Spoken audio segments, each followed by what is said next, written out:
Last one. Thank you. Then. GGG. Thank you, everybody. I forgot to split for Rubicante, by the way.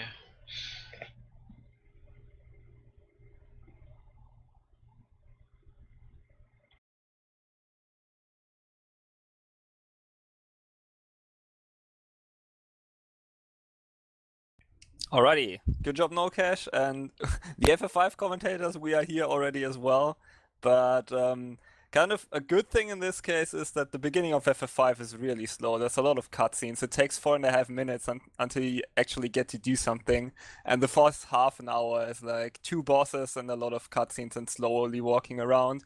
So we'll just lay low for a while and let Roth have his commentary for the end of FF4 still. Okay, I'll back out and just say thank you, everybody. I'll stay in the chat and watch Roth, but thank you for the race. It was fun. Good job to both teams, and hopefully we keep this lead for Team Mog. Thanks, Kata. Thanks, myself. Thanks, everybody. And Roth, good luck with the rest. Thanks, mate. Thanks a lot for taking part.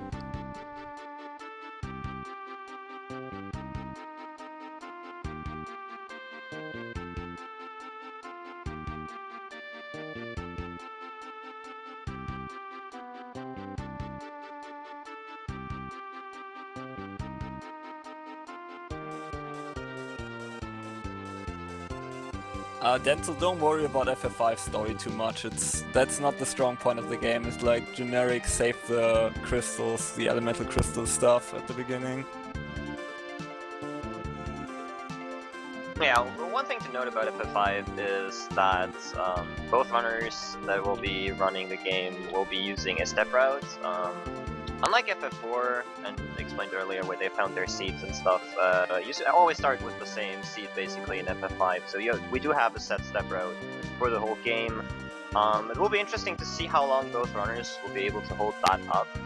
At the beginning of the game it's not very hard to do so, but the further you go in, obviously, the harder it gets. The main advantages of these step routes are that you prevent encounters throughout the run would be well, a danger, and that you can grind very easily in spots that are very efficient for you. So yeah, we'll see how that goes, but for now, Seraph is still in cutscene, so I guess we can focus on Roth's stream. I just want to say hi to Seraph and Omegas and Happy Squid. How's it going? Hi, Kata. Going Hey, alright. I'm doing fine. I got up at like 7 AM on a Saturday, so that should tell you how hyped I am for this. Oh, just boogie! Ultra's boogie indeed.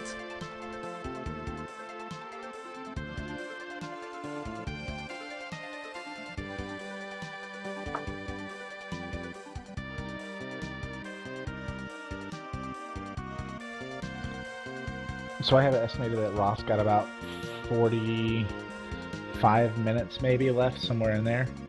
Is that what your timer says, Roth? Yeah, roughly.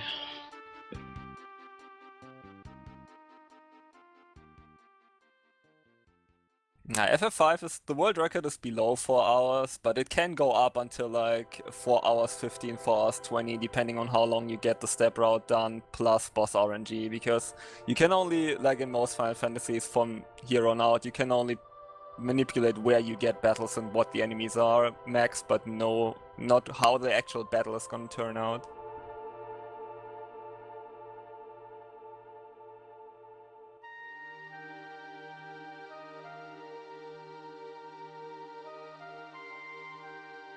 One thing to note about the step route, like we said, it's very specific, very straightforward, and you know how in the other games people set their battle speed to 1 immediately and such. You'll see Seraph here will be doing that once you enter the first meteor right here, because if you open the menu on the world map, it actually does mess with your step counter, so you do not want to do that unless it's absolutely necessary.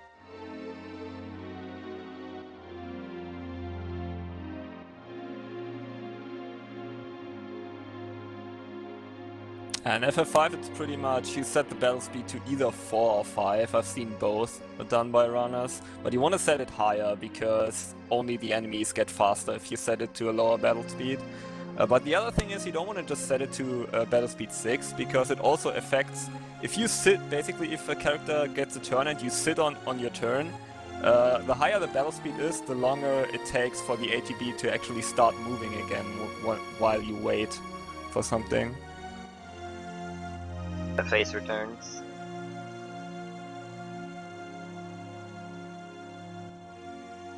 Yeah, that face has quite seen some shit, because Asteris was also running that on ESA, and I think he also did a 4-drop Fiesta run with that name, which is like an FF5 event that just finished actually in September now. Good times.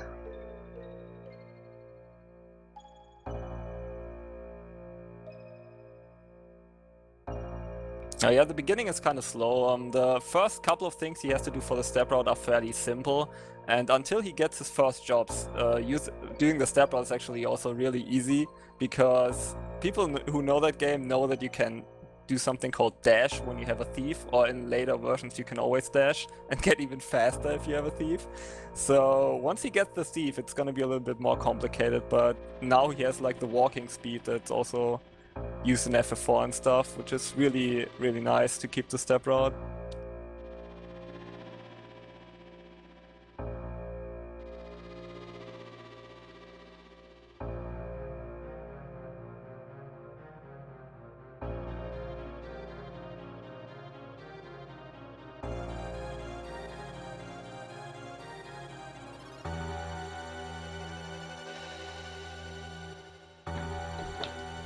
So in the Final Fantasy IV front here, Roth is going to go in here and buy some elixirs. But this is another room in which you can do some step route manipulation.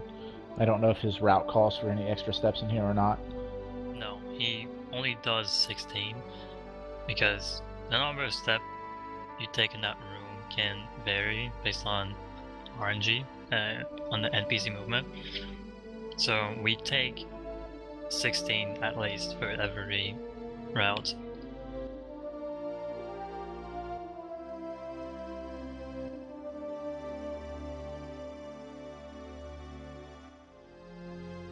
Yeah, sometimes an aiming way can go right up, and it takes a lot of steps to catch him.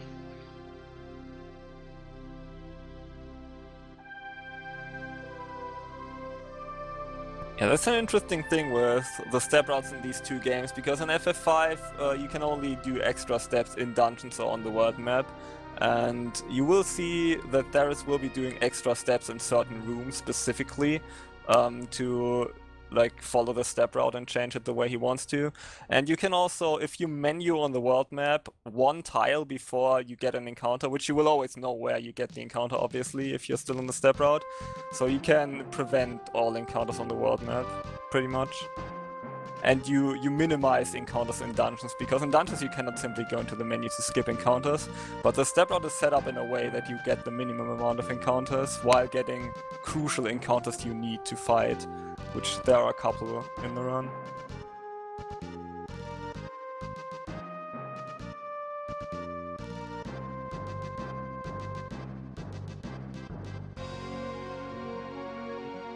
Another thing about naming Way Cave, one of the early step routes had 388 extra steps in naming Way Cave, and I like to make fun of it. That's quite a bit of extra steps you got there. Yeah, since then I limited the number of steps to 128 per room.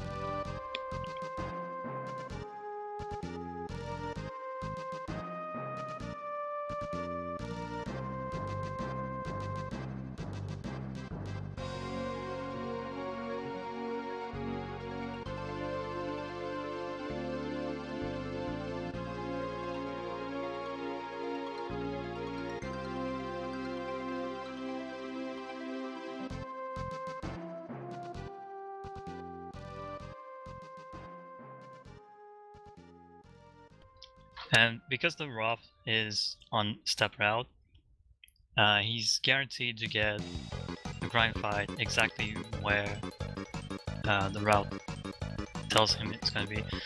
It's the third encounter in the first room for his grind seed.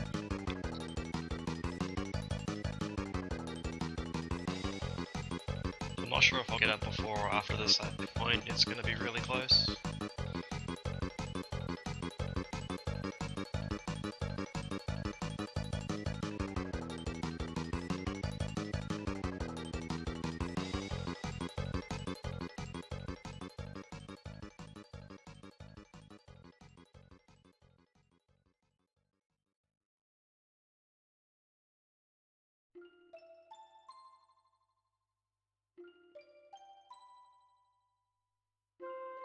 Just a little information to what Sarah is doing right now. So this first cave is actually pretty much a few fights you get there, and you can get back attacked here still. People are probably familiar with the concept of Thief having back guard, which means you cannot get back attacked in this game, which is really good. It's only these first couple of fights and then one fight after the first boss in the Wind Shrine, right before you get the job. These are the fights where you can get back attacked and lose a little bit of time. You actually also lose like a couple of frames when you get a preemptive attack, just because the text box popping up takes a little bit of time.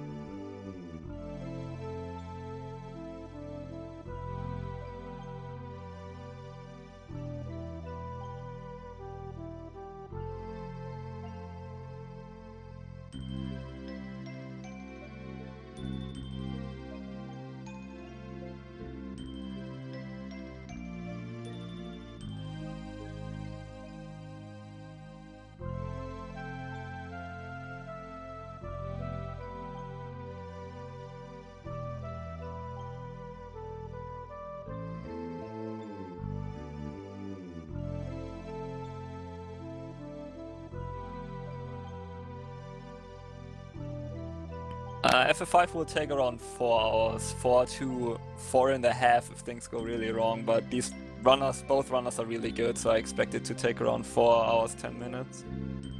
Just gotta remember to open the right chests, and it's all good. Yes.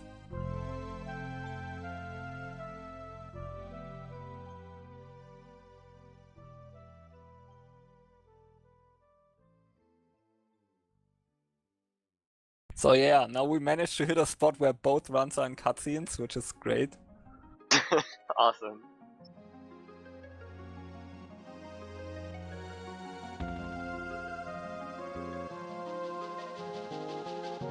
Yeah, like I said, FF5 is really slow at the start. It takes around 17 minutes to get to the first boss even. Mhm.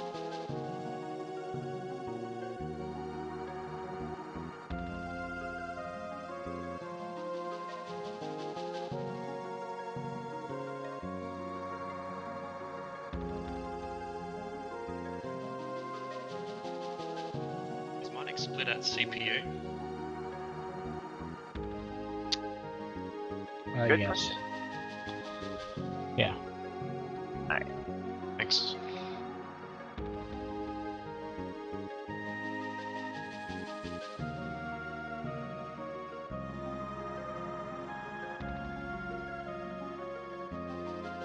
So the step route at first, pretty simple, said that already. It's just he did 4 extra steps before entering the first cave, and now we pretty much just have to not take any extra steps for the next dungeon. If you sail around in the boat later, like in a bit, it doesn't actually matter if you sail around a little bit, you just cannot land anywhere. You cannot pretty much like land on the wrong spot, because that will count as a step, but as long as you just keep on the boat, there's no reason to screw it up. Yeah, you can't get encounters on the boat here, so the extra steps don't matter at all. It's the same in towns and stuff, any extra steps there don't matter. Which is pretty good, because there's a couple of NPCs that are kind of trolly sometimes.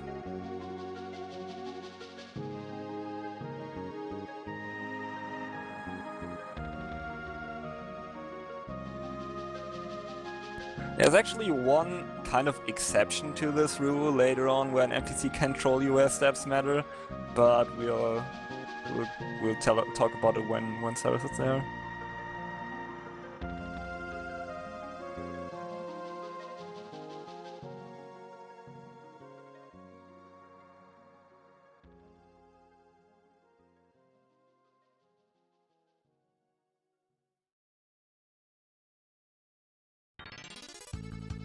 Oh yeah, also having your battle system set to wait is pretty crucial in this game, because you are staying way under level and you abuse the hell out of jobs to kill bosses and stuff. And some of these boss setups are really precise timing-wise, so you don't have to really have time to screw around in the menus. Especially people who know this game probably know how big the blue magic menu is, and you have to scroll around in there a whole lot.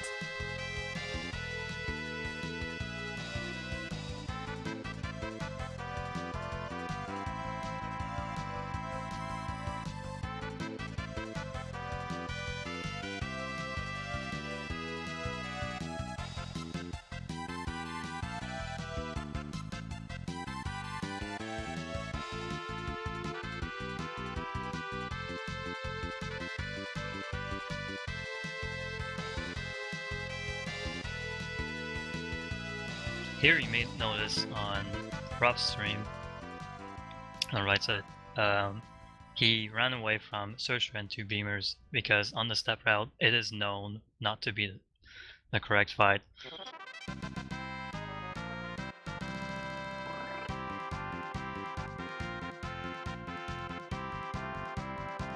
Okay, so Ceres is saving here, taking it safe. But this text box that pops up with, which explains that you can use a tent on that safe spot and stuff, it's gonna pop up eventually, so you might as well just walk through it. I think most rooms where there's a safe point in, you also don't count the steps, so you could theoretically walk around, but you have to get the text box anyways eventually. So the first boss of this game, it's really easy. It's pretty much hold A, the fight. The only thing you have to do is you pick up a broadsword, because Galuf is an old man and he doesn't carry a weapon with him at first. So you have to equip him with the broadsword. You can either do that in fight or in menu. It's up to preference. And then you just hold the A button and hope you get good damage rolls. So on the Final Fantasy IV side, the Roth has encountered the grind fight. The Roth spent a lot of time over the last few weeks figuring out what to do in case of back attacks or surprise attacks or first strikes or whatever to maximize the efficiency of the grind fight. So that's why you see him cast Flood at the beginning. So hopefully with any amount of luck, he's still going to be able to get 3 turns the whole time, 3 lives, and a 5-rounder with any luck.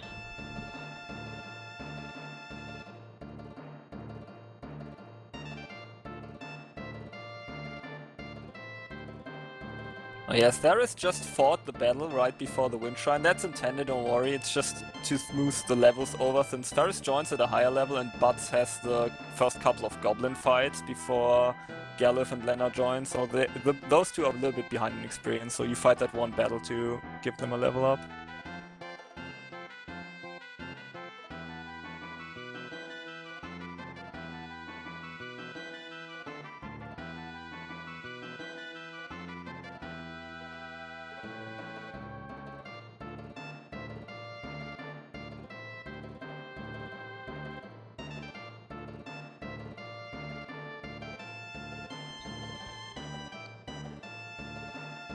Unfortunately, looks like Ross had some bad luck on the grind fight. Looks like Rydia got bopped. No Cash went through the same thing, except with Rosa that was got bopped, so... But Roth he'll make up for it. Could have been worse, like, the worst case scenario is if Fusoya gets sniped by the machine. That really hurts you. That can mean death.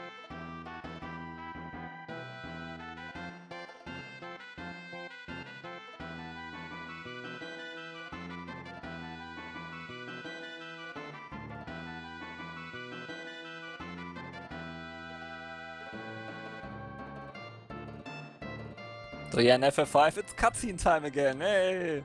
But That's gonna be a theme.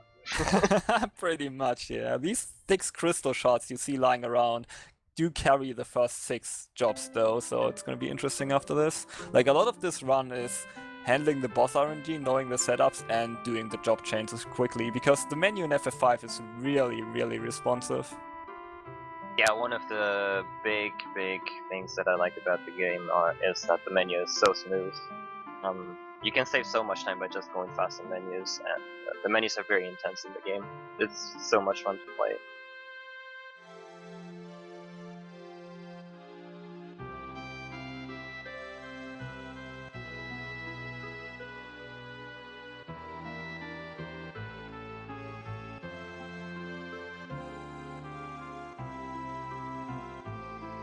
So there you can see the thief dash in action. There's just changed bots to thief just to have the dash available.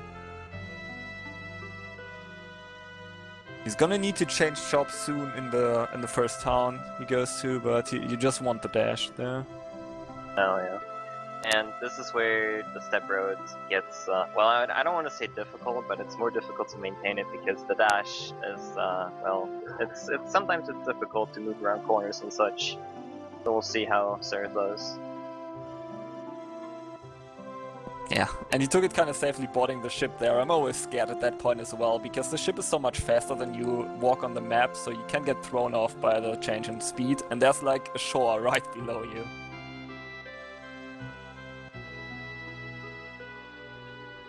So one of the things on Final Fantasy IV side that Nurm just pointed out That's not good. actually just happened to the Roth was that the Searcher was getting incredibly close to being dead.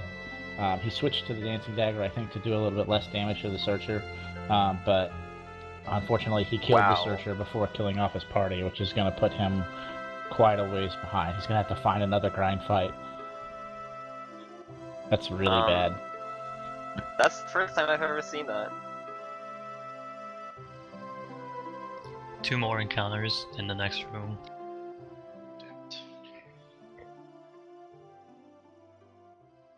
How did they put it? That has never happened before. God Yep, damn it, and everybody has level ups too. Wow. Oh shit. Excuse my language, but that's ridiculous. Yeah, that's marathon luck right there. Dang.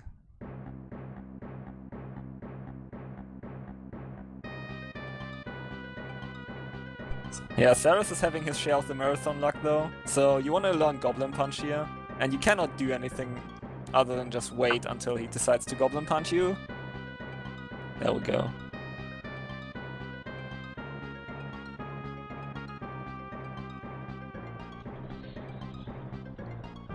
So Roth is going to find another grind fight. He's going to have to kind of reason it out as he goes, because the speeds are all going to be a little different now.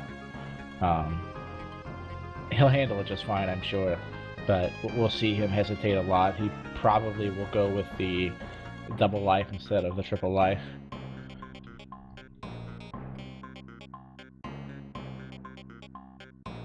I'm not sure if Roth is reading the notes incorrectly, but it's supposed to be this encounter, but in the next room, so he just missed it.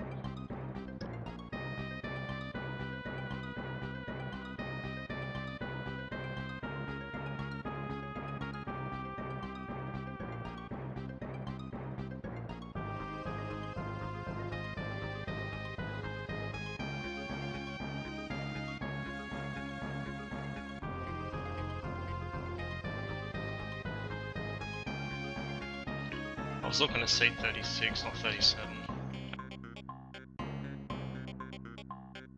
Oh, you're on 37? I'm on 36. Must have missed. They have the same encounters. It's on the right.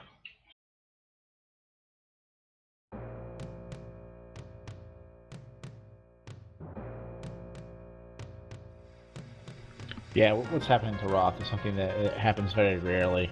If you get a high damage Quake and some high damage attacks whenever you're attacking the Searcher, you can kill it before it's you're ready for it to die. And unfortunately that happened here. Well, part of it was that his setup for the 3 life with the Flood does already damage the Searcher, so, and he got a, like, I think it was a 3,300 damage Quake, and that is very, very rare. Usually you get like 2,500, so you're never in danger of that happening. But unfortunately, it did unfold. Yeah, it's just a series of unfortunate events, pretty much. Yeah.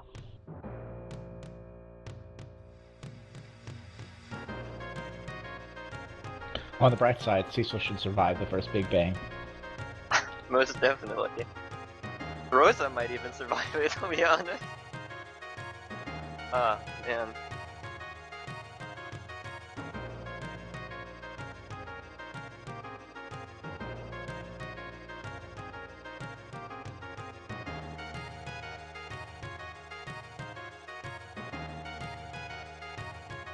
So how many levels is Edge behind now than what he's supposed to be? Did you guys pay attention? I believe he needs to get 500,000 more experience. That means like 12 D machines. So that's like probably still 20 levels. Oh, okay. It's Yeah, about I would have 12. guessed. I would have guessed like 15, 16 levels. I don't know. I didn't see. Yeah, something around that. It should be 12, the machine, because, well, first, did he kill 15 recently? Yeah, I think so. It was like 112,000 experience or whatever that he got.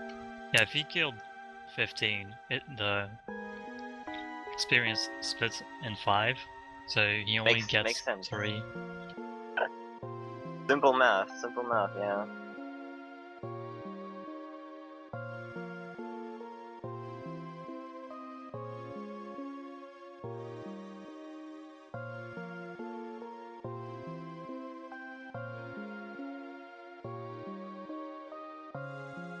So yeah, after like 2 short cutscenes, Darius is gonna approach the second boss, which will reward him with another cutscene once he kills it. Yay!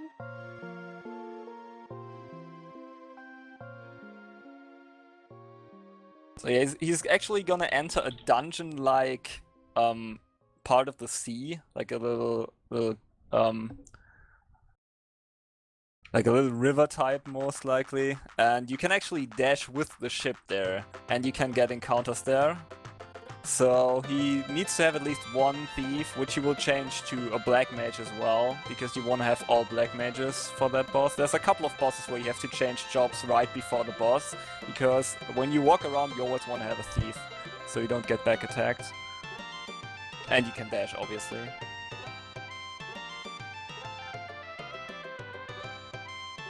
But yeah, the thing is, now that he can dash with the ship and can get encounters, he obviously has to watch his step route in this part as well. And especially if you talk, quote-unquote talk, to the door from the left side, if you approach it from the left side, you actually screw up the step route, because I think in front of the door are no encounter tiles. There are some no encounter tiles you have to be careful about in this route. Oh yeah, very deceptive tiles too. Coming up in the area after those are a couple that are very tricky. That I fell for in my first couple runs of those. Yeah, that's the best, because you have no idea what you did wrong if you don't know that at first. Yeah. Very deceptive game with that. Looks like Roth finished his grind at level 49, so he's actually a little bit higher level than he needed to be, which is good for a marathon. So we're in there.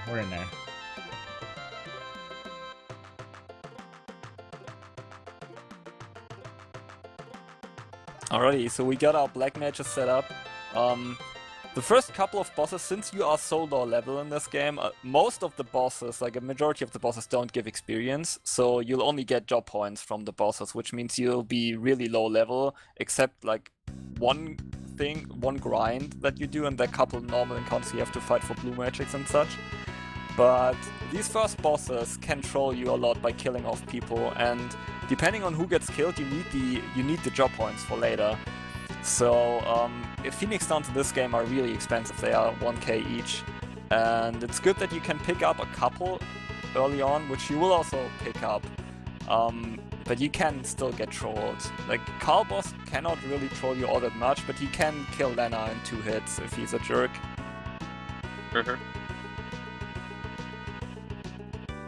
The boss itself is simple enough, as you can see. You cast Bolt, I believe 6 times and it's over.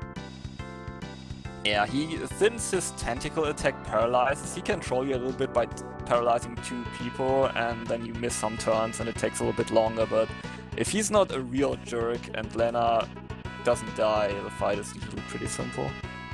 Easy enough, yeah.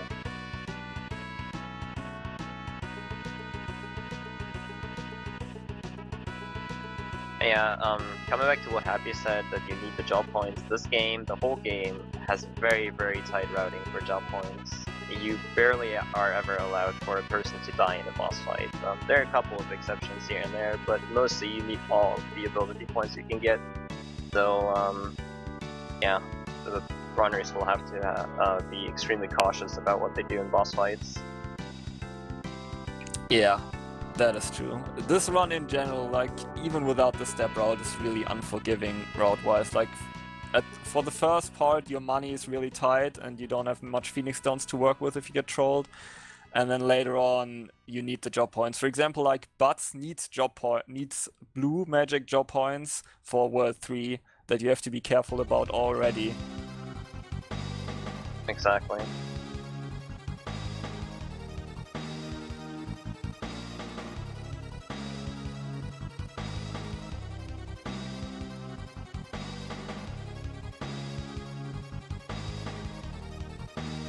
Yeah, we need Buzz to have, like, learned how to use blue magic by a boss in World 3.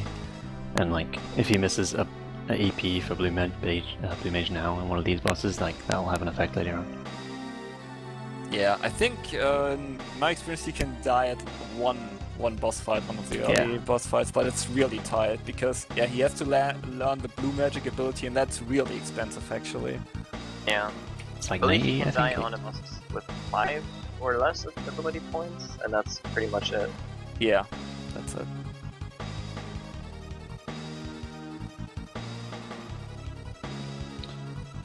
And sorry, the question RNG is pretty much all described by RPG speedrunners to determine randomness, pretty much, that you don't really know what will happen for boss fights, for example. Like the next boss fight coming up, which is Siren, can easily kill 2 characters if Sereth gets unlucky, so knock on wood, no haste. The elements are down on Roth's side. Looks like he took it a little safer by casting Ice 3 at the end instead of throwing an extra dart. Moving right onto CPU, coming up on the next split.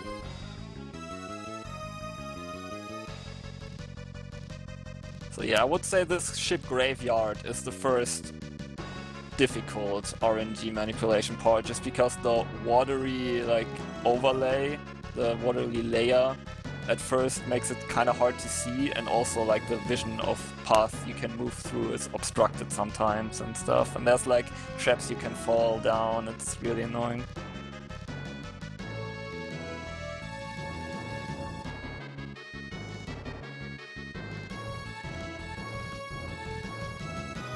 This is the first time you can kind of see the effect of manipulation as well. Like, through this dungeon I'll just get 1 encounter, whereas without any manipulation I'll probably get like 5 or 6. Oh yeah, that as well. Like for this dungeon and the one after that, it's already huge to have the step route, because there's gonna be a fight he has to take for experience on the next mountain, and you can farm for like 10-12 battles without getting it if you're not on the route.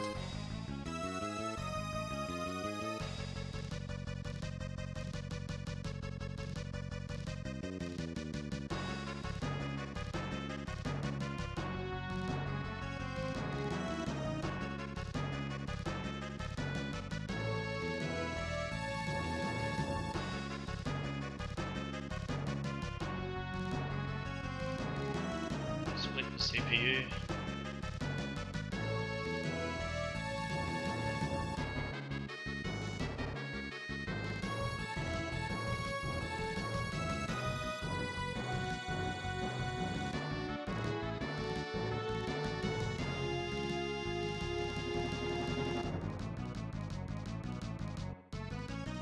Alright, so that might seem kind of funny, but it's all intended going into that room and taking 8 extra steps, so Theris is still on track. So now Siren fight is coming up after a little cutscene, because why not? Yeah, and the tile to the chest you opened next to it left of it. That was actually a tile that does not advance the step counter, and to walk over that, your whole step route can be 1 off, and if you don't notice it quick enough, yeah, you're in a world of hurt, and that's what we were talking about earlier. pretty much one tile can destroy all your step road. Oh yeah, there's a pretty infamous no encounter tile later on in the dungeon, I will point that out, that can really screw you over because you have no way of knowing that your step route is screwed up until it's too late already. Yeah.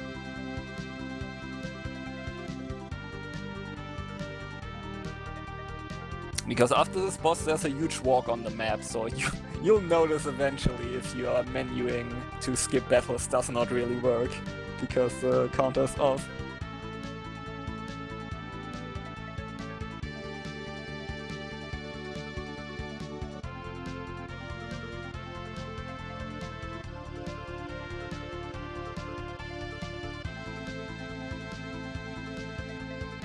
So yeah, Siren fight coming up. She can do a couple of things. You want her to use Scan or use Cure, but she can also use Armor, which is usually not that big of a deal if she doesn't kill someone off, because you have enough damage with Goblin Punch. Just for explanation, Goblin Punch is a physical blue magic attack that does full damage from back row, and it does 10 times the damage. It's multiplied damage when you are the same level as the enemy. And boss levels in this game are really wonky. I guess people didn't expect to get to Siren with such a low level, so you can just really hurt her with Goblin Punch. Yeah, levels in general are pretty weird for bosses in this level. We can also point that out later on in the run when there's like a boss gauntlet at the end of the game. The bosses have like so different level, it's incredible. And that will also come into play, but more on that later. For now, we'll see how Siren will be treating Seraph. As you can see, he'll do a ton of damage with his Goblin Punch. Cure is very nice right here. Yeah, that's perfect. Oh. Okay, I don't want to say perfect because the best RNG is Darren got that, I think, in the FF4 to 6 relay. If she uses Scan and misses, you don't get to see an animation, so that's the fastest. But her not killing off any character is really nice. Yeah, that is already a big victory.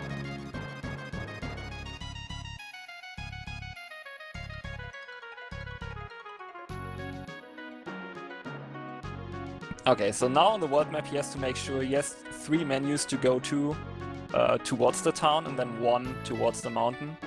And he also has to make sure I did that wrong when I learned it first. You have to wait until you stop completely before you hit the menu on the right tile. If you hit the menu too early, you will actually skip that one step, and that will also screw it up. So yeah, in this town there's conveniently placed an ice rod, which you can use to one-shot the next boss, which we will explain once it happens. Yeah, rods in this game are kind of broken. Who played this game casually knows it, probably, but when you break a rod in battle, you saw in FF4 you can use items in battle, like your weapons or stuff to do things. In this game, you can do that as well. And if you break rods in battle, well, they will vanish from your inventory, but rods cast level 3 elemental spells and are pretty damn powerful. And we'll get to see that in action very soon. Yeah, I see what you did there. Rods are broken in this game, get it? I did not do that on purpose. Okay, so the one battle he got on the world map was intended, no worries. You always get that one. That's another thing. Some encounters are in the route just for you to see that you're still on the step route, so you have a way to tell that you are actually on the correct route, or on the route still. Yeah, exactly. So this is the battle he wants. He also got a preemptive, which is nice, because the game can do nasty things to you. I had it happen to me once that Ferris got killed off at Siren, so she was low HP, and then I missed the cat, which can happen with Lena's attack, and then the cat killed Ferris again. Good times. But Sarah's got Pretty a preemptive there, so even if Lena whiffed, he would have had enough time to kill it off.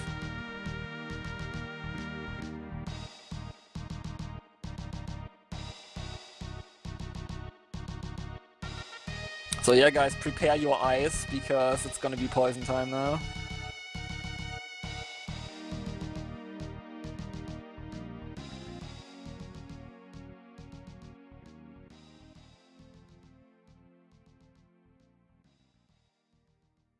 So yeah, next boss, Magisa. You get poisoned here on purpose, obviously. That's a setup for the boss after this, where you need your characters to be low HP. And the thing is, like, Magisa, you're so low level, she will one-shot every character she targets with her spell anyways, so it doesn't matter if you're at 1 HP or full. There's a little bit of variance, because Lena can die at this point, so optimally you want Magisa. Magisa will always ice or bolt someone, and you will have to revive that character if it's anyone but Lena.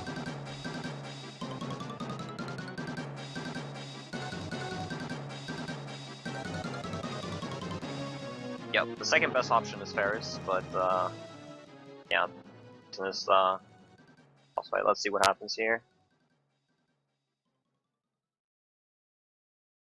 Okay, yeah, that's kind of unfortunate. So if Butts or Galuf gets targeted, you need to put them in critical HP again, so you need to equip the knife and attack once. Now they're kneeling down again. Now you see the power of the rods. Yeah, rods are really strong. Like Magus said, they will cast the tier 3 spell like Blizzaga in that case, which with a magic power increase as well.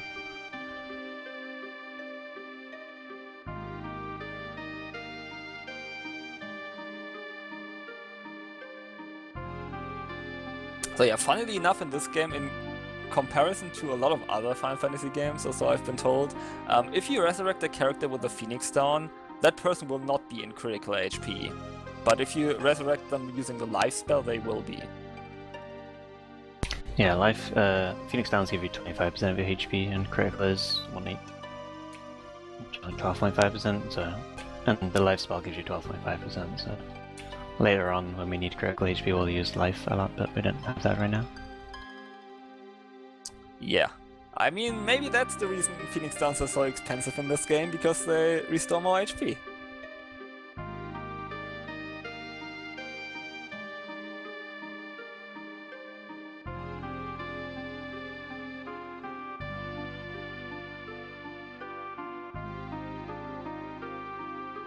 So yeah, Sarah's got the Hyrule now, or the Windrake, I think. Like, if I call something a name that you are not familiar with, it's probably due to translation stuff. Saris is playing the SNES version right now, which was Super Famicom originally, because it was not released outside of Japan. And the GBA version and PlayStation version, there's also a mobile version now, but I think all of them, I'm not sure about the mobile version, but I think all of them have different translations, so sometimes it's really annoying trying to figure out what X enemy is actually called. Yeah, the mobile version has another different translation actually. I looked that up with the 4 Fiesta. Figures. It's pretty fun.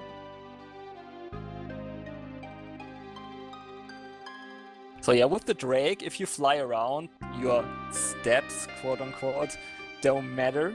But you have to be careful when landing or boarding, quote-unquote, like climbing onto the Hyrule, because if you do that too fast, it's kind of the same thing if you menu too fast when you didn't finish your step quite yet, and it will skip it, which will screw up the route.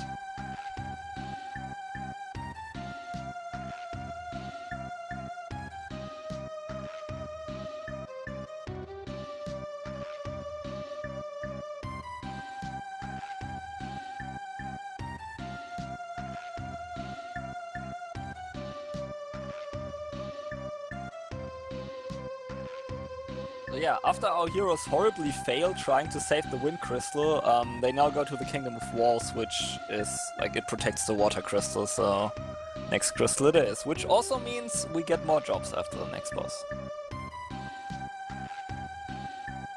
More jobs, more fun, huh? I suppose. Yeah, exactly. Yeah, they are playing on emulator on a translation patch. You could, if you have a reproduction card, which exists, or you have a flash card, you can play that on original hardware, otherwise you have to resort to using emulator. I think, Siren, aren't you on console with the flash card? Or do I have that wrong in my memory? believe he is. He's I taking just- steps right now. Yeah, that tower is really annoying as well, because there's a lot of ties you can move. Like, you can move right next to the wall, even though you will not see yourself, so it's kind of annoying trying to figure out where you can move and stuff. It's one of Yeah. the harder step route dungeons. Like, for- Also interesting, what will be interesting to see is how Genya will take the extra steps, because different runners have different setups for the extra steps. It's kind of fun to like point that out. Like whatever yeah. works for them, obviously. Yeah, you don't really count steps in this game, you just make your little route. Like, I try to go from wall to wall pretty much and count that.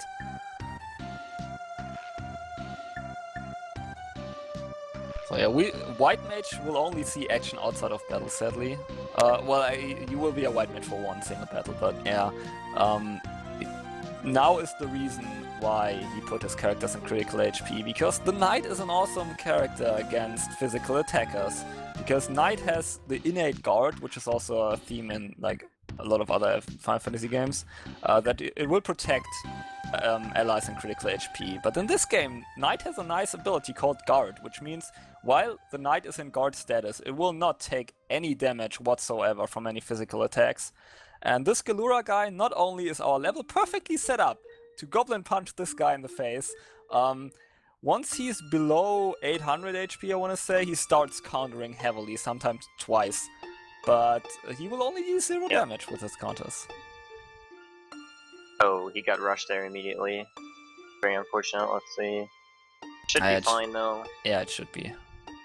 Yeah, if you get rushed straight away, it always works out fine as long as you're full HP. That's why he used potions before the battle to make sure Frez is at full HP, because that rush, you can see that it makes the sap status, which just means your HP rapidly decreases. But Goblin Punch does so much damage that it works out just fine. So close. Okay, Calculated.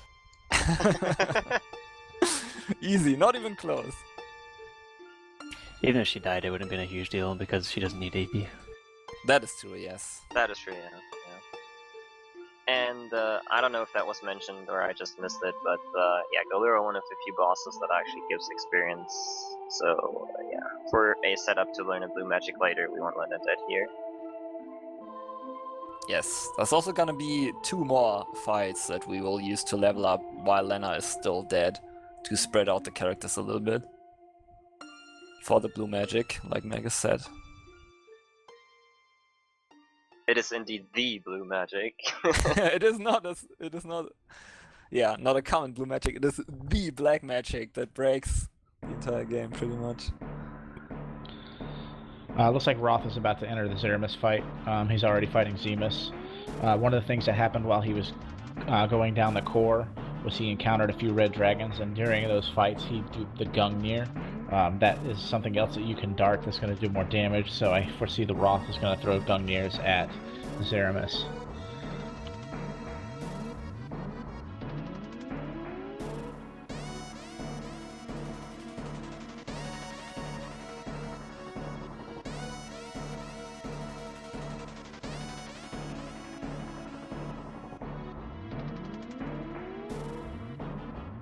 I don't see myself getting very far with encounter manipulation. I'm having to deal with a really different input delay than what I'm used to. Oh, I see. Oh, that's really bad. I can speak from experience for that. That sucks. Yeah, just... I believe in you though. I believe. Yeah, me too. Like, as long as you through like an hour, you're fine. Yeah. It's like the step route, you can step route the whole game pretty much, it's routed out completely. But the main thing is like the first hour to an hour and a half where it makes a huge difference. Like if you can get World 1, that's also pretty good, it's around 2 hours. But the first 1.5 hours is pretty much, it helps a lot.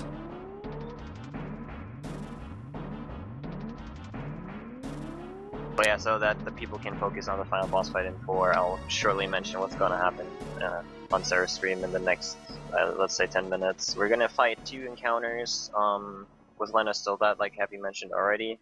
That will give us some gold and experience. Then we're gonna enter Karnak, which will have another little cutscene. And what's gonna happen there is we are going to sell a couple of things at the shop, and then get caught. The first item we're gonna select in the shop though will be very cheap, you can pay attention to that, and afterwards we'll stock up on more items and then go to the next dungeon, basically. So yeah, the FF4 can take it away for Rock.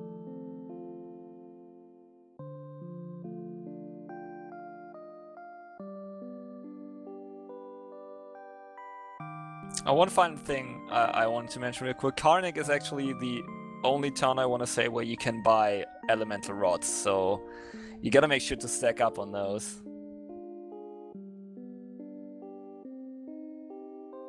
Yeah, quite a big deal in the early like shopping route is how many rods we buy and when we buy them.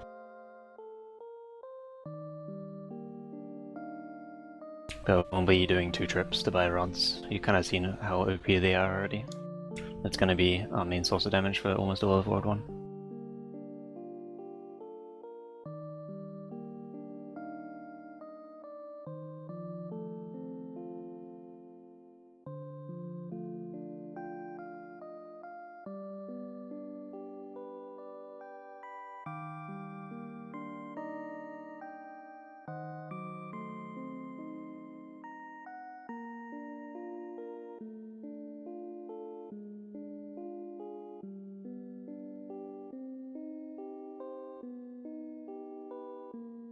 I'm not sure if ATB is going to be a problem for Zeromus, because I've had so many level ups. Rosa may survive the first Big Bang.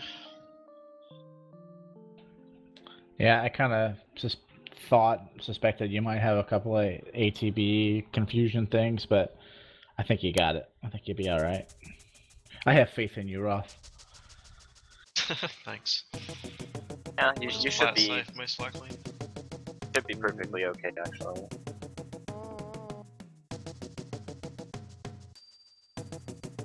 You could also try to nerf every bang, but I don't want to like give you bad ideas. I probably could have grabbed the white armor, the white robe for Cecil. I think he'd be able to survive Big Bang. He's got like Maybe. infinity hit points. Yeah.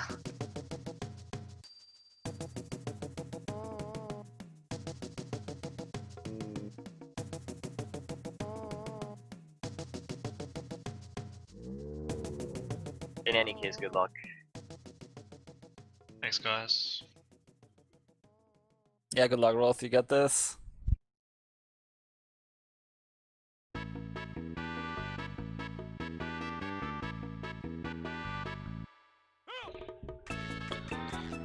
So with Roth's fight, it's going to be the same type of thing. As long as Roth is able to keep up with the pattern of what's going on, he should be able to keep up with Zeromus's damage. One of the side effects of the fact that his grind fight went wrong also is that he has a little bit higher HP. So with any luck, he shouldn't have to worry about Big Bang one-shotting Edge.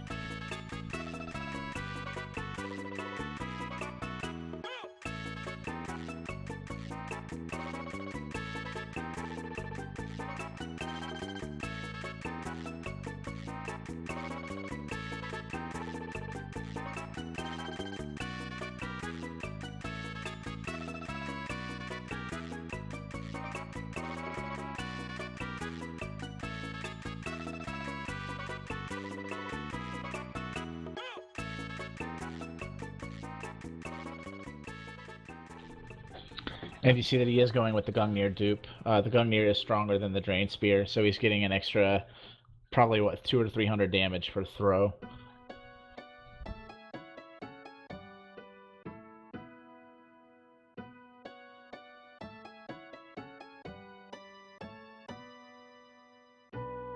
That was an amazing nuke. Huh.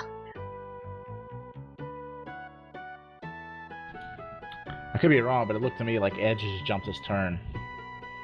Did. Yeah. That's absolutely correct. I don't know why, because Rosa has levels, but he did jump his turn.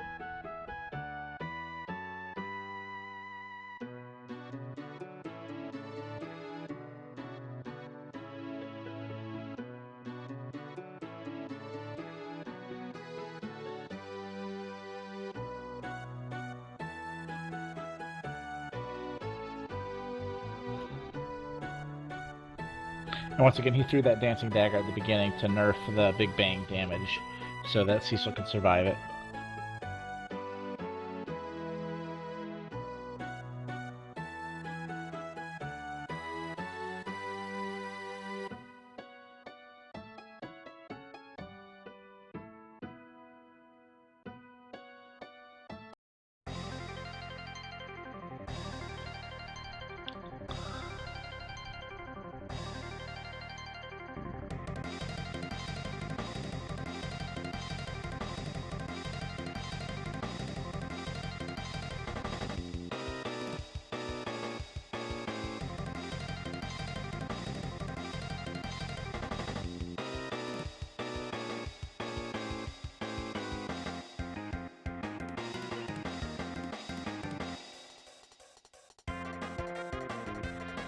Roth is definitely playing it a little bit safer.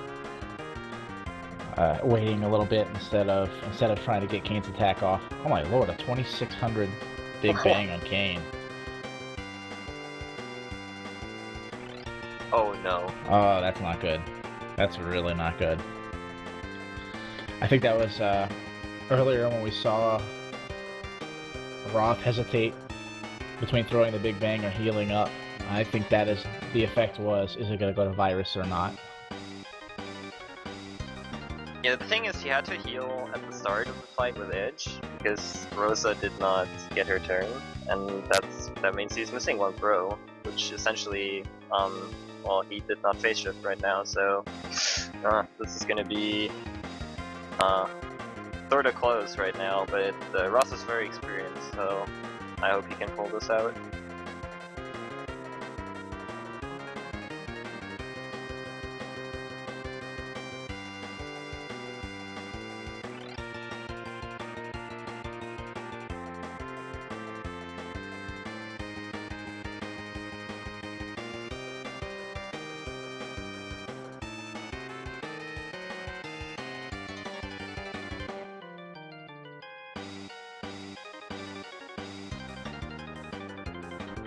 Yeah, Roth is stuck in a bad loop. He can get out of this loop, but it's going to take a little bit of creativity. Fortunately, he's not casting Virus anymore, so he should be able to just barely get in a life and an elixir.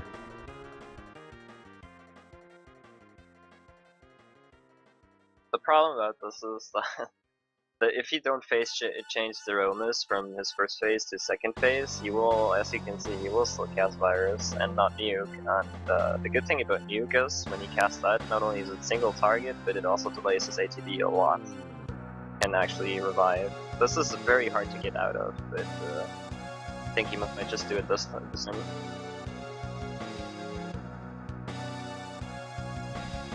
If this elixir goes off before Big Bang, yeah, he's stuck in a loop right now. He's gonna have to throw a dart at Zeramis and hope for the best. Yeah, this is the worst case scenario, really. Like, phase 1 Zeramis is basically unstoppable on these levels. He has to take a chance right now and throw a dart.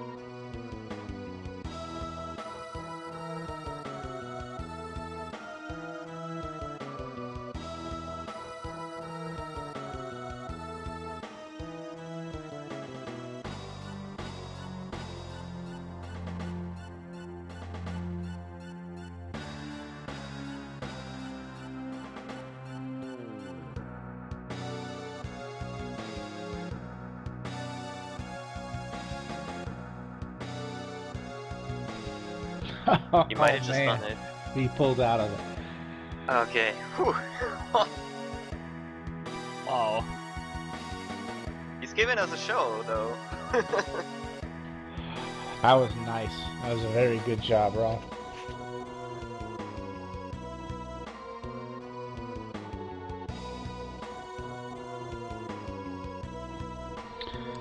Yeah, the problem is that in his first phase, he spams multi-target Virus.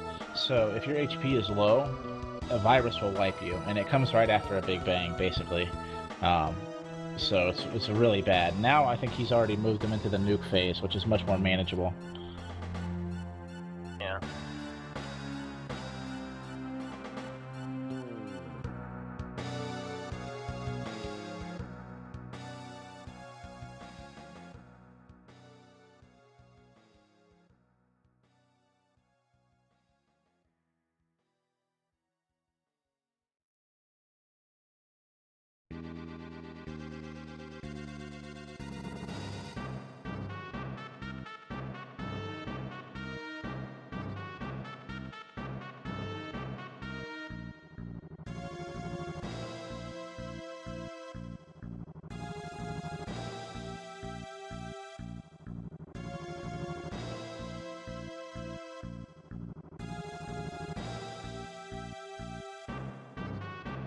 Quick update that Terrace got the good RNG on Living Flame. He has 3 forms he can choose to go to. Like, he always starts in human, but then it's random. And if he goes to hand, you will have to punch him because he's immune to magic. Then he will kill somebody and then you can throw the rod. If he changes to his tornado form right away, not only do you get the most valuable drop, but you can also just throw 2 ice rods and kill it like that. It's very quick.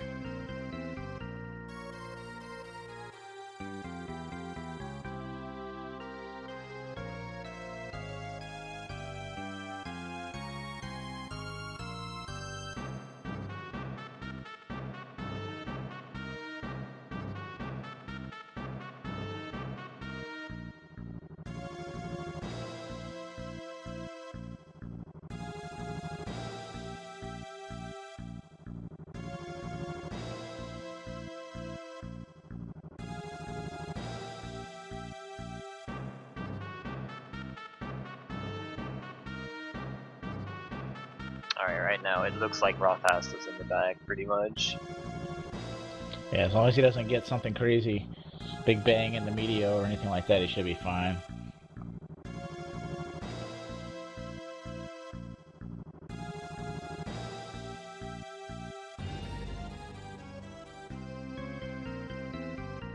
And even with all of this, Roth's final time is still not going to be a terrible time by any means. Oh my god, a 24:39 big bang.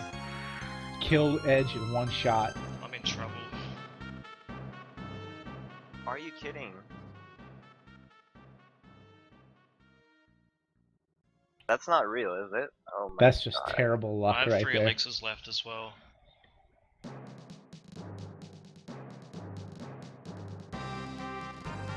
Unbelievable. So what happened there, like, Therome's Big Bang can do between 1,500 and generally 2,300, which the highest roll though is a 243. Just got amazing, right? Oh my god, that's so rare. Like, I've seen that twice in my life. That is ridiculous. Unfortunately, Roth is in a time right now where he can't really heal Kane anymore because he doesn't have enough elixirs. He's just gotta go for it and hope for the best. Yeah, he's out of elixirs. So this Big Bang is going to put him into low HP. He's got to hope for a very, very low roll Big Bang, and then Meteor to miss. Ooh, 1680. Sick. That is just sick.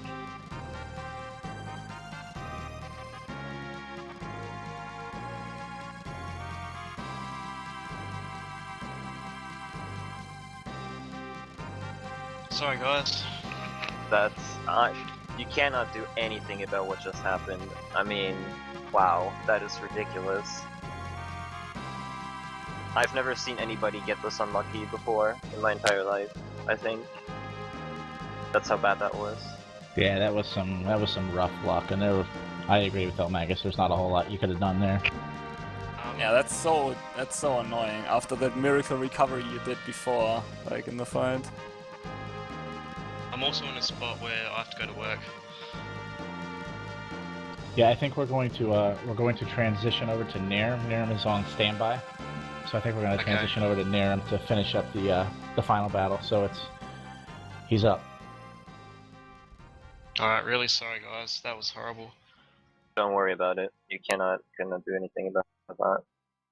Thanks. Alright, good luck to everyone in the relay. Hope the RNG goes well.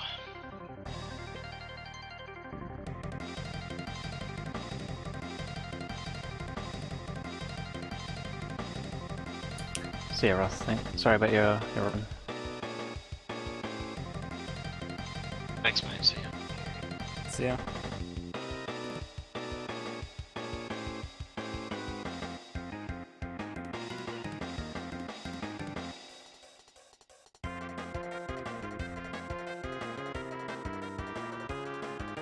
So yeah, it's been a while since you guys saw that, but the no encounter type that I was talking about earlier was in the last room before Living Flame actually, because right after that boss encounter you get to do the Karnak escape, which is one of the most tense moments in the step route, because when you do the step route you your jobs are not prepared to handle the battles you get there, and they are pretty much like almost inescapable, and they give experience.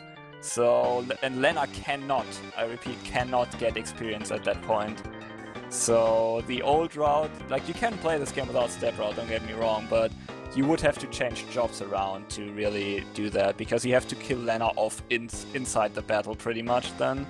So if you miss that no encounter tile and you don't know, or you get it, I'm not sure which one it is, but if you walk the wrong way there, you get an encounter during the escape, and if you're not prepared for that, you're in huge trouble.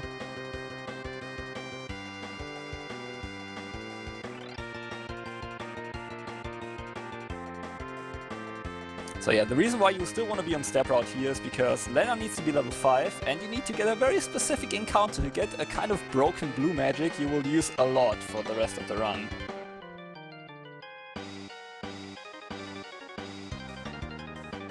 But first off, we fight Ifrit, because he just needs one of the Espers you need to get to progress.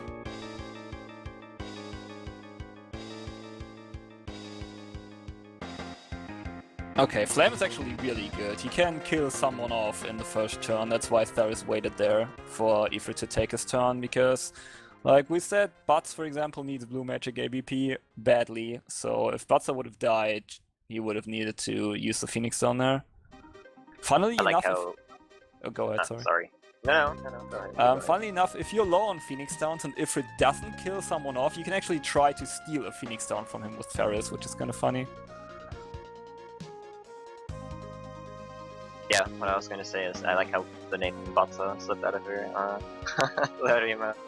Yeah, I cannot we're get that gonna out of my head anymore. explain that once Jenya's thing, but yeah, Ifrit also, I sorry I didn't listen, but Ifrit is one of the few bosses you can actually also get a back attack or a preemptive attack on. So if you get a preemptive, the battle's pretty much set, and like Happy said, you can immediately steal a Phoenix down or try to steal a Phoenix down and get away without getting attacked, basically, which is very nice. On the flip side, a back attack obviously is something you do not want to see, but luckily we do have a thief, so that can't happen. Exactly, same with the next boss, Biblos, and the normal encounters here as well, so you can get actually back attacked by a book in this game, so that's nice. Very sneaky. Books are sneaky. They always get you when you least expect it. Okay, let's see. So for good RNG here, it's totally random when this guy decides to actually use the blue magic you want to learn.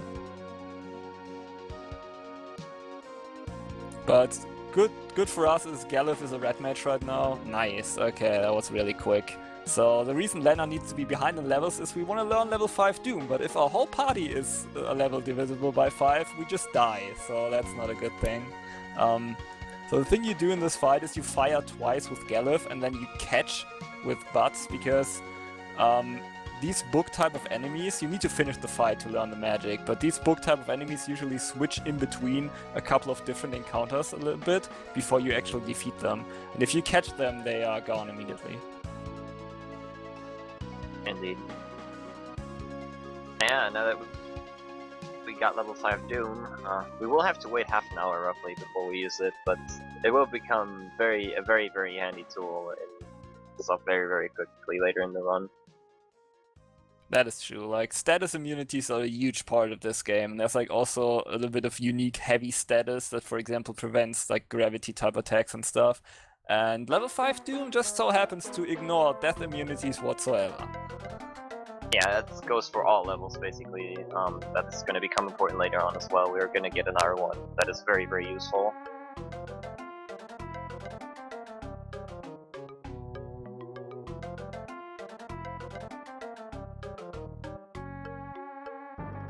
So yeah, the rods are just set up to work that we have enough to kill Biblos as well. Biblos is usually a huge pain to fight, because when you hit him with physical attacks, he will cast armor on himself. He will also start draining you for really high amounts of damage when he gets low HP.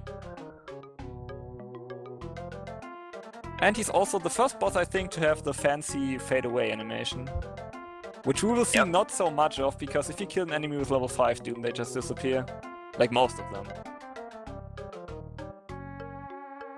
Yeah, Yeah, that's actually another interesting thing about level 5 Doom is that it changes animations and such that will actually save time. And when a boss normally would dissolve, for example, it saves time to use level 5 Doom when a boss that is like that. It's pretty interesting. Yeah, it's pretty cool. My favorite boss dying animation is still a Frogify Twintania dying normally. It's just the best. Oh yeah, that was awesome.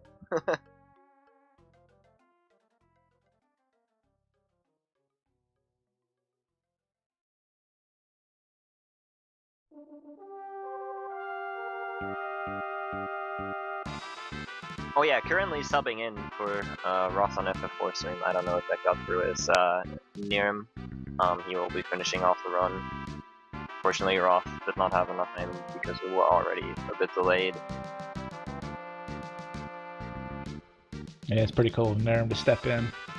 That was Yeah. just an unfortunate series of events. That was just terrible.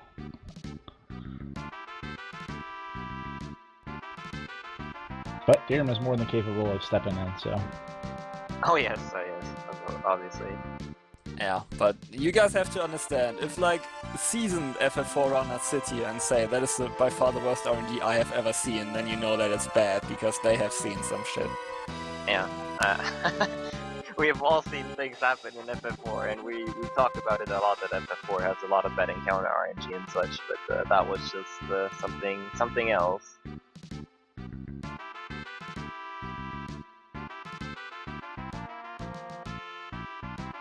Yeah, I've watched so many FF4 runs, and that was the second time I saw a Big Bang that dealt more than 2,400 damage in my life. I only saw that on big stream once. Yeah, and it's really rough too because he had enough HP to survive it if he was at full health, but he had just gotten ticked down enough from the sap effect of the previous Big Bang. Yeah. It was just bad.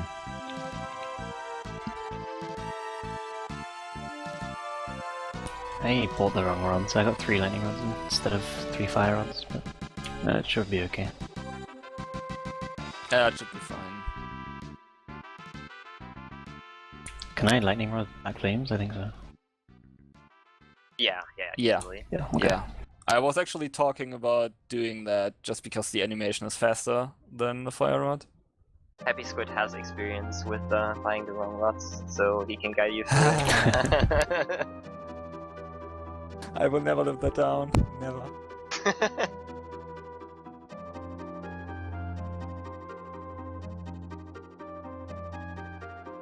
I'll just say that I'm used to the Japanese version, that's totally why I made that mistake. Obviously.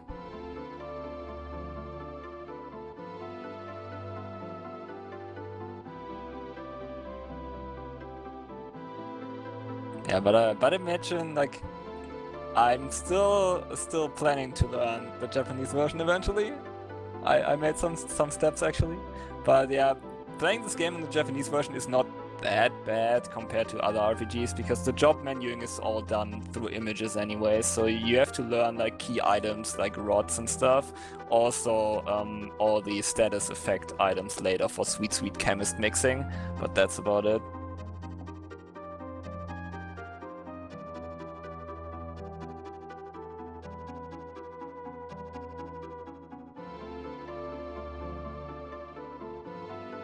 So yeah, this part on the boat is actually, I think there's another flashback cutscene stuff because God knows we haven't had enough of cutscenes already. But this boat ride is actually one of the things that drove me at most annoying when first trying to like make the step route work and using it, because the original step route actually uses like a secondary timer, because you have to take a certain amount of steps during, like, while on sea without any land to orient upon. So what we worked out now is pretty much that we have to take a certain path without menuing at all, and it also works out. Because this is pretty much the great gatekeeper to the grind battles that will come up. There's gonna be one little fight where you get another black magic. The enemies are called black flames, but it's still blue magic. And then there's gonna be the huge grind, which is the reason you wanna have step route here. Like I said, you can do the game without step route, it's fine. Don't be intimidated by the step route. It's just like that one grinding spot will cause you kind of like a lot of grief if you're not on step route. Oh yes. Yeah, we used the step route to get a rare encounter 3 times in a row. Whereas the more common encounter is Ramu, he'll just kill off party members almost every time you fight him, and you'll run out of Phoenix Downs really quickly. I took a look at the encounter distribution. It's actually the mini dragons are the uncommon encounter. There's usually 2 commons, an uncommon and a rare, and the rare is actually the one with the golem and the black flames. But Ramu is occupying both common encounter slots. So there's gonna be a lot of Ramu if you're not on step route. Yeah, if you attempt step route and mess it up, you tend to get like 10 Ramus in a row. Just because it just lines up so badly that if you just miss the encounters that you want, then you're just screwed for ages. Like if I were to mess up now, I'd probably get a ton of Ramus in a row. It'd be really, really bad. Yeah, and the problem is that's also a reason you don't want to have to reset and load a save, even if status saved. Like I think you saved at the start, but then you didn't save anymore. It's just that the RNG also changes, obviously, and if you have to reload a save at some point, you're also pretty much guaranteed to get a bunch of Ramus. You can, since you have the life spell at this point, and if you got lucky and have a couple of Phoenix Downs, you can try to circumvent that, but by resurrecting your party members, the problem is that Ramu is really fast, and Ferris barely doesn't have enough ABP to have the escape command, which lets you, if you use it, run away from a battle immediately, which trivializes all random encounters. Because later on, encounters are kind of hard to run away from, but since Thief has such a high agility stat, they will pretty much always go first, and then you can escape right away.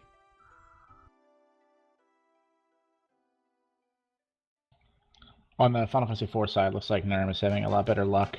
All his turns went in the correct order, so he was able to get that extra couple darts off that Roth was not able to get, that kept him from being in the virus phase. So Nurm, provided that we don't get another 24 something crazy big Don't bang. jinx it. Don't even. No.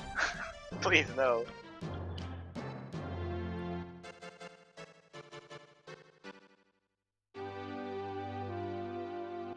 Alright, very nice. That looked like a nice sail there for Ceres. It should be okay.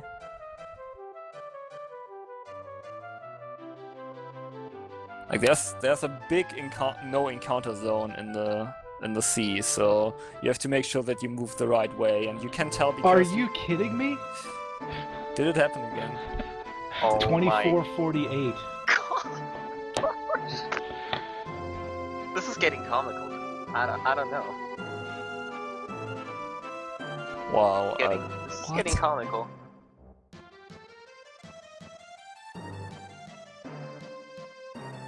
But I want to point out that this is absolutely Kata's fault because he pointed it out. So yeah, I'm sorry, Nirm. I'm banned forever. Alright, but on the bright side now, Nirm is experienced enough to get out of this.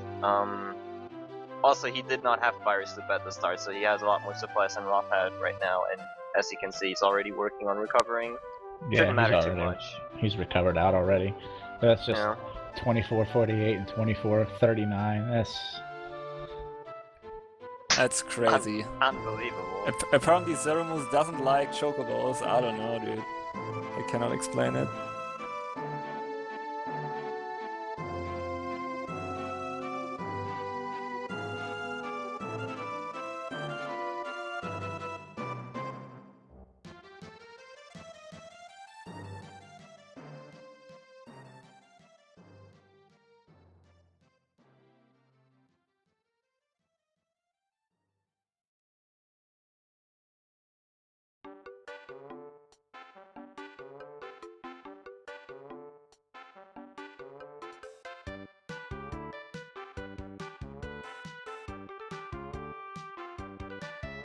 Okay, so Ceres is gonna set up learning another blue magic now. Galif as a knight is just safety measurement because these black flames can be jerks and just attack over and over again instead of using it. With the learning secondary ability, which makes, like, if Galif dies as a blue mage, it's not run over, but it's convenient to have him with learning here. So you could see they tried, but it didn't hit, because Dark Shock is a spell that normally, there are a lot of spells have pretty high hit chance, and the actual hit chance is determined by the level difference between you and the enemy, but Dark Shock is one of those spells that doesn't have a 100% hit chance anyways to start off, so hitting that on some bosses will be kind of annoying and is also one of the RNG factors that decides your time in this game. It looks like we're going to be done here. We're going to have time in just a second on Final Fantasy IV. We're finally in the media phase.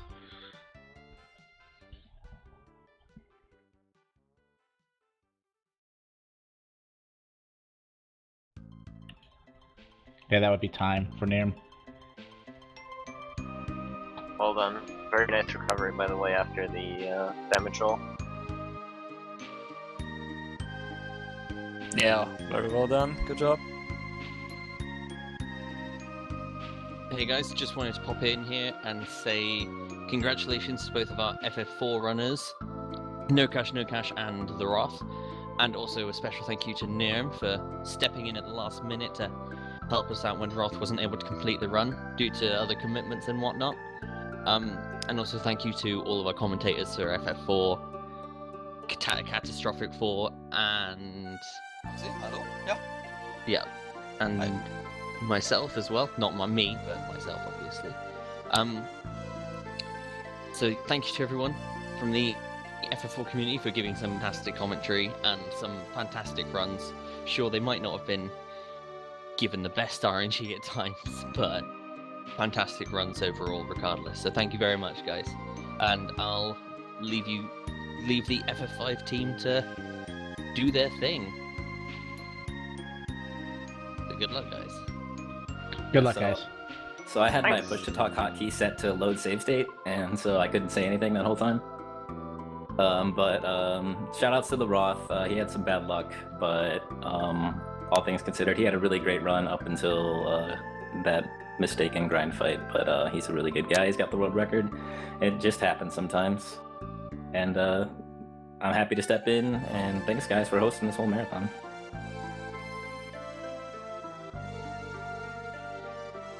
Yeah, thank you for stepping in, I would say. Awesome that you did that such short notice. Thank you very much. Yeah, thanks a lot, Nirm. Got Genya going as well right now in the first 4:30 of cutscenes. Well, Seraph at the moment is doing a little mini dragon grind here. I don't actually know if that was the second fight. He's doing the third right now, so The he third is right well now, on alright. track. Alright, well on track. I think you had to recover after the Black Flames or something. Like he lifted off and landed with the Chocobo there one extra time, I guess, Yeah, to fix it.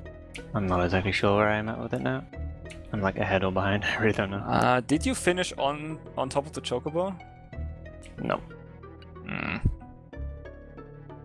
Well, I mean, that is pretty much the big part you want to get. Like, of course, you can save time from here on out just to getting less battles and getting, like, there's another fight you have to do very later on where you have to catch some stuff and learn another blue magic. But that is the basic, like, that is already really nice to get these 3 fights in a row. And the reason you want to do this is this sets up our levels pretty much for the rest of the game. These mini dragons give a ridiculous amount of experience compared to anything else, even in World 2. These mini dragons are really strong experience-wise. They have very high HP and pretty good defense, but how you can kill it is, you thought rods were broken? Well, you've seen nothing yet, because ninja scrolls are insanely powerful as well. Especially, like, normally ninjas have the throw command, you know that already. That's usually determined by agility and strength, how much damage you do. But throwing scrolls is determined by magic power, and ninja doesn't have much magic power to balance that out. But if you equip a secondary magic ability, like black magic, red magic, white magic, whatever, you get a magic power buff passively, and black magic is the strongest for that by far. So if you equip secondary black magic, which we learned on the characters we need, obviously, it will deal huge amount of damage, and you can actually two-shot these guys with 2 scrolls, which is important because they will just wipe out your party if you cannot kill them before they take a turn. Yeah, they have a nasty blaze attack that deals, I believe, up to 200 damage to the entire party, and as you can see, we did not have 200 HP, so yeah. So I believe Saris was 1 step ahead, so he got an encounter on the tile where he was supposed to menu. But yeah, it's alright, like he got the worst part is behind him now, step route wise. Hi, good morning everyone, first of all. Good morning, Hey, Jenya. Good morning, Jenya. Oh.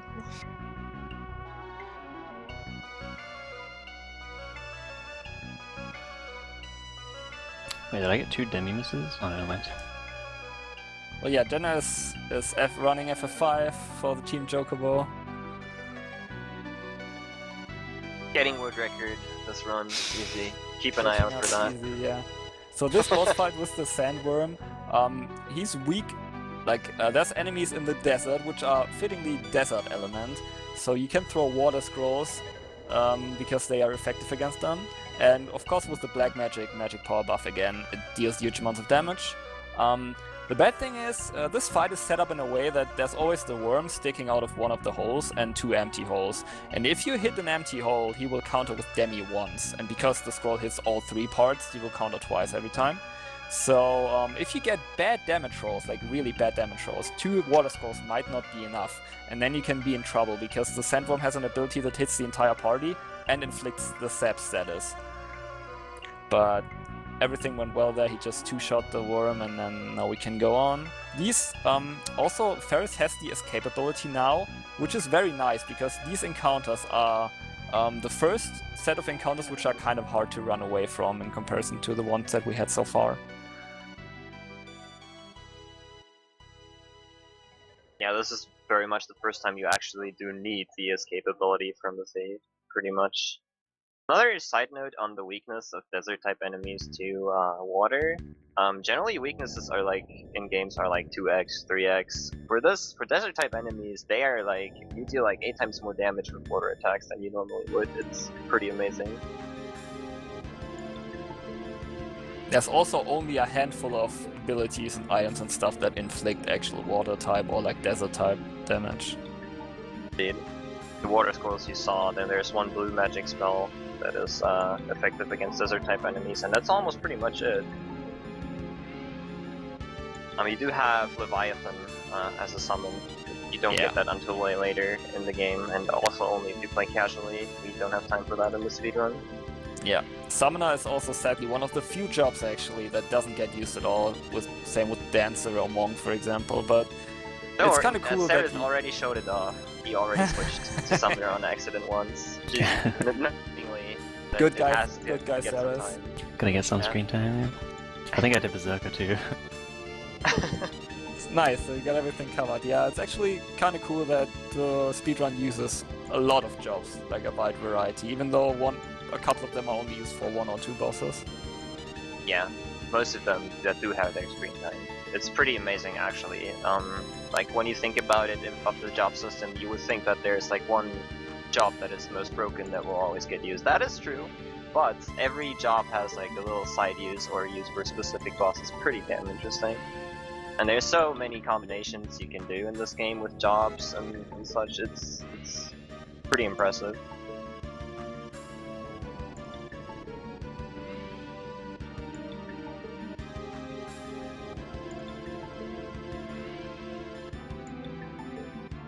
So yeah, Saris is coming up on a very important glitch which separates categories kind of, like Japanese runners tend to not use it. While Jenya is starting up right now playing holding the A button simulator at the moment, sitting through the cutscenes, but he's gonna get going real soon as well with actual gameplay. So how the glitch works is, if you have not equipped a weapon on your ninja, and you have a weapon in the first slot of your inventory, you can equip weapons and stuff inside battle. You saw that, like you have to do that with the rods, for example. If you're in the first slot of your inventory and you press up, you will actually go to like an little equipment pop-up window of your character. So you can change weapons, and that's what you need to break rods as well. And you can equip that in fight, but the game kind of gets screwy there, because you can still use the throw command on the empty slot, quote-unquote empty. So you can do that to throw the empty slot, and then you can steal an item. And because the slot is actually like empty regarding to the game, your stolen item will get put on top of that slot. And after that, you can throw the weapon once again to underflow the value of the item, which means you will get 255 coral swords to sell, which will solve all his money problems for the rest of the game. So how that works is you put the weapon on in battle, that's important, you throw the empty slot, you steal, and you throw again, and then you have underflowed the value of the item and have, I don't want to say infinite money, because the characters in this game are not really well suited to handle money, because they just throw it away, but it's a lot of money, it's pretty much enough. And you can finally buy some Phoenix Zones for safety.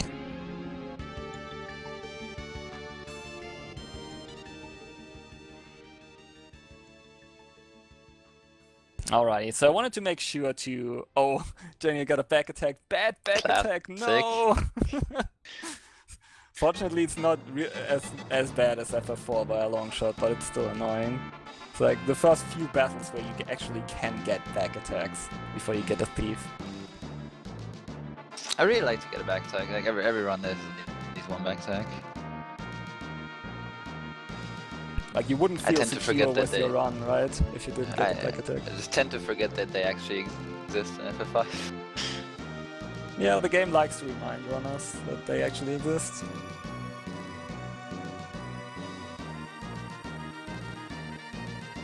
Getting a back attack here, it's not that bad. Like if you get a back attack on the final encounter before getting the thief, where you actually have to fight the encounter, it's kind of more annoying because you will deal less damage because of shifted rows. But it's also still manageable.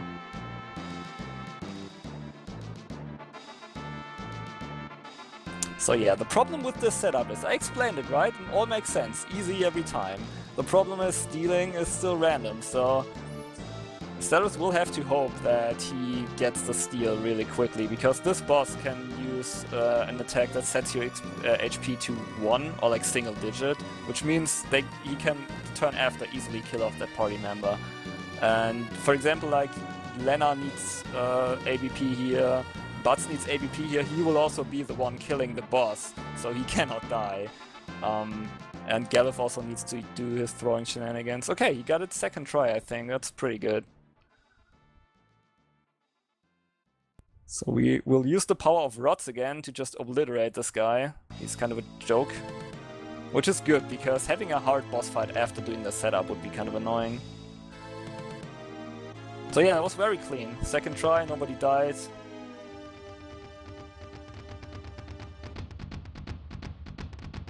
There's also another setup you can do where you make Lena a thief as well to because you actually would get enough mediator ABP in theory, but I mean it can always happen that something goes wrong, so there's merits to both of them. Like if you have double thief, the stealing will get a lot quicker obviously, but if you get good RNG, the mediator ABP, if you have it in the bag, it's already nice to know, because there's some enemies coming up.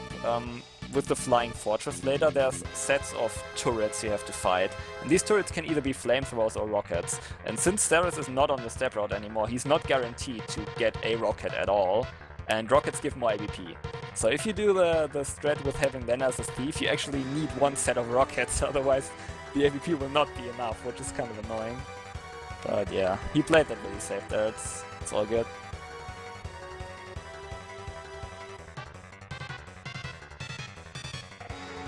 So for people joining late, and because now it's the FF5 prime time pretty much, because both runners are on FF5 now, the job points in this game are routed out really strictly, so you don't have a lot of leeway. So you have the step route you have to follow, and even without that, the run in general is pretty unforgiving, because we will still have, Magus set that up quite a while earlier, we will still have to learn one blue magic that uses the enemy's level to determine if it actually hits or not. And okay, I said that wrong, like all spells hits are determined by level, but you need to have the enemy be a certain level for it to hit. Which means if you want to learn it, you also have to be a certain level for it to hit. So you cannot simply grind normal enemies before that to catch up on drop points or anything, because that will screw up your levels for learning the magic. And the fight where you learn it is actually all the way at the end of World 2. So you have to stick with your levels for a while until there, and you cannot really fight any extra battles. You can, but you're in a world of hurt then, because to think about what you do very, very carefully if you mess up somewhere. And it's a pain to get back to like the level that you actually are able to learn the spell you need. So let's hope that does not happen. It's very, very unlikely, but also, if you want to, I could link your AP overview thingy just so people can see if I'm allowed to do that. That is. Oh yeah, go ahead. But I have to point out that I think you can link that. Yeah, I think Soul Cannon is not on there. Like the AVP on Soul Cannon does not matter one bit, but I should include it just for completion's sake. Yeah. All right. So I'm going to link for the chat just so you can have a look at what this game looks like regarding AP. I'll link a Google Doc right here. It's a very interesting one if you take a look here. Very, very well done, by the way. Thanks. Yeah. It helps a lot trying to figure out where your characters might be able to die and not survive the battle without you screwing up the route and stuff.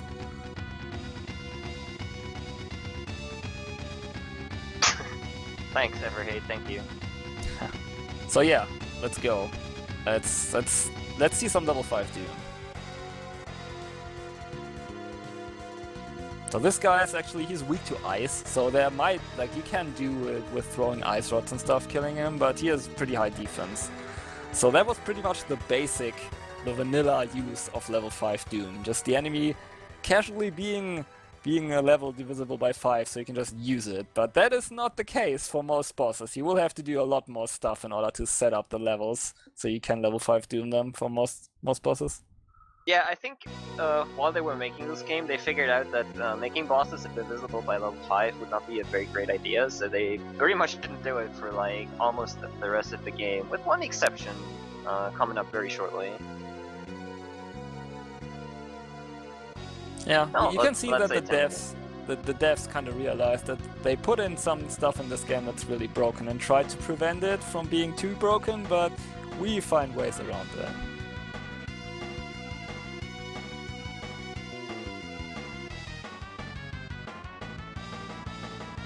Janier's fighting the first boss, same old, same old. Galuf doesn't start off with a weapon, so he has to pick up the broadsword and equip it. Other than that, he just holds the A button and hopes for good damage rolls to make the fight a little bit quicker.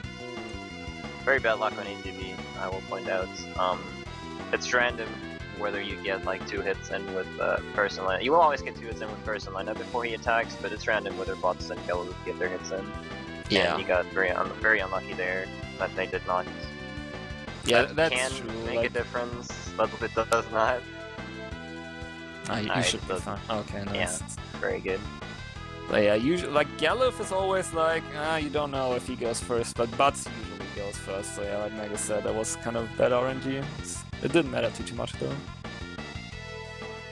So same thing, he has to fight this one encounter just to give Lena and Galuf a level, because Ferris starts at a higher level and Butts already got his first goblin shenanigans at the start, which gives him more experience. And he defended with Lena there, because Lena doesn't have a good enough weapon and or enough innate strength to one-shot that enemy, so he just wastes time attacking with Lena there.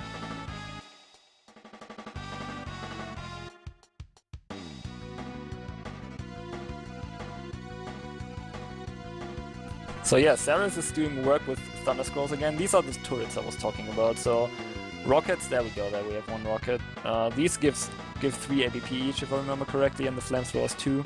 So it helps a little bit, but not in the big picture. Like, especially later on, bosses give so much ABP that these small variances don't really come into play a whole lot.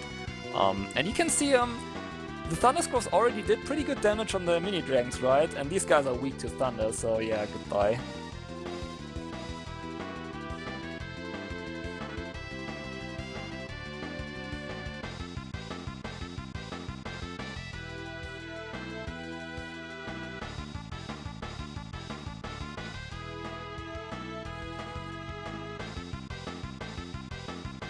These enemies can actually be kind of annoying, the rockets especially. They have a spell called Rocket Punch, I want to say, which can confuse you and I think halves your HP. So the Rocket Punch actually deals 3/4 damage. Oh, the other very, one is the very rocket, annoying. right? Yeah. Yeah, So they can be it's really very annoying if you don't have like thunder stuff to work with. So for this boss, he's pretty much the big bad guy of turrets. So we're gonna switch Lena as well. She was a mediator up until that point, just for ABP for later.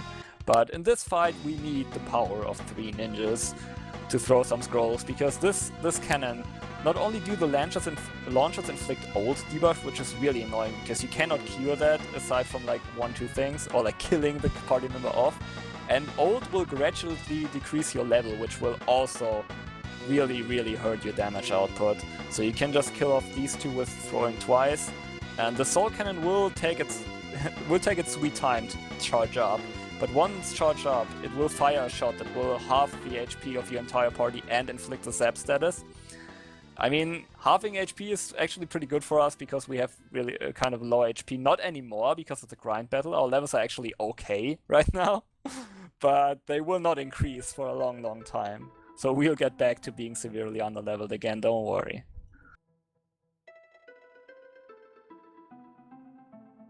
Good side note, the steps in the crystal room count? In the Wind Crystal room? No, they don't. No, they shouldn't. Because I was watching Jenny's stream and he stepped one tile too far. That actually it's was very all good. bad. Oh, also, even the Chocobos are pretty cute, right? And I mean, Jenny has on Team Chocobo, but he doesn't want to say yes to that Chocobo, because if you do, he will go on and explain all of the job system, which takes forever. The good thing in this game is you can say no by simply mashing the B button, so you don't have to worry about moving the cursor to say no on that text box.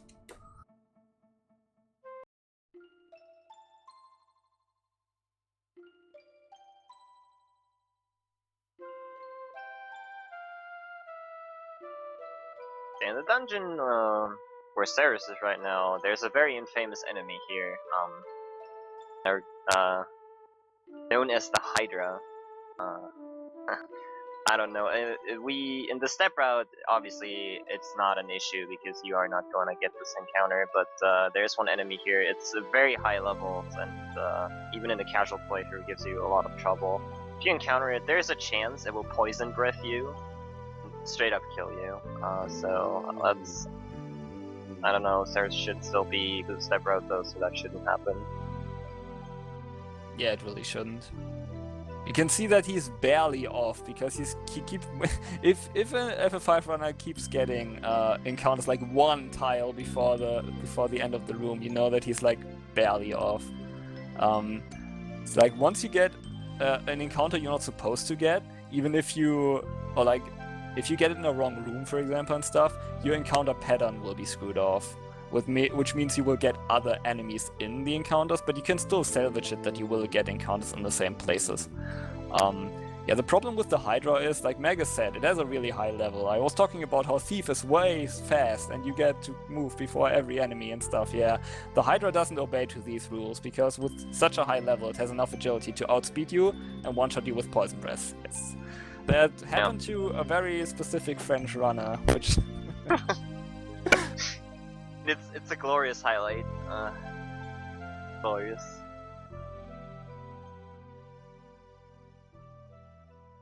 But yeah, since he's still close enough to step out, he should not encounter it. There's also another enemy here called Hayudora, which looks like the Hydra, but in fact is not the Hydra, not as high level. It can also use Poison Breath, but you're faster than it, I believe. Yeah, you should be. It's you can tell by the color. They actually have the same sprite, but they have a different color, and of course a different name. And now for the only use of pajamas in this entire run. Very, very good. Upcoming boss is RQ Avis, which is a very, very interesting boss actually. Does have elemental properties, and it changes them depending on how much damage you deal to it. It basically has 4 elemental phases at the start of this battle. The first one is weak to wind, which is why we want to have Geomancers here. They will automatically use Gale Cut for their terrain in the dungeon we're in, which is very, very handy, as you can see, which dealt a lot of damage, and periodically it will change its phase every time you deal enough damage, hitting another immunity or absorbing another element, and being weak to another element. As you can see, the next Gale Cuts right here will deal a little bit less damage because it's not weak to wind anymore. But yeah, in a speedrun it's routed out, so every time it changes its form, it basically resets its ATB tooth, so RQ Avis should not get any other turns here. And once enough damage is dealt, it will die and resurrect, and the resurrected form can only be hit by physical attacks. Luckily though, when it resurrects, it also changes basically what type of enemy it is, so it changes to a completely new enemy. And that enemy, well, you'll see what happens, I suppose. What happens in a second. It has a very specific level, if you want. Yeah, a not very good level to be at if you want to survive. Yeah. Alright, so Steris got trolled a little bit there. Like, the ATP was barely not enough to give Lena her turn, and she got paralyzed. So you could see that Lena was supposed to do terrain again, and then it was perfectly set up that Butts would get his turn to level 5 Doom. But Steris was quick enough to react and actually cycled through his guys until Ferris got her turn again, so she could terrain, and then it transitioned.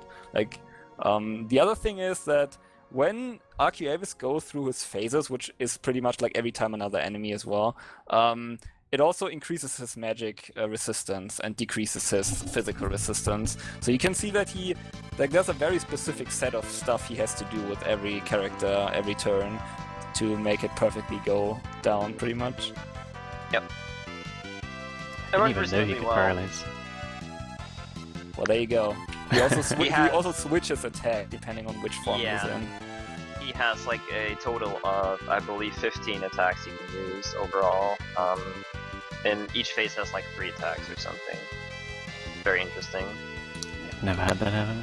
It was really inconvenient of Lena as well, like, really low chance. Yeah, I mean, at least it wasn't Butts.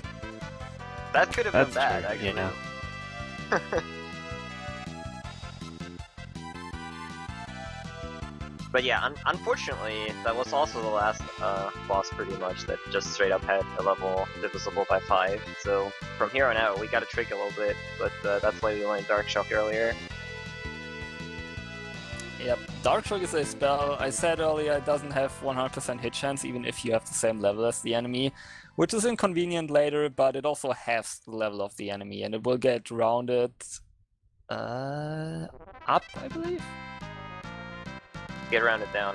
Down. Of course I get it wrong. Whatever. Okay, we'll get rounded down, which means you can also do fancy stuff with it to set up level 5 Doom, which is nice. Yeah. It's particularly useful enemies that have, like, let's say level 31, 41, etc., etc. They will be halved to, like, 15, 20, and such, so you can immediately cast level 5 Doom, which is very handy. Yeah, they're kind of lazy in that instead of making bosses immune to level 5 Doom, they just made it 41 or 21 instead of actually making them immune, so... Yeah, I don't know. Levels in this game are weird, and that's also like because they determine spell hit chance, it's kind of annoying to hit enemies sometimes. There's also, by the way, don't get me wrong, there's also a magic evade stat that's totally separate from the level difference, but if you go through to a wiki or something and look at the boss levels, they are all over the place. It's kind of funny.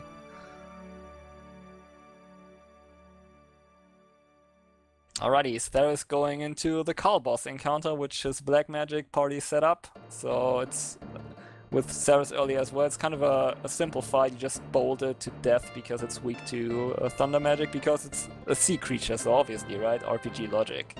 And he can troll, but it's very unlikely. So Eugenia already got the back attack, so that's enough trolling for the first half of the game. Right?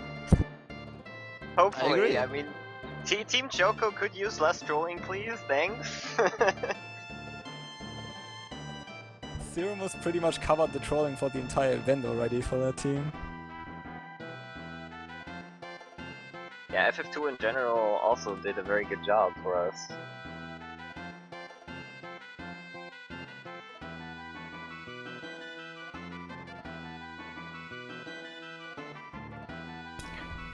Worst case of Carla boss is that he just kind of wastes a Phoenix down if someone dies, really.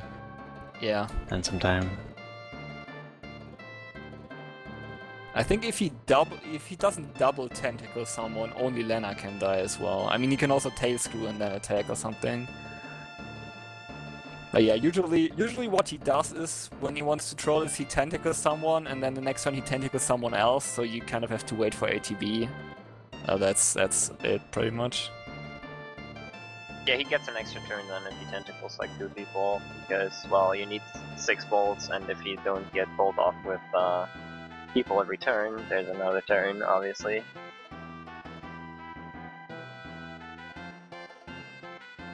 Which can lead to set trolling. You do need the ability points for black magic right here, so if somebody dies, you have to resurrect them, then it's really unfortunate. Yeah. Like we said earlier, you have to plan in advance a lot. Like, you have to use the black magic secondary. You can see that when Staros was fighting the wolf battles in the forest, and like obviously for the ninja. Like I talked about how you desperately need the black secondary for ninjas to do insane damage with the scroll. So that's the reason you want the ABP there.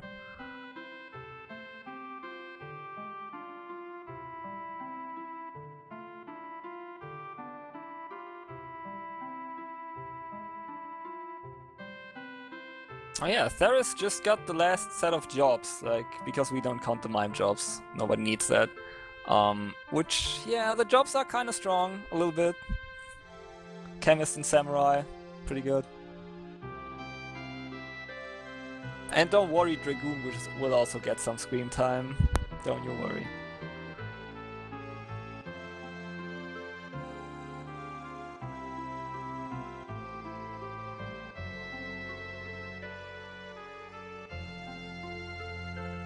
So yeah, it's a common theme in this game. Theris managed to basically reach all the crystals in time just so he can see them explode with his own eyes. At least you get some chopped crystals out of it, so that's something.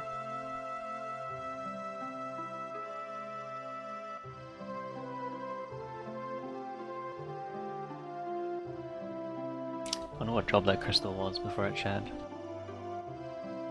This blue mage, samurai, and chemist all rolled into one.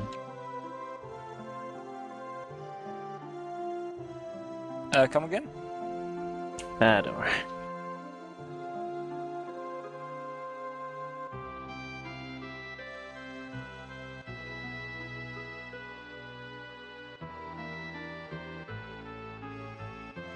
Right, so Staros has to sit through a pretty long cutscene here as well. Like this game has stretches where there's just a lot of cutscenes. Like in general, World 2 has like a part where there's a lot of cutscenes, but after that it's not that bad anymore. Also, World 1 is the longest by far, because not only has it a very slow start, but you also have to set up a lot of stuff. Like you have to do the grind levels, you have to get a lot of blue magics and stuff, and get ABP.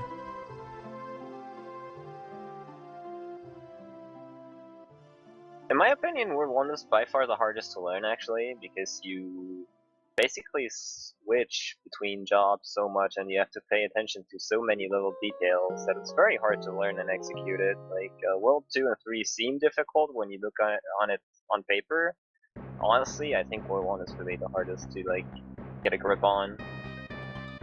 Yeah, I would agree on that, that is true. You have to do, like I said, you have to do a lot of getting ABP and preparing stuff for the later worlds. I want to say like World 3, especially the end, because there's like a really long boss gauntlet with no save, can be really stressful at first because of all the different boss setups you have to do. But overall, World 1 is the hardest to learn, yeah, I agree on that.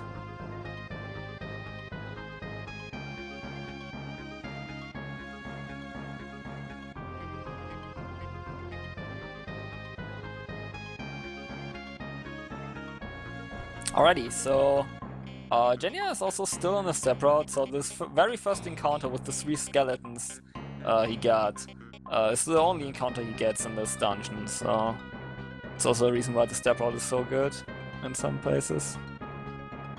Mike. Oh, did your controller? Yeah.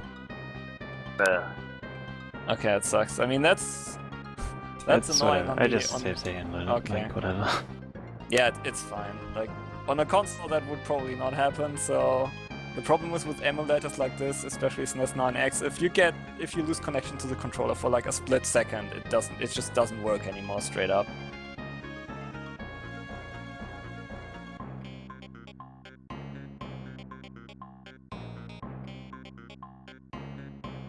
It's all good, guys. It's just the controller was screwing up, and he didn't skip ahead or anything. It was just to make sure that he can actually continue and doesn't have to reload a save way back. Yeah, if I had to load a save, I would have gone back really, really far.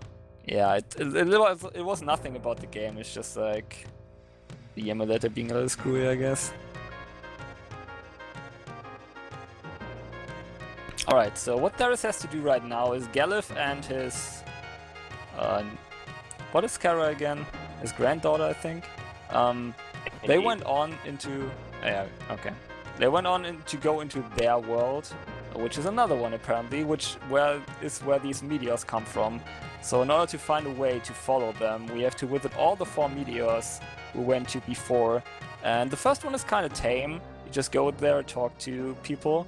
But the other 3 will have 1 boss each. So... which are, I don't know, kind of interesting, because you see some jobs you don't usually see, or see like the first iterance of Seninage, which is gonna be used a whole lot. Money is a wonderful thing, especially in this game. Yeah, samurais It has are so multiple noble. uses. So they are so noble, always giving to the poor, giving their money away.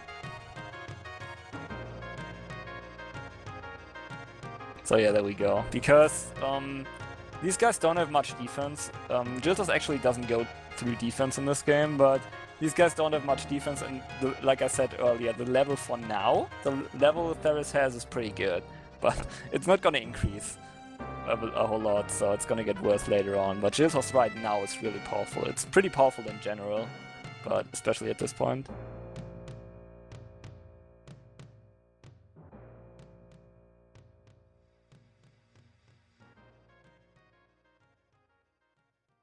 Yo, that was pretty nice. Siren started off with haste, which is the worst thing, but I think she used scan and missed or something and healed herself, so that was pretty good. Nice. Yeah, the problem with haste is that she actually does get an extra turn, so there's one more potential attack spell she could use, but it worked out perfectly fine, so that's very good. So now Genya has to make sure that he doesn't overstep any tiles here. Like earlier, like Darius did, he has to hit 3 menu spots in this in order to skip encounters and go to the city, and then after the city he has to hit another one, which is I really like that kind of routing, because you actually menu in the last menu you do before the dungeon. It's just small optimizations.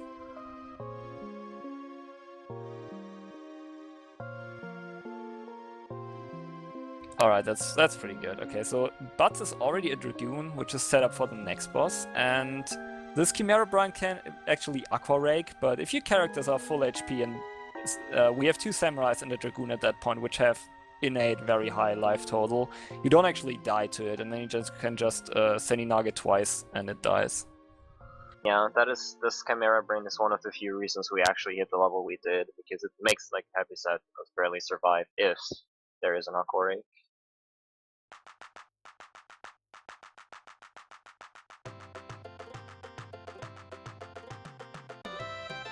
Yeah, how Jiltos works, the damage is pretty much it adds 10 to your level, and then it subtracts that from the enemy defense. So actually one of the things that do not get reduced by enemy levels. FF5, they are playing the SNES version or Super Famicom version to be exact, because they are playing translation patch of that version, like a ROM, because it was not released outside of Japan. Okay, there we go. Titan, very nice boss setup. When Titan dies, he always does an Earthshaker, which will wipe the party at this point. So we need the Dragoon, since Dragoon can jump and avoid earthquake damage, obviously. So you Jitters once, and then you wait. You have to wait until the jump goes off, though. That can kind of screw you over. And then you use Jitters the second time, and it dies. Done that before.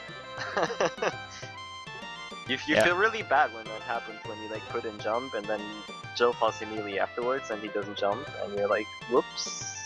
Yeah, exactly. It's like sequencing in this game from like specific commands is kind of weird. Like I had it happen to me once again in a later boss fight where you have to pretty much, the last two things you do is resurrect someone and then cast level 5 Doom. And the problem was the Phoenix Down didn't go off for the level 5 Doom, even though I inputted first.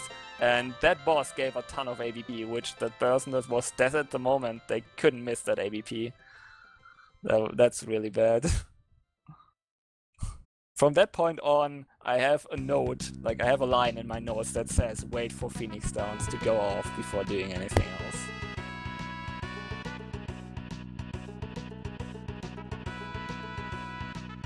Alrighty, so status is off to World 2. Denia's coming up with the Magisa fight. Let's see if he gets good luck and Magisa actually uses Ice on Lena. Because Lena is the character you wanna... Like, you don't want to have her dead right now, it doesn't matter that much, but you don't have to revive her, that's the big thing. Yep. Yeah, very nice, very nice. That is Lena. Huh. That is how the perfect fight looks. Good RNG for Team Choco. What is this? Madness. Unbelievable.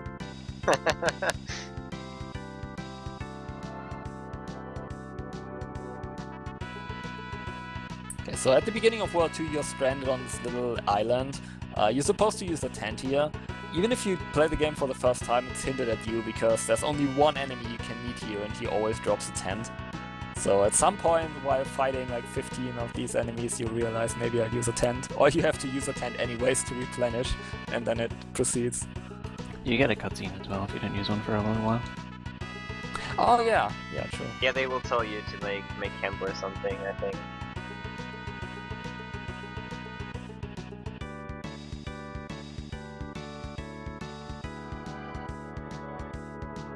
And then in this cutscene they don't even have a tent.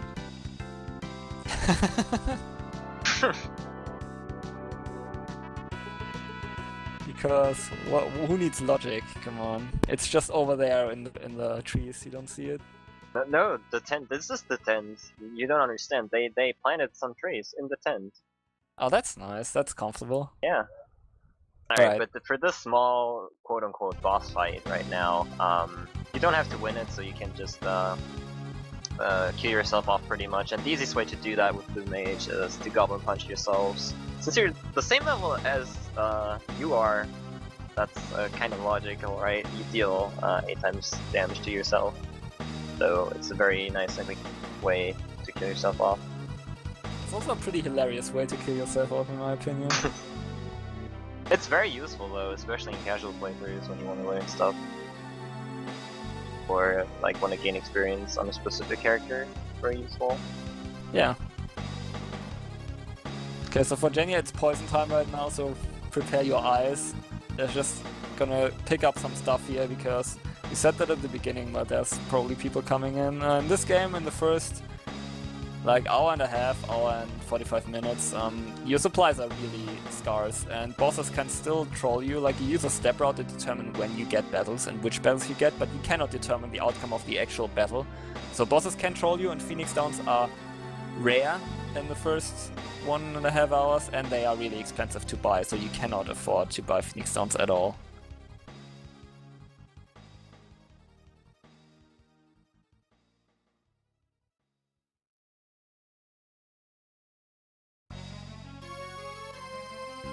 Oh yeah, by the way, if you win the battle against the Abductor, you find a chest and with like sleeping gas in it or something, so the outcome is still the same, and it's actually faster to just kill yourself. Yeah, Abductor does have a decent amount of HP. It's not really worth it to kill it.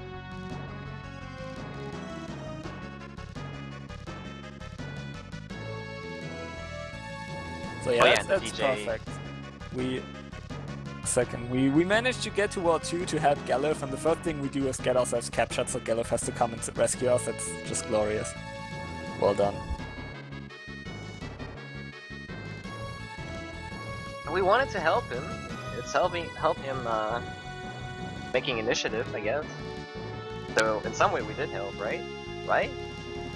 Sure, why not? Let's go with that.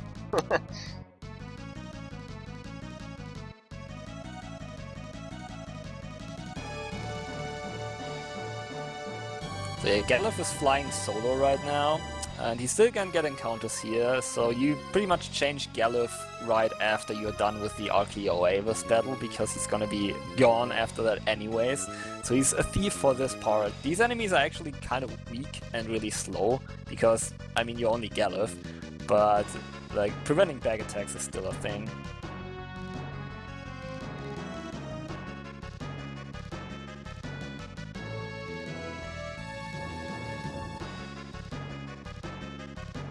Now it's really important to actually change your chop class from the Thief, because Thief is not powerful enough to defeat Gilgamesh at that level, so you just give him some money and he leaves.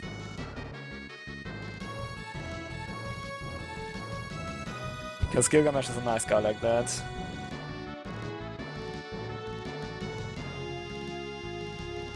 Cookie, you can, if you have either a flash card or a reproduction card, you can play that, yes. It just works fine. The problem is there was no released version of that, so you cannot actually buy a legit copy of that game and play it.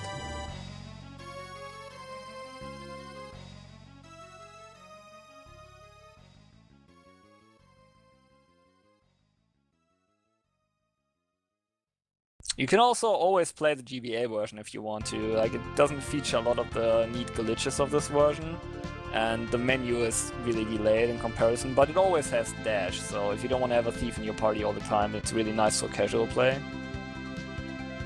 It has its own little things going for it. Like, you can basically manipulate encounters from anywhere since you have a quick save option, but that's about it for advantages. So over the SNES version, everything else is a bit slower, pretty much.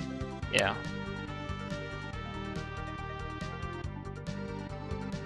But yeah, pretty clean Galura fight for Genya. Also, since his Lena was killed off, she doesn't have to kill herself off, which is a really minor time save, but everything helps.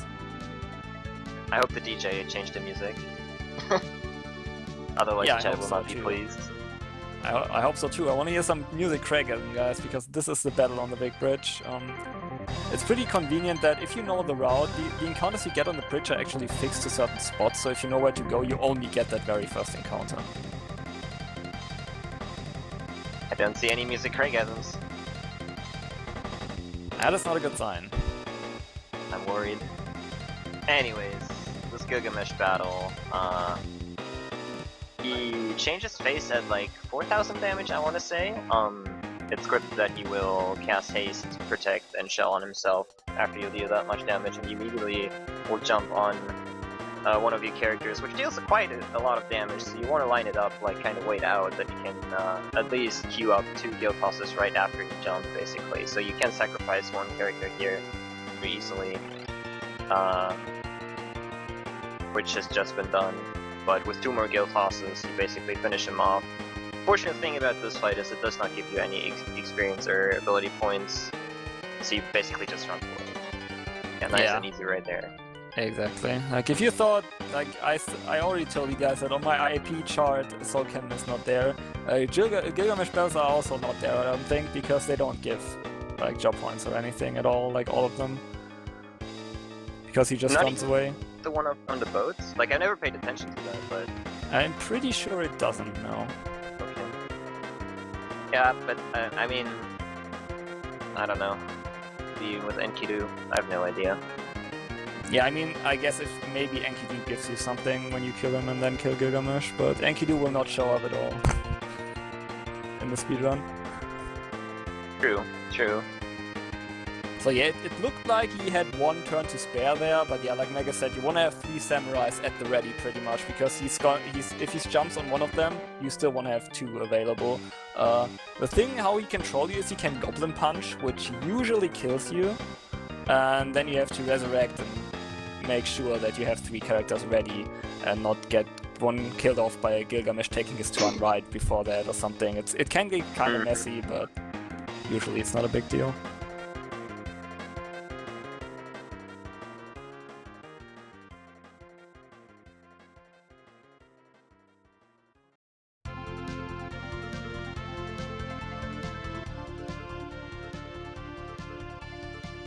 Alright, so we have some more job setups because Lena is still not done being a mediator because we need the control ability later and that one is also pretty expensive. Also, Galif has to start collecting Chemist AVP now because Mix is not cheap, I tell you. And the problem is, like, most of these abilities might not seem that bad, but you have to keep in mind that we don't fight anything except bosses. And even though, like, a couple of upcoming bosses give a good amount of AVP, you need all of that. Yeah, and in some cases you cannot be like a chemist or mediator because you do need, like, let's say Lena to be a specific class in order to kill a boss really fast or safely. So you can't really purpose everywhere. So you gotta be aware of that, basically. Fortunately, the next boss is rather free though, so it's basically free AVP, but we'll get to that once we get there. Yeah. I think I'm not as comfortable with the route anymore as it is. Are you still on the route, Cyrus? Kind of. Okay. Sort of? Maybe? So I guess the enemy formation should not be the same anymore, but it seems like he's not getting much encounters. It's pretty good. It's a pretty nice recovery. Yeah, I got one where I wouldn't normally.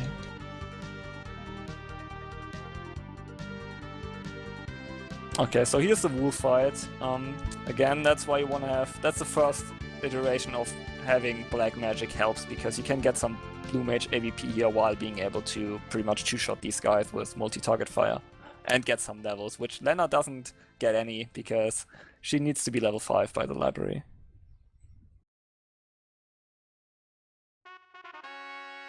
I'm not doing the desert though, if you want to explain that. So it'll break then. Okay, so yeah, the desert is really scary. Pretty much after this boss, there's a huge desert that separates this cave from the Moogle forest, and you're supposed to go around. Like, you save a Moogle here, and the Moogle will show you the way and tell you, like, he will shake his head not to go into the desert, because in the desert there are enemies that are very hard. I think it's not inescapable per se, but it's very hard to run away from. Like, there's enemies in this game where you have like a 1% chance of running away each tick. So that's pretty much inescapable, and they are really strong and will probably wipe your party. But on the flip side, on everything that is not a desert in this area, you will not get a single encounter. So if you are on the step route, you can just do it normally, like walk into the desert, menu on the right steps, and then you will not get an encounter. But if you think you're a little bit off, it's just best to like not take the risk.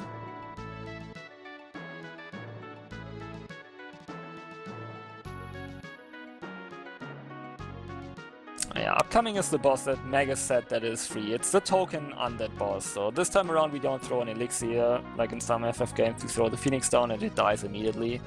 One little one little thing, it has only a 50% chance of hitting. So you have Phoenix Downs to spare at this point because you have the money. You bought them in World 1 right after doing the money glitch pretty much, but it just wastes time. Yeah. And that guy actually hits quite hard. He does. But it's kind of annoying if you miss the first one too, because the thief obviously goes first, but if you miss that one then you have to queue up 3 more Phoenix Downs before anyone will act.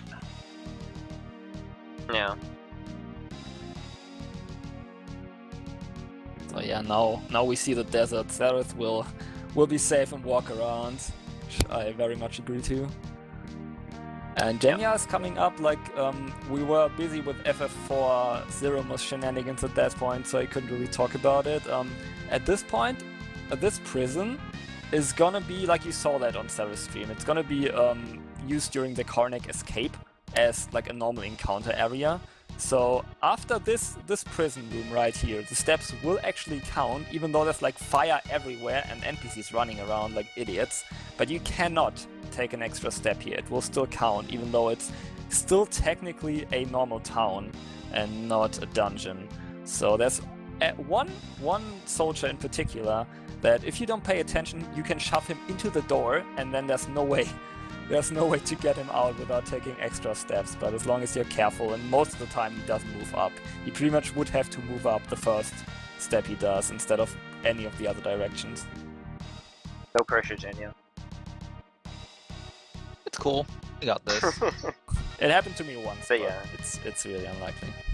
It's the only town or castle where your steps actually matter. So that's really something. When you learn the game, it's very irritating for you to learn like how to walk in this area specifically. But yeah. Yeah, exactly. You have to pay attention because the fire that's everywhere will block your paths and stuff.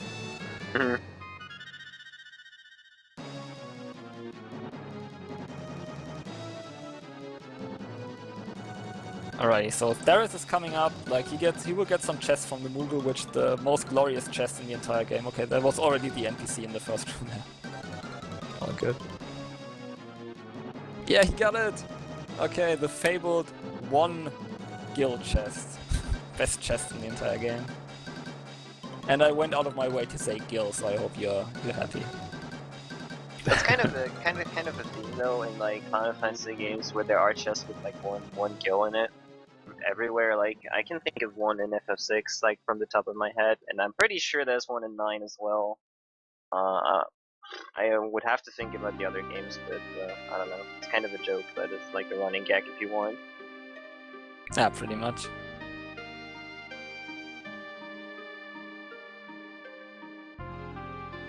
FF7, you get the 1 gil from the kid, which is pretty cruel. Right.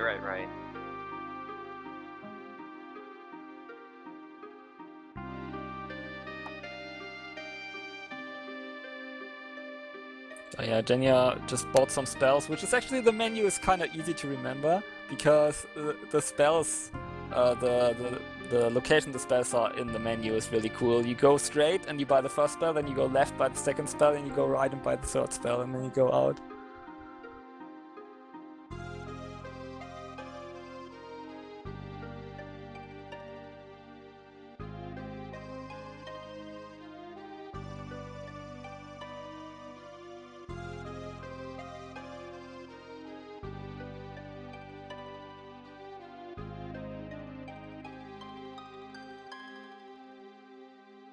Okay, so the Moogles make a big Moogle face appear in the forest. Don't ask me how. So Kara actually finds the rest of our party, and now we can go to Galus Castle, which I call Because Galus Darius Castle. is on Team Mog, duh. Ah, of course. You'll see a Chocobo face on Genya's stream when he gets there.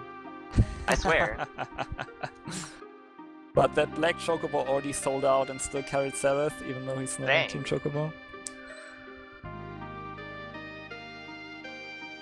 Well, yeah, looks like Genya's still on track. The Steam Shop is also kind of annoying because, like, especially in that room, if you just walk down mindlessly, you might hit the conveyor belt there, and then it's kind of bad. Fortunately, though, in these elevator rooms, your steps also do not count, so that's a little bit. I mean, you don't have to move a whole lot in those anyways.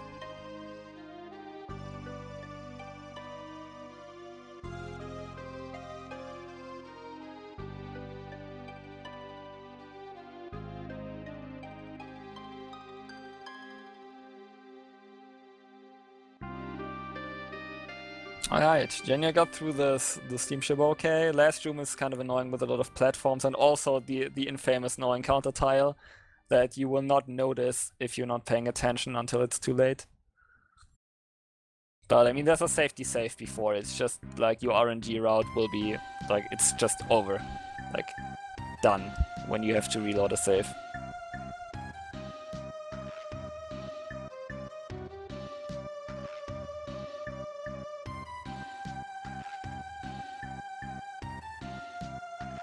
So there's like one single encounter here he can use to check, which is at the right spot, but sadly the encounter tile is after that. Yeah, alright. He did that okay. It's just you have to hug the switch there. If you go up immediately after going through that little corridor there, that's the wrong way. That's the wrong way. You can't go that way. Well, I mean, I think it's the switches do prevent encounters. Isn't that the thing? Like if Yeah, you're close to a switch, it doesn't advance your step counter. Probably, yeah. It's probably the same thing as with the chest in the ship graveyard you pointed out earlier. It's probably the same principle. Because it kind of acts like a switch, you know? Yeah, sort of, I guess.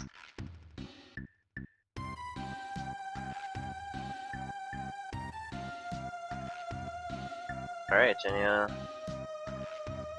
Get the tornado.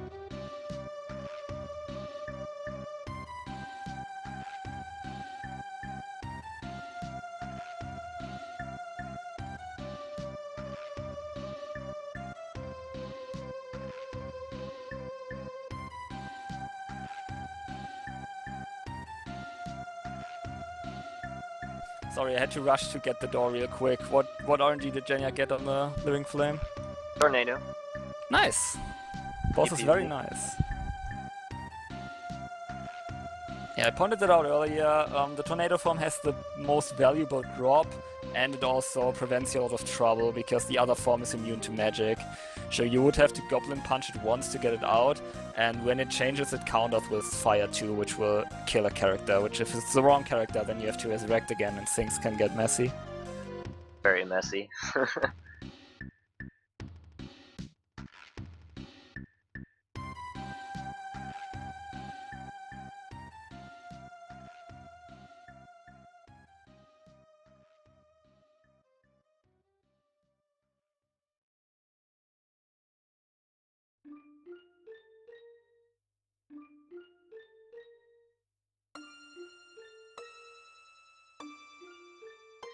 Alrighty, so Siren did his best to sit through the cutscenes in this place, and now he can go out and actually fight the Abductor again.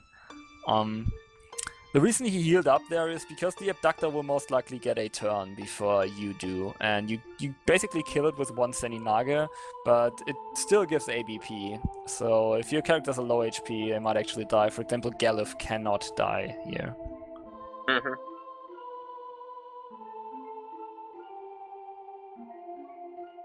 It's also funny how like 3 of these guys come at you, but you only fight 1, and then they all disappear. But yeah. Yeah, apparently the other 2 Outdroids is like, we're right behind you, and then they just leave. Video game logic. Yeah, this thing is actually very nasty if you're not prepared.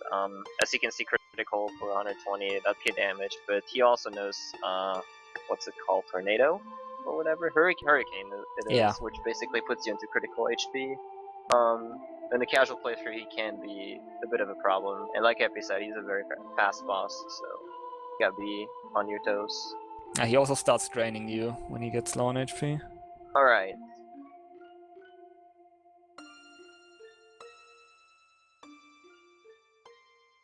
And yeah, like in this run, Cyrus immediately switched to Thief with Escape again because he can get encounters again, and Ferris actually has learned the dash ability now, which he already used with Ferris as Samurai with dash.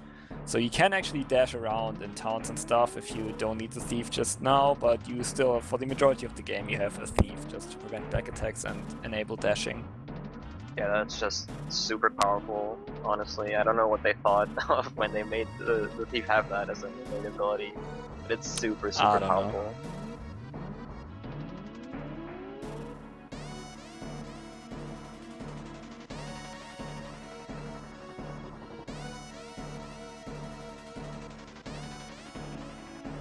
Alright, coming up for Jaya here is the Karnak Escape. As we said earlier, the castle transforms into an area that actually does have encounters in it right now, and it will take some extra step rooms and collect certain chests. Most of these chests actually have battles in them. A couple of them though do not and have some money in it, and that's the one he's going to grab. Hopefully. Yeah, he needs some more money for buying more rods and stuff. Yeah, he got it. Indeed. Nice. Money is always good, yeah. And it does look like there are no encounters here, but trust me, there are. Yes, and they are very, like, there's an encounter that is very hard to run away from, I pointed it out earlier, and with this setup you save menuing with the step route, but that means you are not really prepared to deal with the encounter if it happens, and you basically need to kill off Lena and then kill the encounter. Because Lena can still not get any experience, because she needs to be level 5 after this still.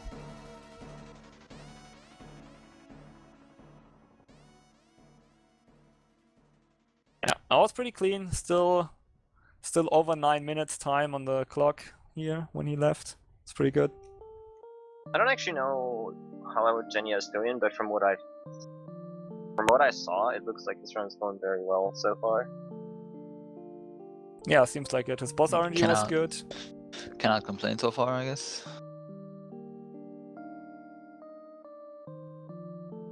Sadly, I don't have a timer. Neither do I. That's probably a good idea.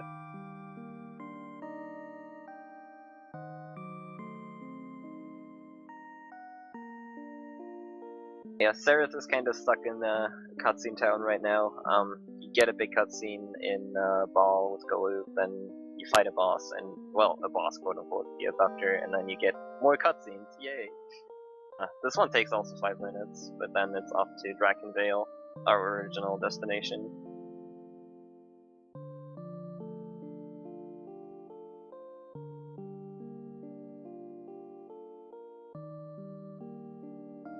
Of course, Genya makes his way to the Ancient Library right now to learn level 5 Doom. Saw on Sarah's stream earlier. Hopefully he gets decent RNG on the book fight. It can happen that, I don't know if it was mentioned earlier, when you want to learn level 5 Doom, catch the enemy once you're done, it can happen that your fires are actually bad damage rolls and that you cannot catch it after that, so you have to hit it like once. It's very rare to happen, but it can, so let's hope that does not happen.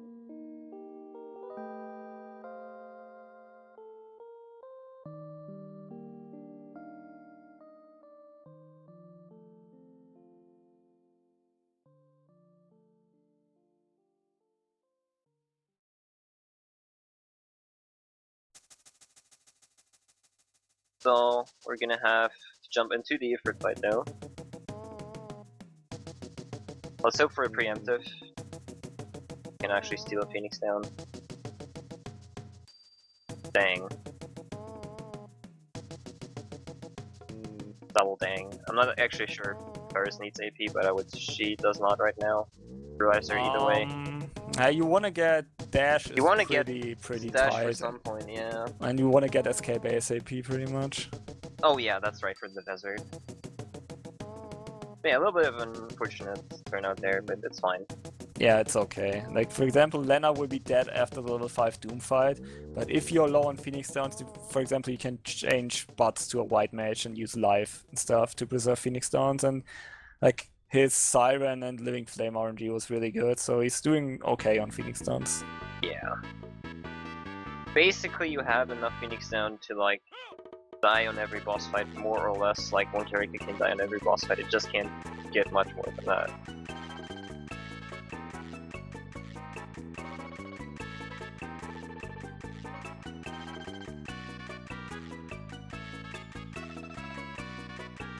Alright, now he's setting up to learn level 5 Doom. Yes. So if you're wondering, not only can you break the rods to inflict huge damage with, like, breaking the rod casts the level 3 spell of that element with an increased magic power, but you can also just equip the magic, the rods, and then your normal spells of that element will also deal increased damage. That's the reason he equipped it there on Galuf. Oh yeah. It's actually a very, very nice thing about rods. So. Very useful too. Oh, little misstep there. It's okay, it doesn't count. Still fine, yeah. Oh, good RNG, very nice, very nice. Now just to deal enough damage.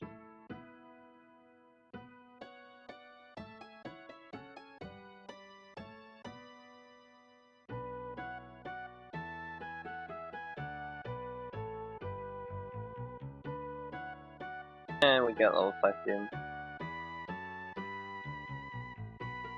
Easy peasy.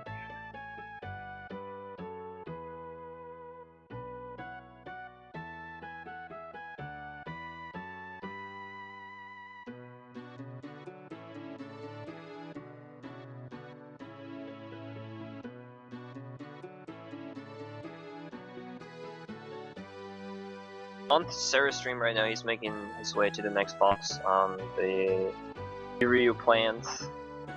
So yeah, basically our goal is to get this plant that is called Hiryu plant to cure the Hiryu from this disease. But yeah, this plant is very feisty, as you can see. Yeah, the basic strategy for this boss is very simple. I don't think I have to explain a whole lot about it. Yeah, you can see what happens here, I think. I was gonna say, but it's, I mean, very self-explanatory, and like Happy said earlier, Galuj and Lana basically just here for the ability points. One of the few bosses very nice that don't actually do a whole lot on their own. You can see it spawns the small flowers right there. It will act after a while and inflict status ailments on you. But yeah, with Guild Toss here, just dispatched it very quickly. And you only need 4 Guild Tosses, I believe, and it's already done. Yeah. Yeah. The thing about the small flowers is, like, Guild Toss goes through defense, obviously. The flowers do have very high magic defense and physical defense, though, so in a casual playthrough, if you're not prepared for this boss can be very, very annoying.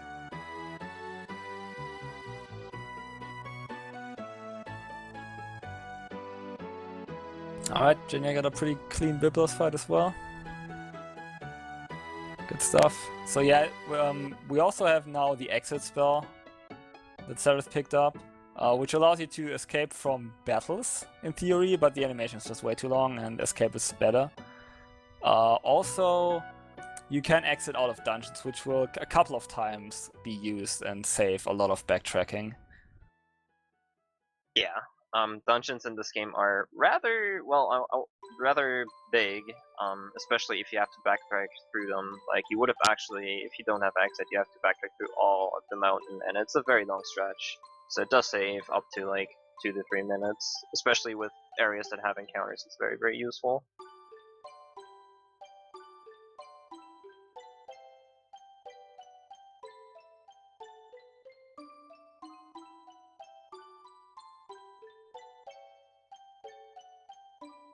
Yeah, and that Hyrule plan is actually one of those instances where you have to kind of know where the trigger for the boss is, because if you're not in the step route and your encounter pattern is kind of screwy, you don't want to change Faris to a samurai and then get a back attack or something right before the boss trigger, which is very unlikely but can happen if you change too early. Yep.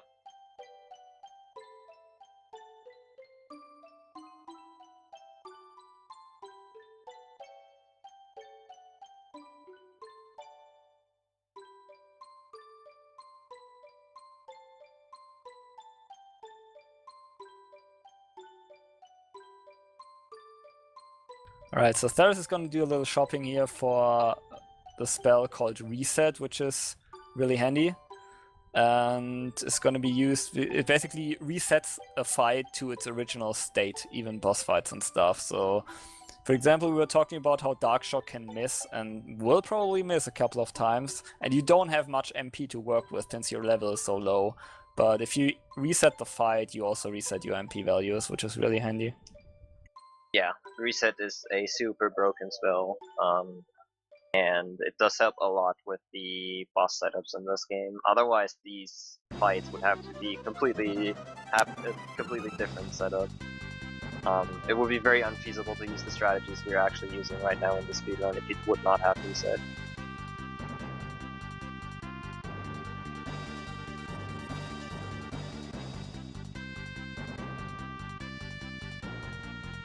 I mean, in casual playthrough, Reset isn't too big of a deal for you, since you'll be fighting stuff head-on most of the time anyways. It's just, yeah, you don't really need it.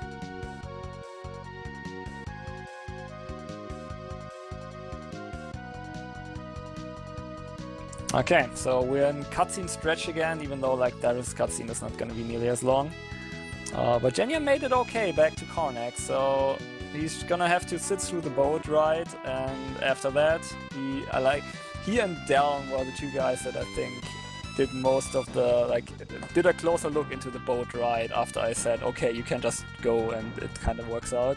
So he should know exactly where to go, and then he's also set up for the Ramu grind and the Black Flame encounter. I hope he does not grind on Ramu. Yeah, I'm... Okay, what I meant was for the mini dragon grind in the Ramu area. Of course, we will not see any Ramu. Okay. Just wanted to make that clear. Yeah, that was kind of bad wording on my part, I agree.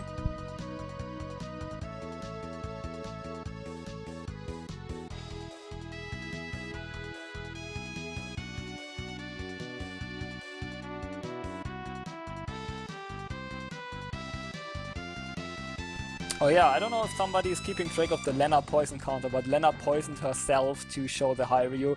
That's like the best part. It's like this, when you talk to animals, look, it's good, I eat it as well, and it's highly poisonous for her, which kind of doesn't make any sense. Look, it's good for you, and then she's almost dying on the floor. But it kind of works, so the Hyrule is safe now, so we can actually use it to fly to places again.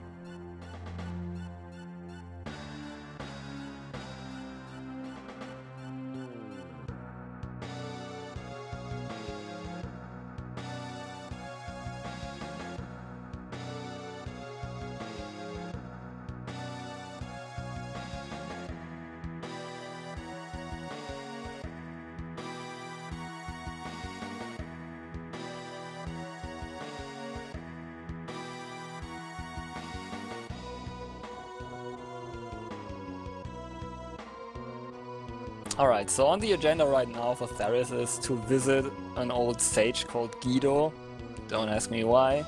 Because Extes kind of made some preparations to make sure that we cannot get inside his house. And he set up some barriers, and apparently this Guido guy knows the way around that.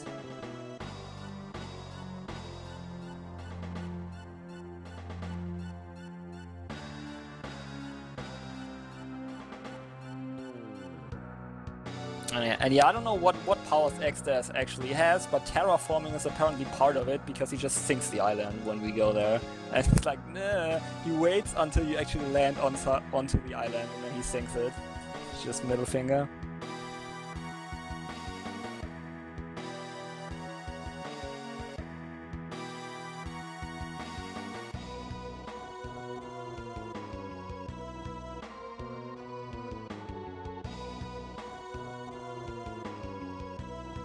Alrighty, so Genya is almost done with the cutscene stuff, so you can prepare to make the great sail to Croissant Island. And it's crescent shaped, but since there are also a lot of French runners of this game, it's called Crescent Island now.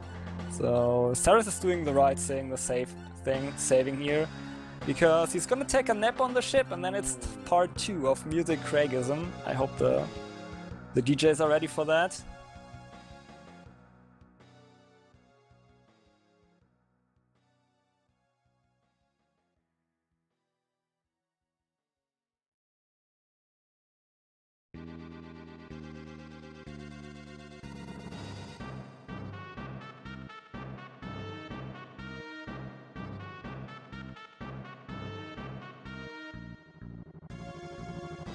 So yeah, you meet up with Caesar here, which is also a king from like a nearby kingdom on this world, and he has a fleet in place to actually battle Extes, try to break through the barrier and fight him.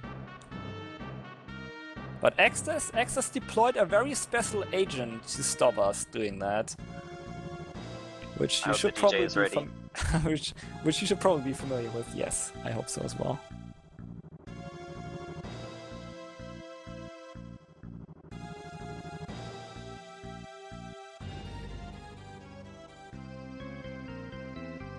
Because battles like these are not only fought on bridges, my friend. Indeed.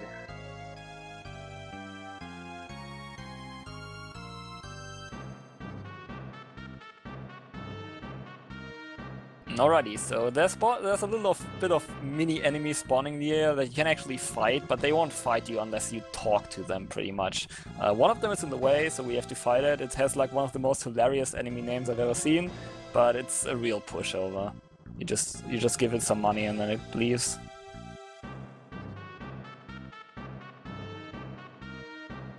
And then I'll leave Magus to actually explain you guys how the boss fight goes, because I'll get something to drink real quick. Alright. The boss fight, we mentioned this like a couple of times earlier with Darkshock and such. It halves your level, and I gave this quick explanation on how level 31 becomes level 15 and such. And yeah, this boss is no exception to that rule. I believe Gilgamesh is level 31, like I've used in my example, so you can imagine how the strategy will pan out. Pretty much going to be, we want Darkshock to land. If it does not land, we don't have a lot of MP, so we want to reset the battle if that happens. And yeah, we'll see right here if Cyrus just went into the fight trying to Darkshock. It does not have a particularly high hit rate. As you can see, he has to reset right now, but yeah, that's pretty much the strategy. He's going to reset and try again over and over until it lands, and then just use level 5 Doom, and you're done with the fight. It's a very, very simple concept, and it doesn't work on too many bosses in the speedrun. It's just that this one and a couple others. Very nice second try.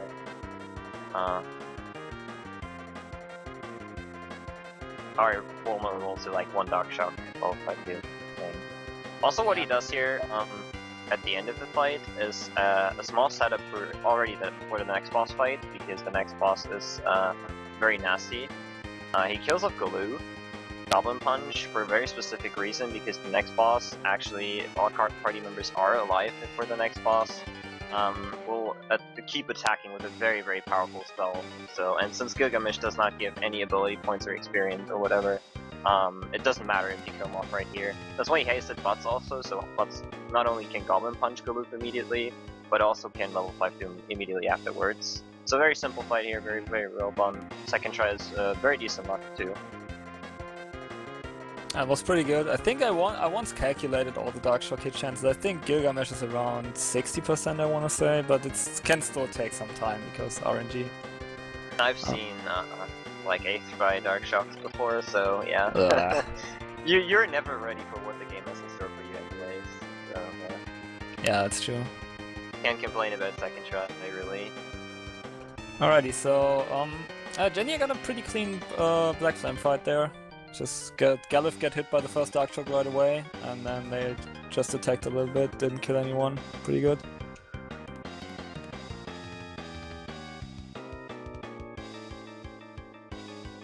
Yep, Genia is setting up for the ninja magic right now, literally. Because he's gonna buy some scrolls, which, in contrary to the normal stuff you throw with the throw command, scales with magic power.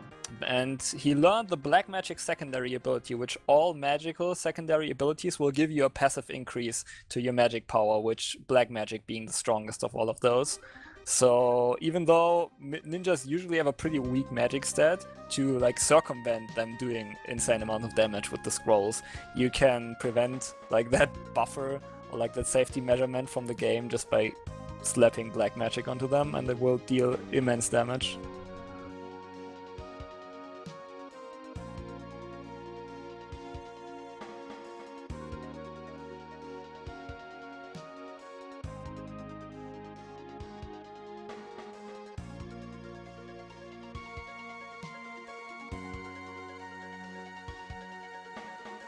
Okay, so Genia's coming up to the mini dragon grind. Yeah, hopefully mini dragon grind. But I mean, he should still be very out. He got the encounter. Yeah, it's on the right tile as well. He got that. Mini dragon encounter, I believe, is actually like a very rare encounter, like 5% to get it if you like play casually. 5 or 3%, I'm not sure. It's very rare. Yeah, it's actually not the rarest encounter here, but because Ramu is like on every common encounter slot in this game, in this area. Yeah, I touched on that a little bit earlier. It's pretty much like for most areas you have 2 common encounters, 1 uncommon and 1 rare. So the mini dragon is the uncommon, and both common encounters are Ramu. Both of them. So the rare encounter would be the golem with the 2 black flames, I believe. Exactly. I see. That actually makes a lot of sense.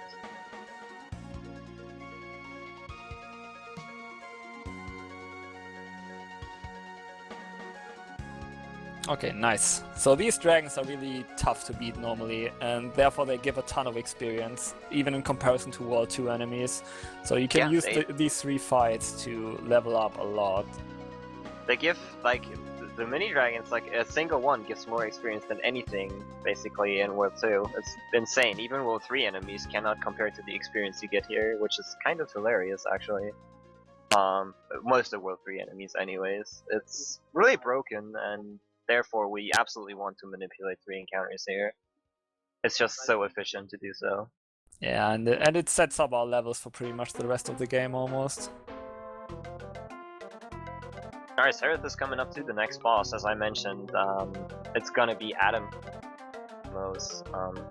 This is when all your party members are alive, uses Comet like 3 times in a row, I want to say, at the start of the fight, and you cannot prevent that unless you have a dead party member. That is why he killed Gilgamesh, so Adamos basically just sits there. Adamos can still do stuff like casting Slow 2 on the whole party when one party member is dead, but he has a very high chance to just sit there and do nothing. And Adamos also has a very nice level. I believe it's 41, and yeah, you'll see what happens with something like that. It's basically the same strategy we just used for Gilgamesh. We're going to use Dark Shock once. If it doesn't land, I believe you have one more Dark Shock attempt and then reset, or you reset immediately. Yeah, you should reset immediately. Just notice the MP on Ferris, it's not enough. And he hits it first try. Yeah, very first nice. try, wow. Very nice. At that rate, you want to immediately revive Galoof. Since Adamos doesn't have a turn queued up, he cannot do anything, and you can just cast immediate cast level 5 Doom, since you absolutely do want to have the ability points from Adamos. Yeah, that was the encounter I was talking about earlier, where the Phoenix Down didn't go off, and that's game over pretty much. The good thing is there's a save right before that, but still. Yeah. Adamos does give, also is the first boss that gives over 10 ability points, I want to say. Yeah. So very, very, very important for the chemist ability points.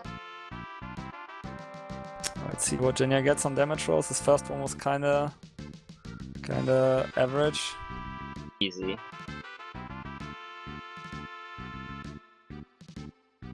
Yeah, nice. Okay, very good. He's also on point with his step rod still, which is really nice. Yep. It's basically, I mean, if he keeps it, it's always very nice, but if he loses it, like, at this point, it's not really too bad. Like we said, like, the mini dragon grind is pretty much the really big thing that saves you a lot of time. It would obviously be bad if he loses it, and he will lose some time to it, but it's not really the end of the world if he loses it somewhere from here on out. Yeah, exactly. Like, the benefits from just getting the mini dragon grind just overshadow most of the run. I mean, getting less encounters is always really nice if you want to have a really good time, but that is like the big thing you want to have, the mini dragon grind.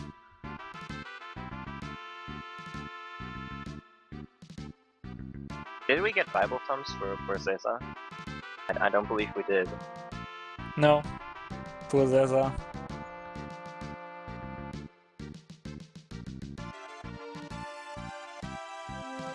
Slightly misspelled Elter, but I appreciate the effort, thanks.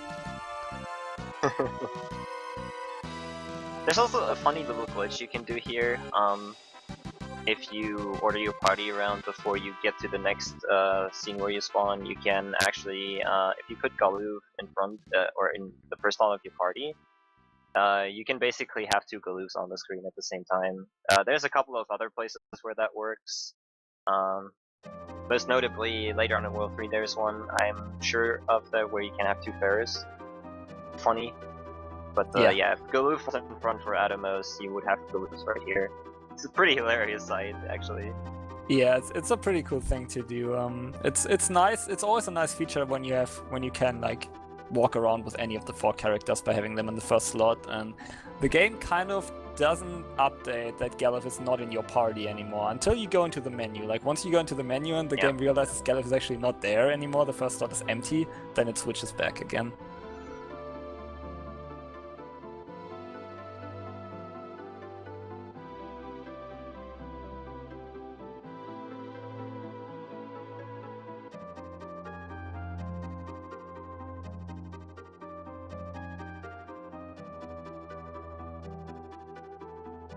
Alrighty, so Now we get a submarine, which is very convenient because you remember that shrine that we wanted to go to, which unfortunately sank right before our eyes onto the sea, onto the ground there, so we can go there now still, even though it's sunk.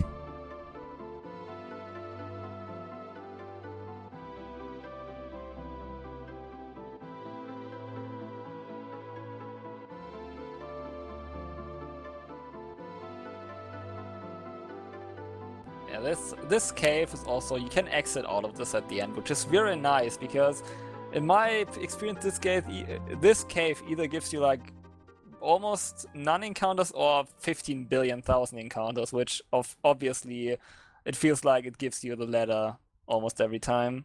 So it's very nice to exit out there.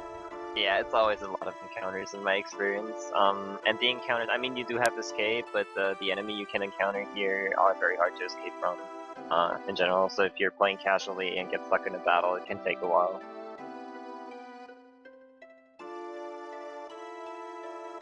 Yeah, so other than that, this cave is pretty straightforward. Aside from like pressing some switches, it's kind of like a puzzle dungeon, lifting some rocks and stuff.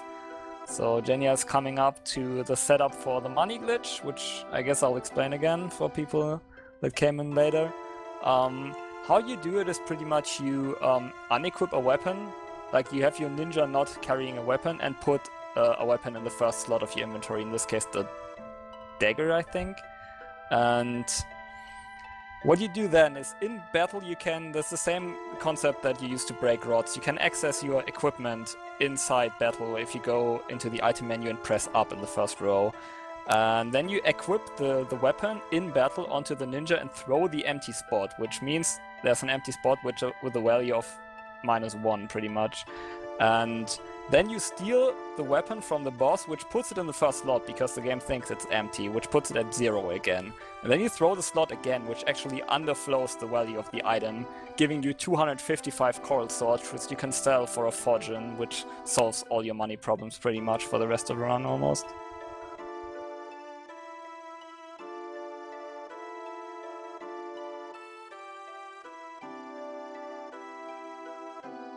Yeah, Staris is doing some plot shenanigans here, talking to Guido, which is actually a turtle. Figures. And yeah, you can, like, I wanted to make sure to explain the glitch beforehand so you can just see it in action, knowing what he's gonna do.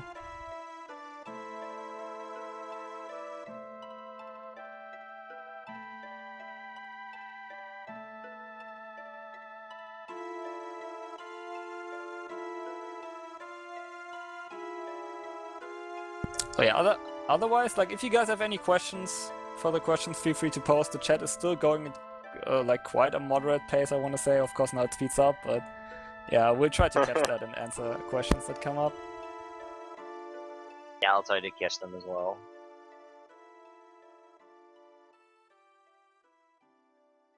Like, especially if you're using any terms you're unfamiliar with, or like, I'm usually used to, like, commentating for people who know the basics at least of the run, so if there's any questions, just go ahead and ask.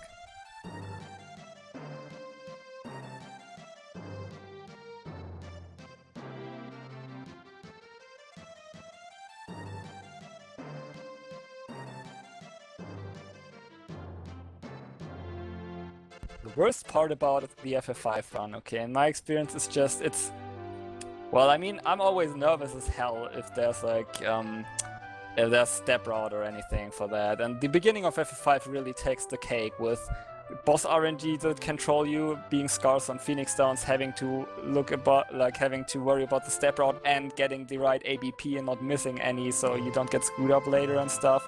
It's really tense. Like, I would say the early part where you actually also have to keep the manipulation for the grind is the worst for me. Yeah. Once you're past the mini dragons, basically, I mean, you can feel a little at ease that the rest of the run is probably going at least to finish. Like, if you miss the mini dragons, you can lose so much time. It's ridiculous.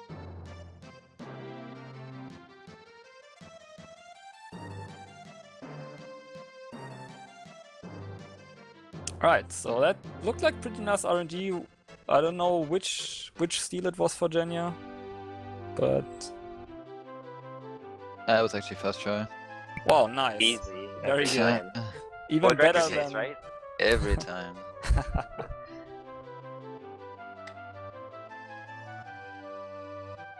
Okay, so Ceres did the last big shopping, getting some crucial spares and a lot of items you normally use to cure status ailments, which also means they are really cheap, which is kind of handy because you have to buy a lot of them for mixing, and it's really cool. You can do insanely powerful stuff with chemists, which just like mixing really cheap ingredients together. Yeah, that is one of the big upsides of Mix, is that you get items for so cheap and can do so much with them. We will definitely see that in World 3.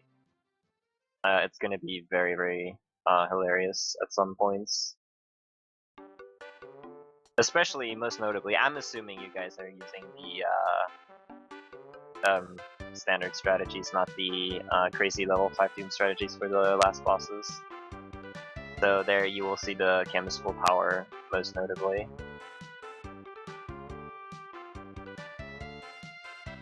Yeah, we get to that when we get to see chemist in action, but yeah, that's a good reason Galef is collecting ABP like a pro right now. Yeah, well, I will use money for sure. Yeah, there's... Alright, nice, so we get to see both. That's nice. But yeah, very recently, like a couple months back, the current world record holder, Sweat 7, kind of rerouted a bit of the game with, most notably the end World 3, and a lot bosses a lot more dangerous. You can level 5 Doom a couple of bosses at the end of the game, like Extep for example, the final Extep, and such, and it's a very, very tight setup and very hard to execute, but Seraph will be going for it, so that's exciting. It does save quite a bit of time if it works out, but if it backfires, it can backfire pretty badly. So yeah, that's going to be very exciting to see. I think, like, I'm not too familiar with the setup yet, but I think there's also a time magic user included, right? In the setup. I use a different setup this one, but it will be safe for me. Okay. I'll have like a blue mage with guild toss, so if it goes all wrong I can still throw money. Oh, okay, yeah. So I guess you have the choice between having guild toss or having the reset spell, and the option to try the setup again. Sweat just goes all out, basically. If you fail, the run is over. That's the setup, basically. It's pretty hilarious. But he got it in his PB, it's very nice. And it saves a lot of time, like I said. There's also some other bosses that have been, like, sort of rerouted, but once we get there, we'll mention it.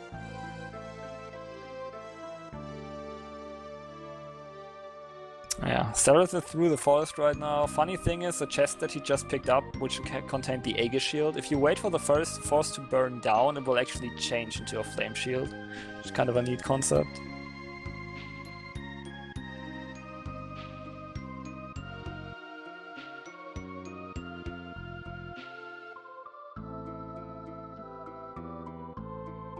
Genya is about to do the beginner's level 5 Doom fight, where you use it for the first time.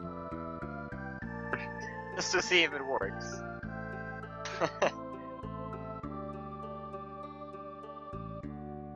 Confirmed. It works, nice. Alright, nice. You're set for the rest of the run then. Works. A little bit of history with Genya. I think Genya is the runner of this game that has the most hilarious stuff happen to him. Most notably, he at one point on the big bridge, he could just walk straight and get no encounters. That was pretty hilarious. And a couple of other level 5 Doom setups were kind of wonky at times for him. Pretty hilarious. He always has something weird happen to him. I don't know why.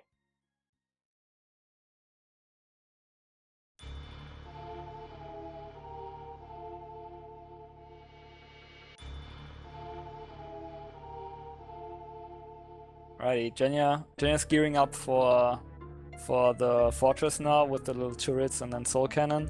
And Darius actually took the safe way. He actually went out of the forest after it burned down and saved, just in case.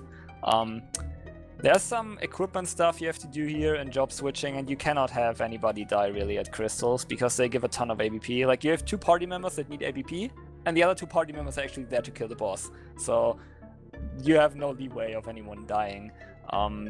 They do hit quite hard, so if you get really unlucky, a character might die, but that just prolongs the fight, since at this point you have enough high potions and Phoenix down to just heal up again and finish the fight.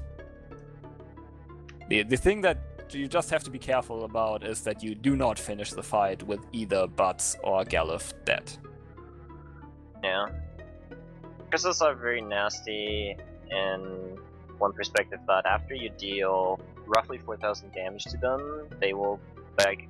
Before that, they will only physically attack, but if you deal enough damage, every crystal here has an element to it, and they will use a very powerful attack of that element that targets all your party if you are not quick enough to finish them off after you deal 4,000 damage, or dealt 4,000 damage.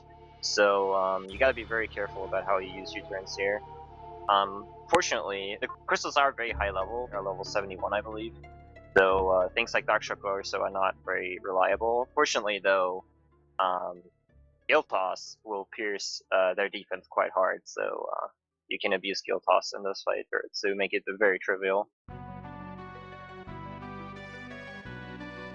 We'll see how it goes. This looks pretty good. Like, Butts is really prone to dying at first, but when he doesn't get hit too hard and can get his defense off, his defense command, he shouldn't take any more damage. The reason Galuf is not taking damage at all is because he's equipped with a very, very specific armor that you will get to see in the follow-up fight as well. It's a very unique armor also in the series. Like, I don't think other games have this type of armor. Well, there are accessories, I believe, in other games that give you the same attributes, but armor I can't really think of. But yeah, it went flawlessly.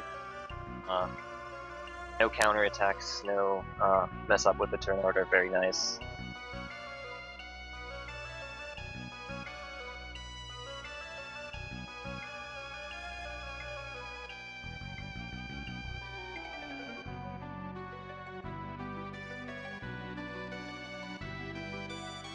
Yep, so now we have a little bit of cutscene in between the two fights. So Genya is gearing up right now to fight Soul Cannon itself.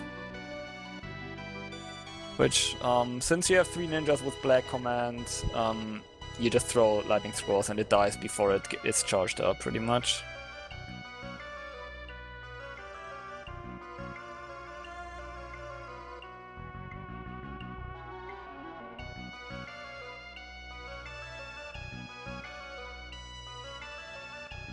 Yeah, Exodus overpowered our party yet again, but Kara comes to the rescue.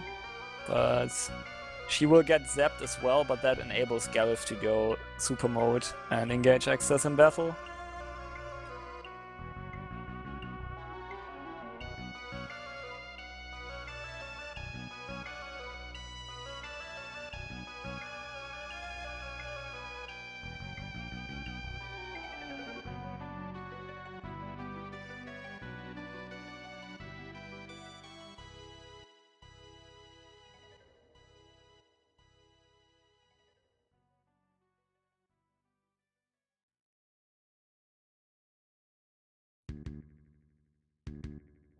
Alright, Genya had no problems with Soul Cannon, as Sereth is slowly getting to the next boss fight, quote unquote. It's gonna be a very intense boss fight. Oh yeah.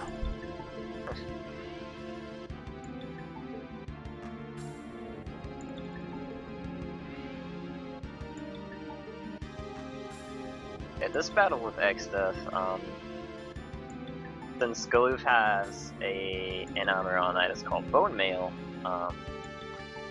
he can actually, instead of getting healed from healing items, he will get the hurts.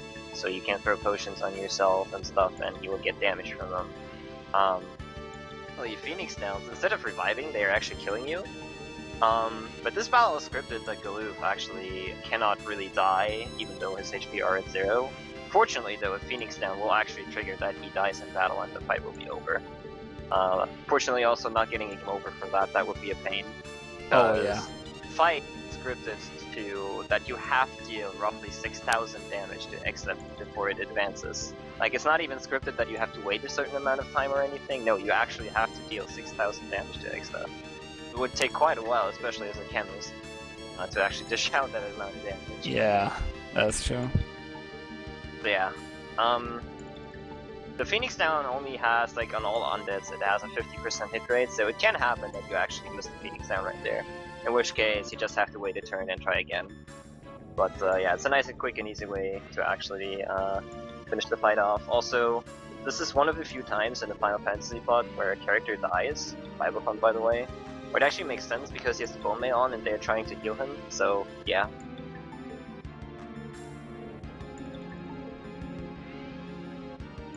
Yeah, the bone mail in general is a really, like Magus pointed out earlier, it's a really unique armor. It's medium type, but it has really crazy physical defense.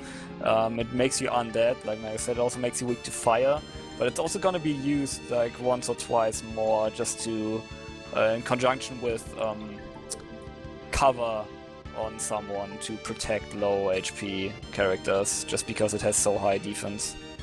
Yeah, it's really extreme. Like I said, I can think of a couple of items in the series that give you undead status, but not armor in particular. Fortunately though, Kara will inherit Geller's crystal powers, and all his ability points and job levels are preserved and go on to her. An interesting fact about Kara is actually that she is the fastest party member by far. So Galoof was more of a durable fighter. Like his vitality he has the highest vitality and good attack power, whereas Kara really shines on speed and magic basically. So even though you might have leveled like physical classes with Galoof, with Kara she will not be as effective with it. In a speedrun it's routed out though, that like we had earlier said, we will level Chemist on Galoof, and a couple other things that will be useful with Kara as well.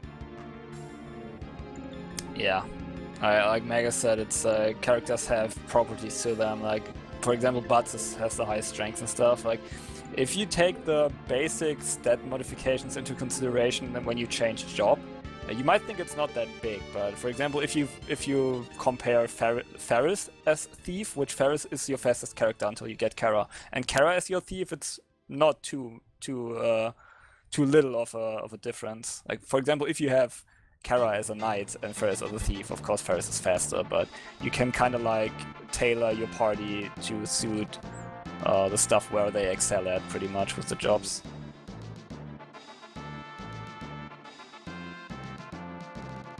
Alright, and Sereth will be making his way to Exodus Castle right now to finally face off against him. While that's happening, on Jenya's stream right now, fighting RQ8 was already killed. Basically, the first couple of phases now just has to get out to level 5 Doom. I don't think anything went wrong in the fight. I don't think RQ8 was got another turn other than the initial turn. Oh, So, 11. Yeah, all done. I managed to get lost. Oh, damn. Whoops. Yeah, the problem is Butts does not come pre-equipped with a map. There's actually maps lying around that you can pick up, but normally you're not doing that because you don't need it. I believe there's 3 maps in Web 1 that you can pick up.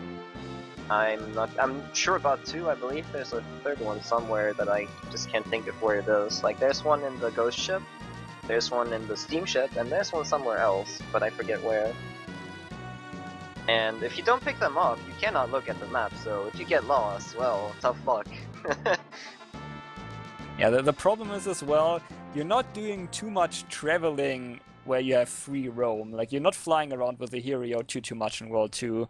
And the most traveling you do is underwater in the submarine, so it's kind of hard to find your way again if you get lost. He found it though. Also, World 2, every corner looks pretty much the same. So if you get lost, it's kind of like, huh. Just gotta find an opening in a mountain area somewhere and you should probably be at XF Castle, but it's pretty hard to get there if you don't know where you're going. But we're inside now, and here we talked about another level skill that we want to learn, and that will soon unfold, and I believe we are going to set up for that right here. We're also going to set up to actually catch monsters that we're going to use for the first time, but more to that when we get there. First of all, we have to get through the first couple of rooms of the castle and the first cutscene here. Yeah. Part of the setup is that Ferris is a thief, but she doesn't actually have his cape right now, so it's fortunate, I want to say, that these first couple encounters are usually not too hard to run away from. Usually. There's a couple of formations that you can get here that sometimes it takes like half a minute to run away from them. I have no idea why, but some formations are just incredibly hard to run from. Like, just in case, you have Butts as ninja equipped with Smoke, which Smoke pretty much does the same as Escape, but the animation is just longer, so normally you don't really want to use it, but you can refer to using it if you cannot run away from the encounter normally.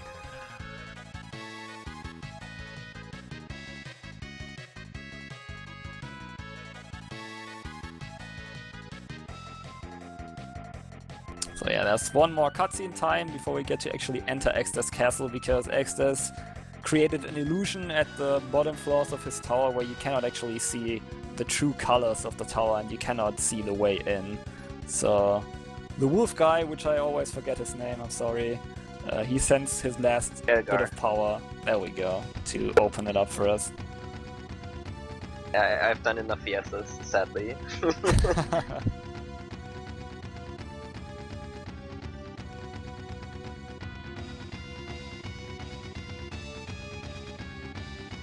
So yeah, the cutscene Jenyasin is gonna be a little longer. He's gonna get his last set of jobs, and then Galuf is gonna leave, and then he also has to like visit all 4 of the meteors to create a portal to follow Galuf into his world.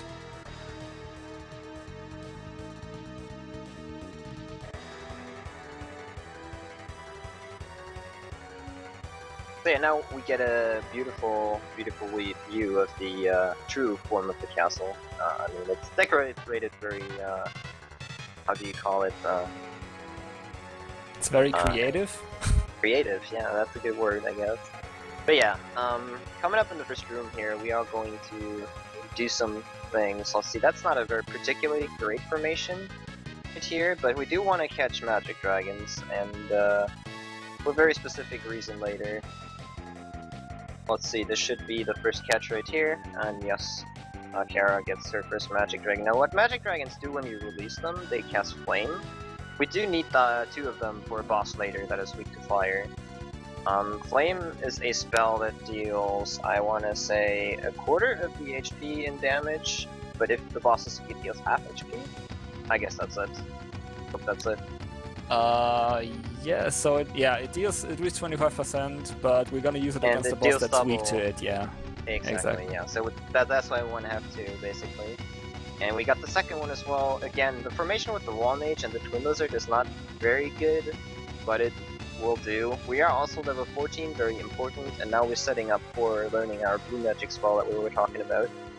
It's kind of a difficult one to learn, but you'll see. We want to get level 2 old here. Of course he gets this re-encounter now. That would be the perfect encounter for catching, because then he can catch both on the same encounter. Yeah. But we'll see. Hopefully we get like a single... Nope. Stay classy game. But yeah, the setup to learn level 2 old is kind of complicated, because we did learn control on mana with the mediator, which is very important for that. But oh my god. But yeah, we want to control a magic dragon. The magic dragon's no level 2 old. They will very rarely cast it though. They only cast it naturally if they are alone in the formation, and even then they have a 25% chance to do so. It's faster with the setup with the white mage. That's why we bought Reflect. Cast Reflect on him and control him. Actually, select level 2 old, and it will bounce off the wall that we created on him, and hopefully onto a character that is learning equipped. I believe everybody except Ferris, if that's correct. Yes. I didn't actually catch it. Alright, there we go. There we got the control. Nice. We also have the coronet from Drakenvale to higher our control chances. It can still miss, but it's very, very rare. So let's see here. Wall is still up. Yeah, and the thing is, if you bounce a spell off a wall, it will not get affected by other wow. Okay. That was weird. Nice. So the wall was still there when he tried to refresh it, and then it faded away. Good job, game. Yeah, even if you are controlling an enemy, it still goes off its own ATB, so it can be kind of weird to like cast. Oh my god. To the cast level 2 ult here, like there can be a weird timing where wall will disappear Wow. before it casts level 2 ult. Unbelievable. This is. It was funny that Ferris was actually still multiple by 2, so she got hit again, even though her level was already ticking down. Yeah. Yeah, by the way, what ult does, I think not a lot of people are familiar with ult. Ult gradually decreases your level, like they are starting on level 14 right now, and it will gradually decrease by 1 over time, so Ferris should actually be level 1 right now, mostly. Yeah, he did it once more and it missed, so apparently he tried to do it on Ferris again. Okay, there we go. So yeah, you can probably figure out the pieces on your own now. So we have an ability that kills enemies at a certain level, and now we have an ability. If an enemy's level is divisible by 2, you can pretty much always break it, because it will gradually decrease by 1, so you can always, there's always a certain amount of time where he will be vulnerable to level 5 Doom.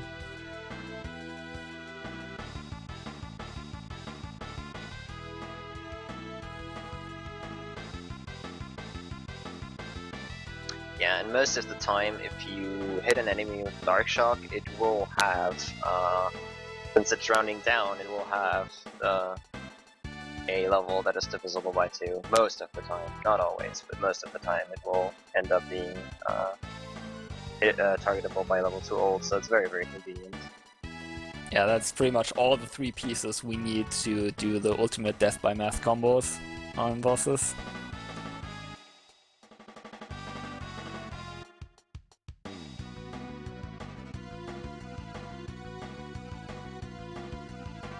Okay, so that bridge room can be kind of annoying because it's right before a save point, and if you hit a wall there, or like don't make the bridge correctly into the middle, you have to fight something here. Which is at this point, we are done learning level 2 ult, which the levels were important for, but it's still a pain to just do extra encounters. Yeah. You can't escape from most of the encounters there, I believe, and you have to fight it, and some of them are very, very annoying. Yeah, and you're probably level, no, not level 1, but at 1 HP at that point, because you're walking through lava, which will rapidly decrease your HP down to 1, but not further. And since we have Ferris with Escape, normal encounters do not bother us, even if we're at 1 HP. The good thing about the 1 HP setup, though, is that we can pretty much do some safety things in the upcoming boss fight. Since we kind of want the ability points on some of our characters from the next fight. You can just make Butts a thief with cover. So Butts does not need ability points from here, so he can just like cover the first hit that we will actually always get from the next boss. In case that happens, we will see. Now, this is the first instance of real death by math, and it's quite complicated if you see it for the first time, but you also saw Sereth change his battle speed there. That is basically the setup that he will actually hit his level 5 Doom right on time. Alright, here we go. Extras in his first turn, he can either normally physically attack or use Condemn, so you want to have Butts in place with cover, because you need both of your blue mages here to do that. And you saw him doing run buffers there. That is basically to set up the ATB so that you exactly know how ult takes down his level, and boom, you hit the level of Doom exactly perfect. So yeah, Exeth is, I believe, level 60, 68, 66, somewhere around there. So you immediately can cast level 2 ult on him. And the reason, like I said, he used the buffers there. That's the reason he put the battle speed down to 1, so he knows exactly how many run buffers he had to do there. And basically with the run buffers he can predict which level Exeth is at momentarily, and that makes it very easy for him to just cast level 5 Doom at the right time. Very well done. It's kind of a complicated setup, but yeah, very well executed. And that is a setup we will see a couple more times throughout the run. Most notably, we talked about the new setup for the last Exeth fight, which uses a similar thing, just a little bit more complicated.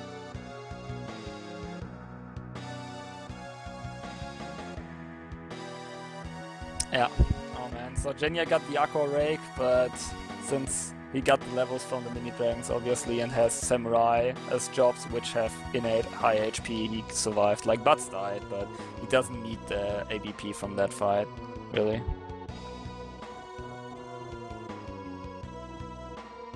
Oh, he was a bard. Yeah, you don't need it. It's just nice to have it as a backup just in case. Yeah, exactly.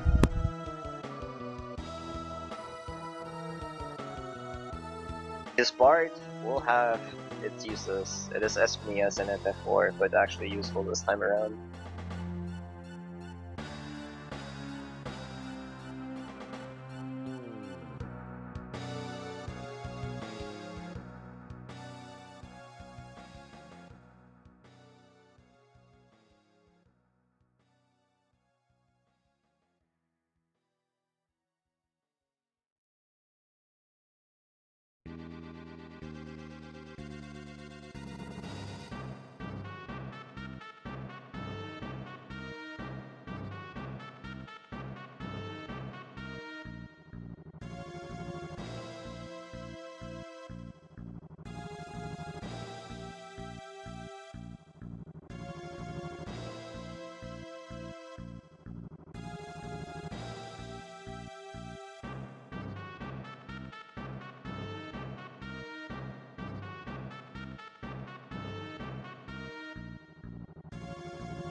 Alright, World 1 went fairly decent actually.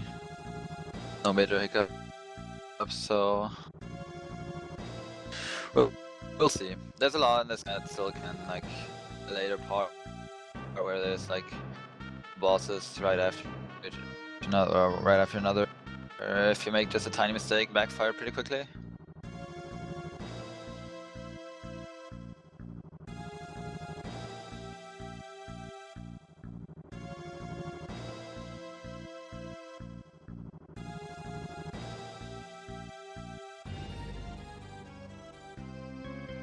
So Genya, do you still have your step route? I should still be good, yeah.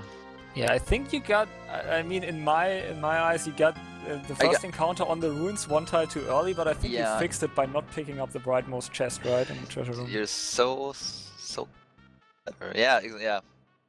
I'm surprised that you actually picked that up. Looking at you.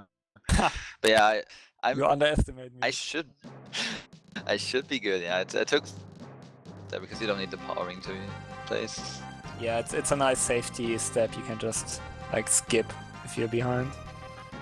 I don't know where I ahead. lost a step, but I don't know. I must have just maybe went into the menu too fast, or just like one no encounter tile somewhere. I don't know. Yeah, might be it. I didn't catch that actually. I just saw it when you got the encounter one tile too early. There's just, you would see a map of all the dungeons and all the no encounter tiles. It's at some points it's pretty ridiculous because there are so many tiles which are no encounter tiles, which you have to move so specifically that it is really point, and it's just really stressful. Yeah, I'm always finding myself a step behind in that floating fortress. Yeah. I can't figure out why. I don't know. I need to look at that, but gladly you are able to fix it. Like in the battle order, I'm one battle behind now, but that's not too big of an issue at this point because you just want to skip the encounters. I don't mind which encounters I get. It's just that I will be able to skip them, hopefully. Yeah, it didn't really matter for Xdev's castle now. Yeah. I mean, Theris got trolled quite a bit by the encounter, but it was still okay. I mean, he lost a bit of time, but it's not a huge deal. Yeah. A good way to fix these encounters actually also before you Gilgamesh with just Galuf. You do single steps there before you enter the cutscene, and that's actually a good way to Oh yeah, that's true, because you do like a couple of steps, take an encounter, then do some more steps, yeah. and then engage. So if I'm one step late or one step too late, I can just fix that accordingly. Okay, so Siren made sure to change back his battle speed. I usually do it immediately so I don't forget, because there's the next boss and you don't really want to have battle speed 1 on for anything that's not specifically put on battle speed 1 for setup. Yeah.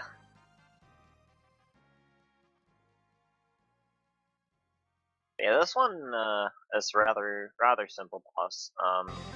It just happens to set up perfectly that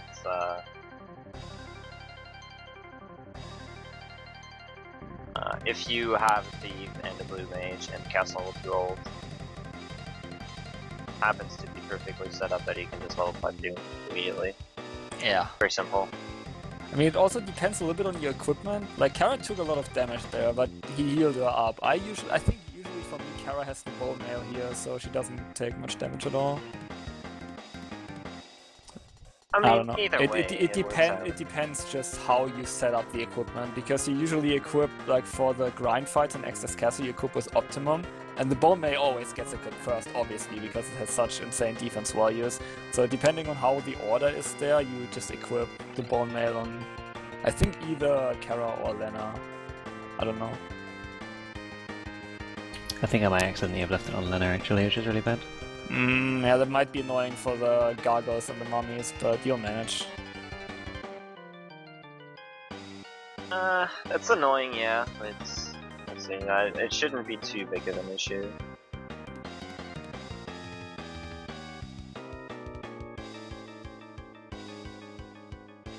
Like at this point, for the mummy fight, Butts also has a shield equipped, which has really high block chance, so there's a good chance that you block 1 or 2 attacks and then you're fine. Yeah, there's a good chance go block. But this relay taught us anything so far.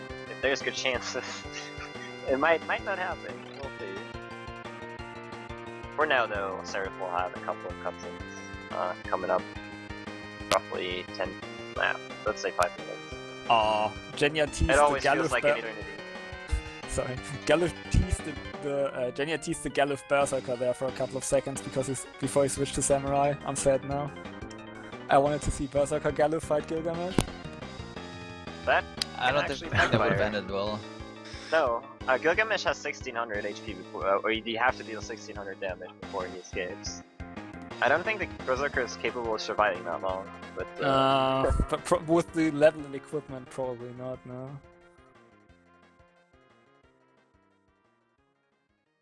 But yeah, I already give a warning out. The DJ has to get ready for music, please. Thanks.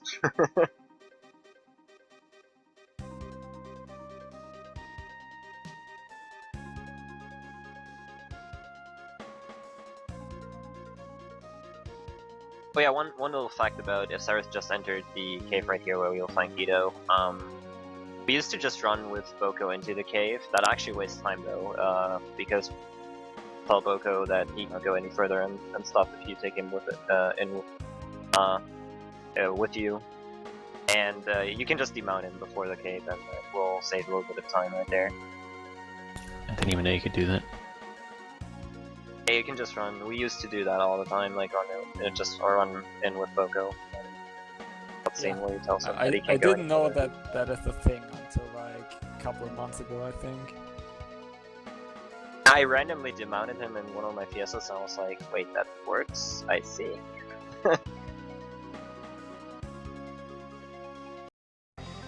Alright, Genya setting up for the big bridge right here. So, very specific, we mentioned this earlier, very specific movement pattern right here to avoid most encounters. You cannot avoid the first one, but every encounter after that. This encounter is very easy. Everything is privable. Almost anything is privable in this game, so yeah. Yeah, the reason why you do not want to have extra encounters here is because of levels. You could see that Saris had to fight 3 encounters total for learning and catching, and you might get over level 14 if you get extra encounters here. Yeah, I was very, very close to level 15. Which I'd have to grind more battles than to get to 16.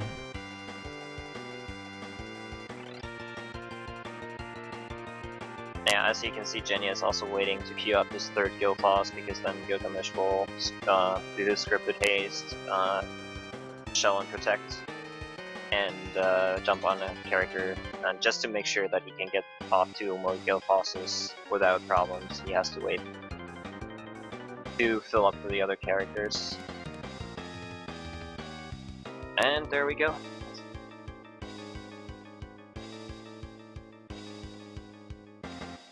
Yeah, and like we said earlier, it doesn't matter who dies in that battle, since Gilgamesh, all the Gilgamesh battles give no experience.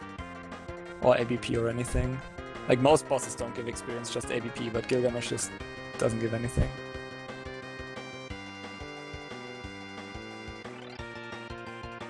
Okay, now we missed the great plot twist that Exodus was actually a twig that Kara carried with her. I thought it was a splinter. It's whatever. It's a splinter, yeah. When it comes out, it looks like a twig. It's way too big for a splinter, in my opinion. It's like as big as Kara herself. I don't know how she carried that around with her. Video game logic, but yeah. Very big plot twist.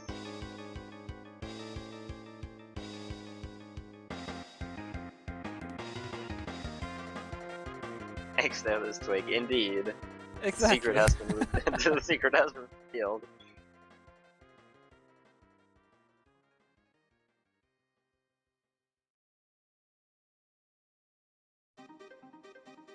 But yeah, at this point, Theris, you already probably noticed, is in World 3, which is the merged world. The first 2 worlds merged together. So we actually have access to the scholars from the library and the scholars from Castle Sorgate. Yes, and Guido is here as well. So now we'll make the plan how to destroy Access, which we will not actually follow, because now you're supposed to get the legendary weapons, which you have to get the first tablet to unlock the first set of 3 weapons to progress, but the others are all optional, so we're not gonna get any of that. We're not even gonna get the weapons from the tablet that we have to get. Yeah, the only reason you actually have to get the first tablet is because it unlocks the airship, and once you have the airship, you can actually go into the final dungeon.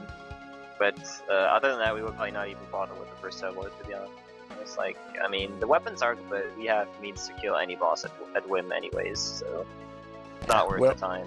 Where we are going, we don't need any weapons. Exactly. We got money, that's enough for a weapon, I guess. Fair enough.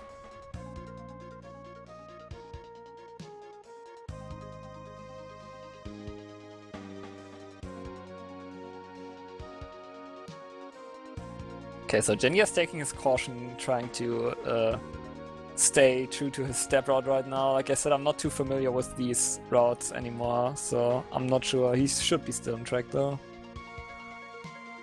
We'll find out once he crosses the desert, right? Yes. I'm contemplating doing it. Because I'm definitely on my step route. Just do it. I mean, we gotta save time, right? Just do it. Exactly. The Please. problem is you cannot even save before that, because entering the menu in the world map changes the RNG. Exactly. But I mean, we gotta save time for the team, dude. I just wanna say, if I die there, I'm probably lose like 50 minutes. Easy, whatever.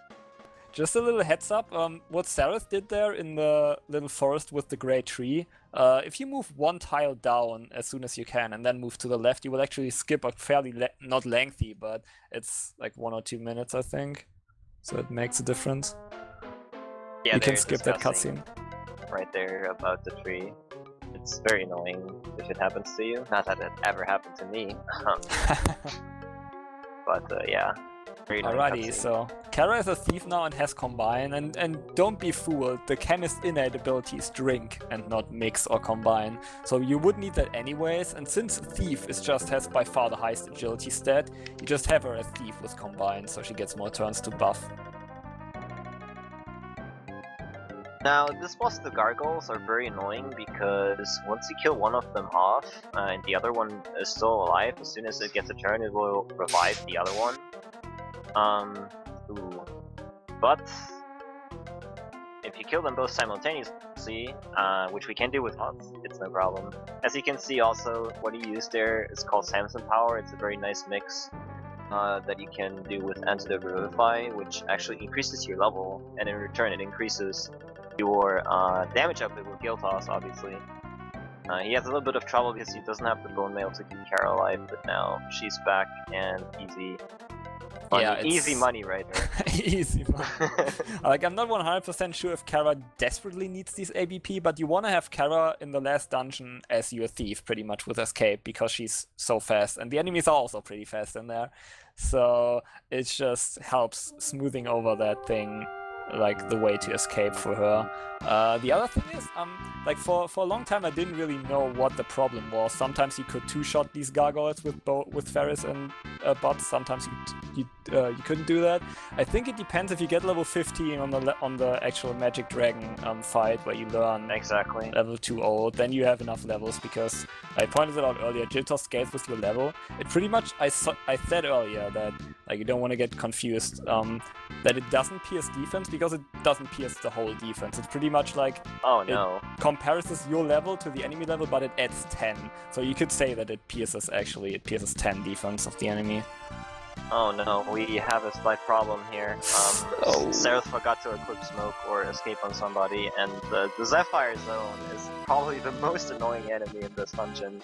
Not only does it keep summoning other enemies, it's super hard to run away from. It can take up to 2 minutes, so we got a small problem here. And as you can see, Zephyr Zone also has a very high level and defense, so it cannot be penetrated by Guild Toss, which is basically all he has right now.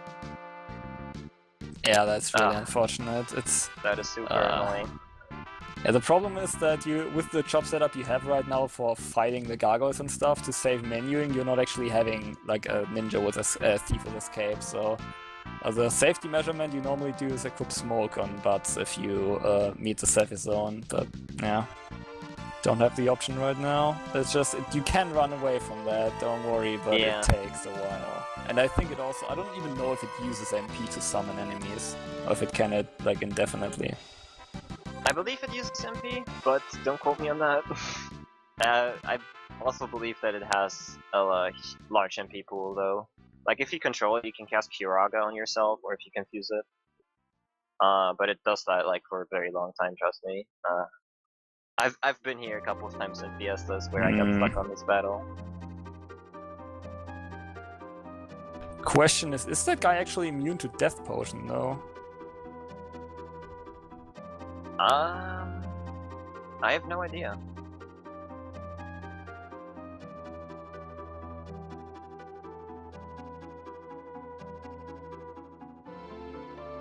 Damn it. Okay, I'm sorry. It's worth a try.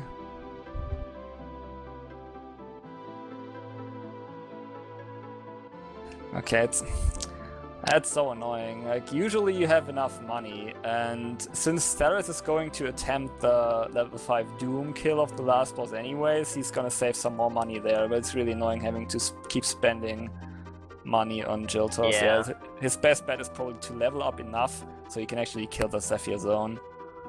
Yeah, the Zephyr Zone has 8,000 HP, I want to say.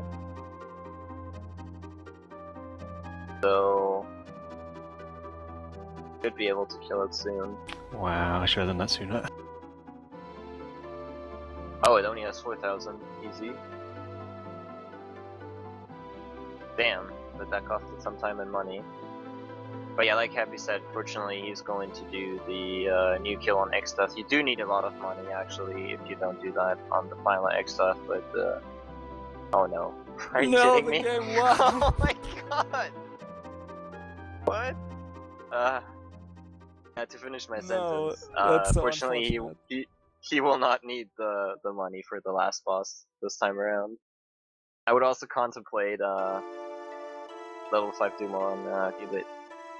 Not sure for sure. That's a good idea. Did you get the flame shield out of the chest? No. Yeah, okay, so the problem is you wanna, this is another poison instance, you want to have the other two characters that are not bots to be critical again for the fight, for the mummy fight that's coming up. Yeah, so you have to basically poison them and let the poison tick a little bit, and then use an antidote, because in this battle, we're gonna see Mystic Knight, which has the ability to infuse his weapons with black magic spells. And it gets ridiculous. Like for normal Bolt, you pretty much pierce defense and do double damage, I want to say. For Bolt 2, triple, if the enemy is weak to it. And for Bolt 3, you actually inflict an instant death mechanic on the enemy. If it's weak to it, yeah. So, and the problem is if you leave them poisoned for that fight and you miss, which can happen, they will just die from the poison tick immediately, and then you have to use life because you have to have them critical and stuff. It's annoying. But here for the mummy fight that is coming up for Seraph, there's a small return of the Mindus, which will throw. That's why we got 2 Flame Scrolls very, very, very early in the game, just for this fight right now. And of course, Butts did not block any attacks, because Happy had to mention that he could do that. Please, yeah, 2 Flame Scrolls. 2 Flame Scrolls will just get rid of them. I'm not sure, does he need the ABP? I don't think so. It's only 2, it shouldn't be a big deal. Okay, that should be fine, but yeah, that's a bit annoying because you have to revive them. He will get, like, he's not level 3 blue magic right now, but he will get it after the next boss, I'm pretty sure. After the next boss, yeah. Yeah, so if Butts has the bone mail here, there's no way he can die, but I didn't actually mention that you can miss with your Bolt 3 attack, especially if you're using a sword and not a dagger, which happened to me twice in 2 runs, in 2 consecutive runs with 5% chance. Just glorious. Yeah, the dagger he uses actually to use the bolt sword is probably the most accurate weapon you actually have. But it's one of the few daggers actually, or knives that actually are also do the magic sword ability. There's a couple of others that do not have as high a hit rate as the dagger, but the dagger, that's why we keep it until the very end of the game, basically. I never saw it. Yeah, it doesn't give that much anyway. I think it's the weapon that Ferris comes equipped with when she first joins. Indeed. Through all this, what happened on Sarah's stream, I didn't actually catch it, Jenya. Did you move through the desert? You better. No, I did not. Oh my god! I'm disgusted right now. I was not 100% sure if I did, because right before you enter the forest, or if you before you fall down the hole, there is a really, really weird under zone, and I'm not 100% sure. I'm 95% sure that I got it correctly. 100% sure, so I did not want to there and lose like 20 minutes. Sorry. Yeah, it's okay. We pointed out earlier, you cannot save right before that, and the enemies are very hard to escape from and very strong, and will probably wipe your party really quickly. Yeah, definitely. You cannot run this. Yeah, there's only one type of enemy that you can meet up. Actually, there's 2, but one is very rare. There is a... what's it called? It looks like it's a sandworm type of enemy that has like 10,000 HP. Yeah, I think it's a sand crawler. It looks like a land crawler, but in a different color. Exactly. Yeah, and it's very devastating. And very rarely you will actually encounter a cactuar which knows blowfish and will just kill your party with that. So yeah. that's very comical. I didn't even know that was possible. Cactuars are a very rare encounter right there.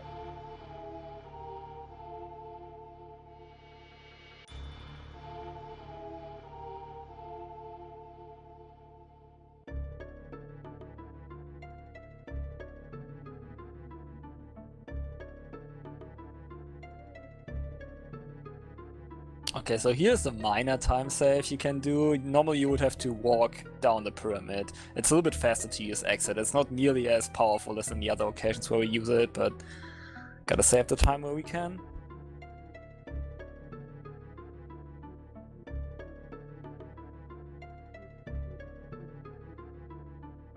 Yeah, Jenya making short work of the abduct, and he will be moving towards Drakenvale. While on Sarah's stream we have the setup for the next boss basically in motion, where for the first time we're actually going to use the mixed ability on a real boss. Not really to like kill the boss, but it does help out here quite a bit. To actually kill the boss, we will use what we always use, Math. Math is a very good ability in this game. It's actually the most advanced form of Death by Math you can use, because we're gonna use all 3 of the abilities to kill her. No run buffering though, this one's pretty simple. Yeah, that is true. It's just, it works out with the turns. Like, on the first turn, you have 2 chances of Dark Shock with either Ferris and Butts, whatever hits. And then it's kind of like the Ant Lion, where you just level 2 Old with Ferris and then level 5 Doom, and it works out. Exactly. One little fact I mentioned earlier where we had the double Galoof potential, you can actually double Ferris or double Kara here, if you put one of them in the front of your party. Pretty funny. Yep.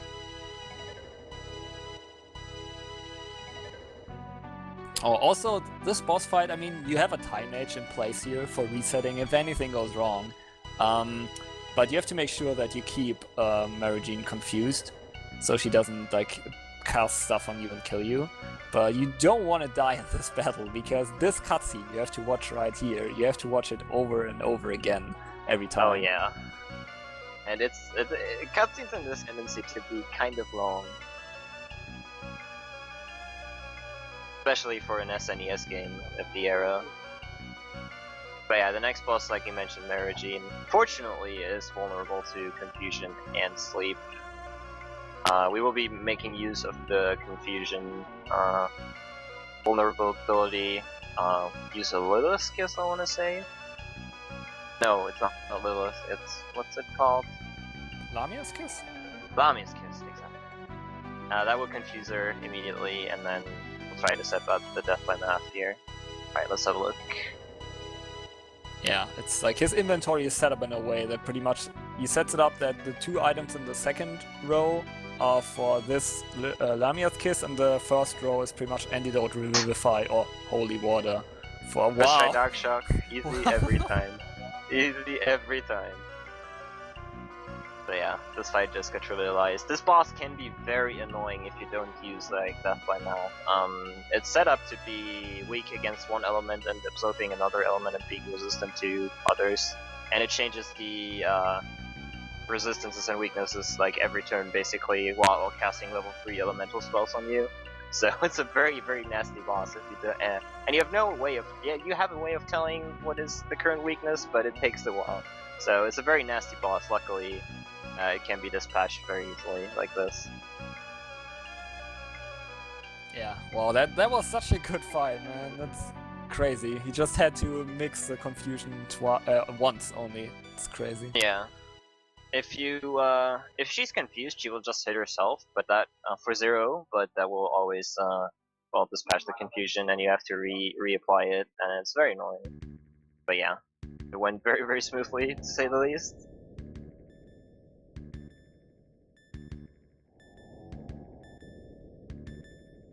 So yeah, you get Lena back, but she's dead right now. So he'll just have to resurrect her at some point with the life spell, so she's in critical, because from this point on, like, we set up the critical before the mummies, pretty much everybody except Butts is gonna be in critical. Yeah, because Butts is the only one that does not really need the ABP anymore. Some other characters, well, he does need the ABP once. But other than that, the other characters need it more than he does. Mostly we're actually done with most of our ability points. There's just a few ability points we have to gather for specific characters here and there in order to smoothly finish the game. Yeah, it's pretty much either the bosses are not gonna hit anyone at all, or Butts can take like the one hit that's gonna be inflicted upon him. And now that he's got Lena back, he also has the Bone Mail back, so that shouldn't really be a problem. Like taking a hit, I mean. Yeah, exactly. Just like Happy mentioned, he has to use the life slot of Phoenix down to revive Lena. And yeah, we should be pretty much set. After this cutscene, we will be able to enter the full dungeon of this game. After some short shopping, but whatever. That's. Oh yeah, we want stuff. We want the I most broken accessory in the game. That is true. I'm kind of curious to see how much money he has left, to be honest, after what happened in the pyramid. Well, throwing money at one enemy is only like 200 gil or something at the level I'm at. Yeah, it's not that much, but still. It racks up a lot once you hit multiple enemies. Yeah. So Jenya's about to pick up the bone mail if people wonder where it is. It's actually in one of the rib cages here on the mountain. Hi Golem, bye Golem. Wow, you got a preemptive on Golem. Well, he It's gets like he got slapped by golem once already, so Yeah. Nice, all the another one. golems.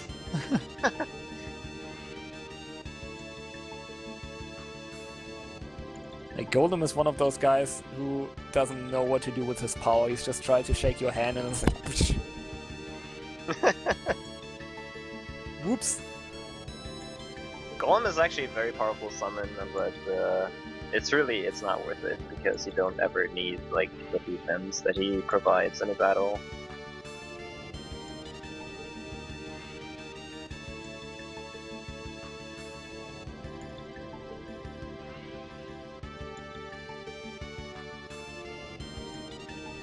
So yeah, after this last cutscene here, Ceres is in just now. He's gonna grab some gear for the final dungeon and then it's off into the void. Indeed.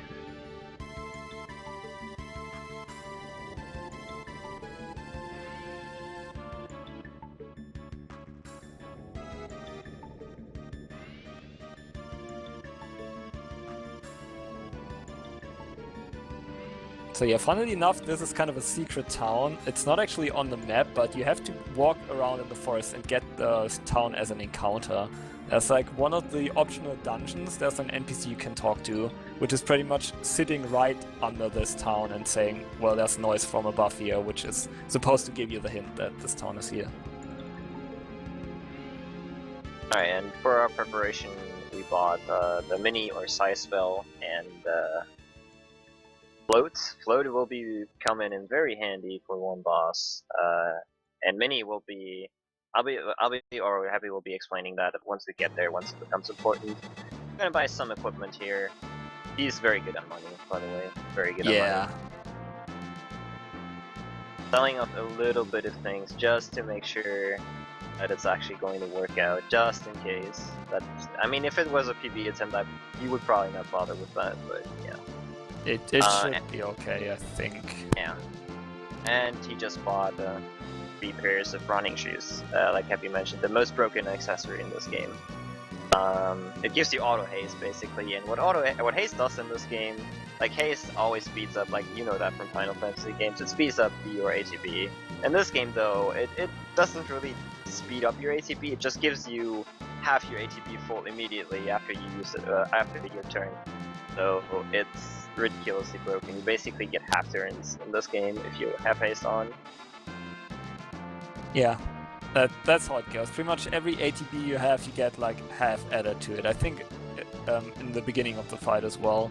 So it's pretty much like you could have haste too, but you don't have the slot for the time mage, and it pretty much outshines easily every other accessory you could have.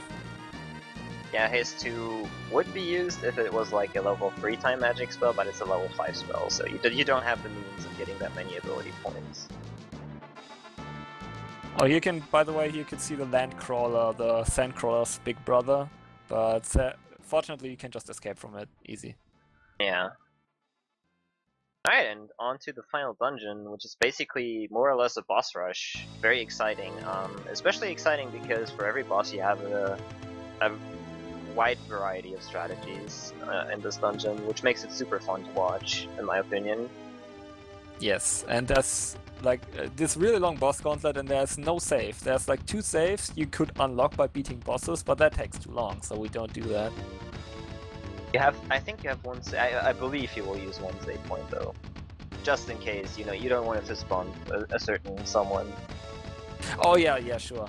Of course, yeah, you have one save point. You're pretty much after the first boss in here, you have one save point that you should take. Yes, especially in a marathon setting, that's true.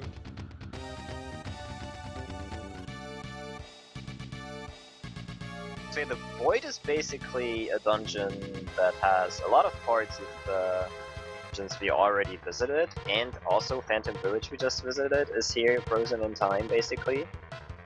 There was a healing pot right there that you have to be super careful to not touch because you want your characters in low HP all the time recover to work.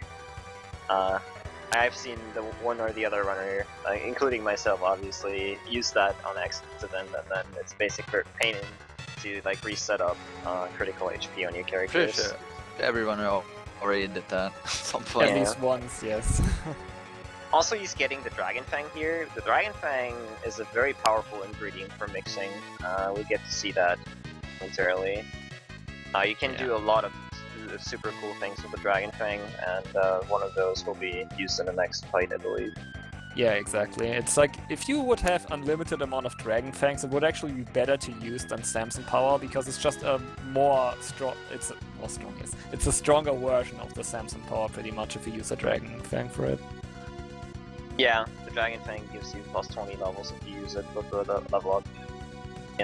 Instead of the plus 10 levels that the Samson or Samson Power gives you.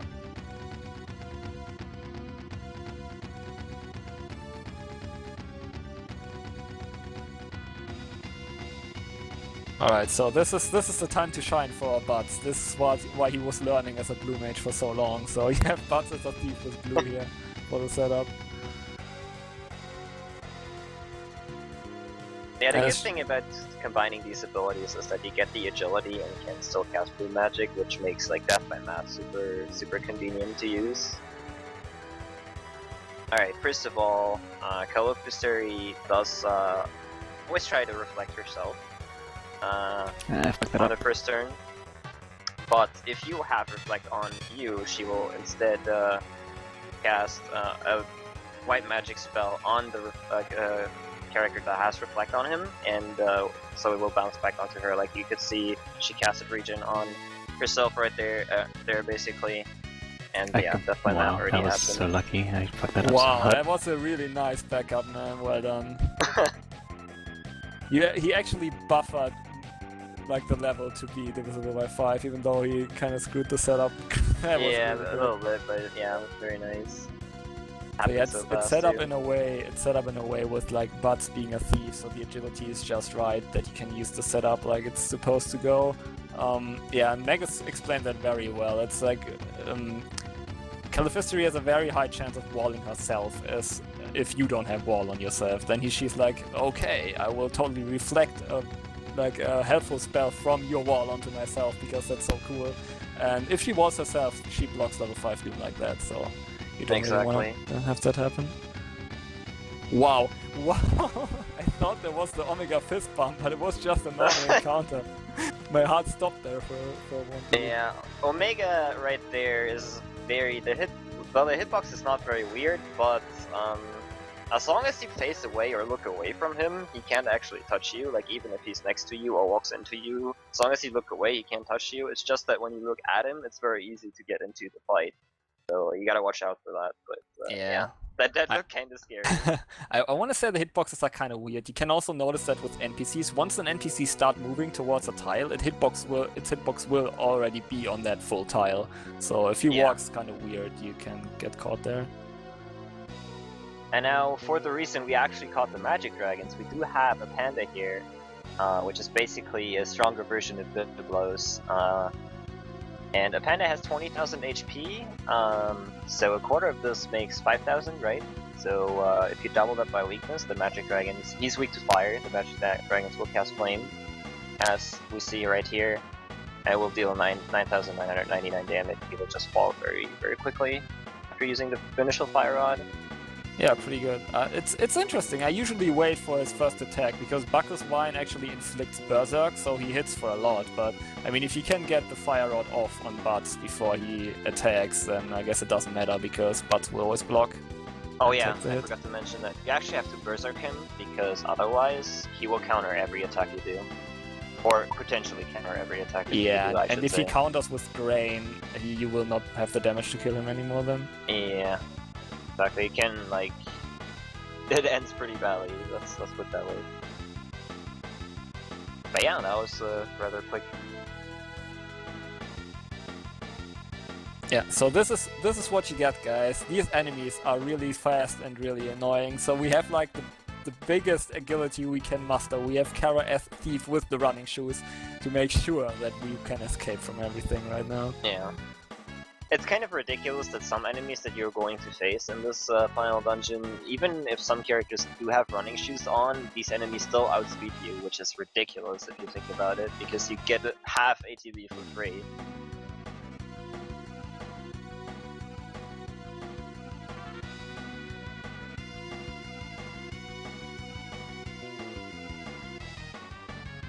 Alrighty, PJ so is ready for music though. yes. I'm looking at Jenny's stream right now. Okay, real quick for the next boss setup. This boss is kind of annoying. He has good amount of HP and good defense as well. But Magus was talking about how float is going to be really important, and now's the time, because that guy, he does Earthquake or Shaker, whatever it's called differently in every version, but that will wipe your party or wipe out your party in one hit. And he's smart. Like, if you have one character floating, he will pull it down to the ground, because if your character is floating, he cannot hit it with Earthquake, right? The good thing is, you are fast enough that you can just keep casting float on butts, and he will like desperately trying to pull him down so he can actually Earthquake you into oblivion, but he's not fast enough, so the only thing you have to worry about is being buffed up on Ferris so she can actually Jill toss the guy. Exactly. Oh, another thing, real quick, the drink ability that Siren is using right now, he's drinking hero drinks, which pretty much mimic the effect of Samson Power, just for information. Exactly. The reason he actually has to drink for Ferris level up is that Catastrophe is level 71, which is a very huge level, and so you need a couple of levels to make up for the boss damage right here. Also an interesting alternative strategy for those bosses, since I just mentioned he's level 71. That means if you hit Dark Shock on him, he will be level 35. It's really, really hard to actually land a Dark Shock on him, so it's a very, very dangerous strategy if you go for it. It's very likely to lose you time, unless you get super lucky. So the Guild Toss strategy right here, as you can see, he only has 20,000 HP, so it's very easy to dispatch of him with this Guild Toss setup. Very nicely done. That was a very nice Dark Shock kit for Jenya on Gilgamesh. Oh, nice. First try? I didn't actually see I that. believe Yeah, so. it was first. Every Easy. time. Yeah, that's kind of a funny way to say it. It's like, well, Catastrophe is level 71, so you can actually use Dark Shock, but he's level 71, so it won't hit. Basically. I mean, how Sweat does it in his PB, it's basically he uses Samson Power like twice, and then tries to Dark Shock, and hopefully that works. It probably does not, but it's a very, very interesting strategy to go for sure. Yeah. Aside from the chance of Dark Shock missing right away, spells always get, like, your level gets compared to the enemy level to determine hit chance. So if you buff your level twice, you up the chances by a lot, like 20 more levels. Yeah. And we're already at the next boss, Holly Carnasso, which uses a very special strategy to slow us down. As we will be seeing right here, it uses cool Frog Force, which makes everybody into a frog. But that's no problem because frogs can still throw money, right? Indeed. Yeah, easy. Yeah. The frog status basically makes you super weak and unable to use most abilities. Fortunately, though, you can still Guild Toss without restrictions. So that's the main By the strategy way, we're going for. so I think that's the split for Gilgamesh too for me. Just in case anyone. Oh yeah, somebody should have split there. Oh yeah, I probably should have looked at the splits before. Whoop. Damn. I was just noticing this. Yeah. It's okay. But yeah, Holly Carnasso already dispatched off. Easy enough if you buff up 2 characters, or yeah, like 1 character fully, and I believe Lena a little bit. You will need like 8 or 9 Guild Tosses, and it's done. Yeah. Also, since you have running shoes, it makes these fights so much easier since you get so many more turns compared to the boss. Like the boss the boss used the frog spell and then attacked once, and then it's already dead. Yeah. Power of double turns. Poor Jenny, I'm still here. Yeah. Yeah, hello. Climbing the barrier tower. Okay, Alright, so and this if is you the reason note- we needed oh. Bard AVP, yes. Yeah. Take so it away, I Mr. Magus. Just what I wanted to say, just for this fight, Seraph actually made Butts a Bard for Holly Carnasso. Because you can hide with Bard if you level 1 Bard. And Twitania is a very, very, very nasty boss. Counters every attack you do, be it physical, be it magical, with a very powerful, either magic spell or physical himself or herself. I'm not sure. But yeah. Also, after 5 turns or 6 turns, I'm not sure about the turn number, it will charge up for Giga Flare, which is a super powerful attack that deals like, I want to say 3,000 damage to you. So we hid for the first couple of attacks so that we avoid them. And then we come back to like get hit with 1 Wind Slash. It's just making sure that we're actually on the right turn.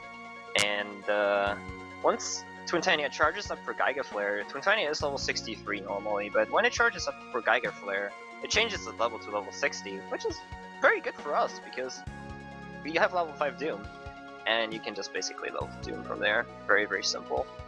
Yeah. Changing your level to something divisible by 5 is not a very good idea. Not very good, yeah. It's the second boss with kind of changing its level like after Arcuavis. There's actually a book in the ancient library, I want to say, that tells you about Twintania. If you get here without reading that book, it's kind of hard to beat Twintania because, like I said, she counters with a lot of nasty things if you attack her. So yeah, for a first timer, it's definitely the hardest boss in the game, I would say. Funnily enough, you can also inflict Frog upon Twintania when he or she is charging up. Yeah, she gets weak to a lot of things. Break, Death, Frog, what else? I believe Mini as well. Yeah, might be. I'm not sure about Sleep should not be on there, but a lot of things. Anyways. But yeah, after that, Sereth revived his characters with life, so they are still in critical. And Mini'd butts. Why Mini, Happy Squid? Well, Mini is a status that decreases your defense by quite a bit, but it also increases your chance to evade and dodge by a lot. And the thing is that I don't want to spoil it right now. We're gonna do a certain thing to the enemy boss, which causes him to always, like, it doesn't matter what defense we have, Butts will always get one-shot by if he manages to attack. So you just increase your chance to survive that one attack. Like, Butts is a knight right now, so you can use guard anyways. That's like the super safety measurement. The most you can do is having him with the crystal shield, which has a very high innate block, and on Mini to increase his evasion even more. So even if Butts does get bad ATB and doesn't get into guard mode right away, most of the time he just blocks or evades that first hit. And even if he doesn't, it's not a big deal. But it's just like super safety. Indeed. So yeah, but on another note, I believe Genia got like 3rd or 4th try Dark Shot. Nah, it was fourth try. Yeah, that's still okay. That's a bit of bad luck, but for Adamos is a relatively high level compared to what you are at this point. So yeah, Adamos should be like 30 to 40%, I want to say, to hit. yeah, it's not a very high percentage to hit, but yeah. Coming up for Sereth is the final boss after this cutscene. And he will be going for a bit of a risky strat. He already mentioned that he has a backup for in case things go wrong, so yeah. We'll see how that goes. It's going to be very interesting. Yeah, exactly. So this last cutscene, for people who maybe struggle with the last boss or something and are annoyed to watch this cutscene, you can just watch it, go back and save if you unlock the save point, and then you don't have to watch it again, as long as you do not leave the void completely.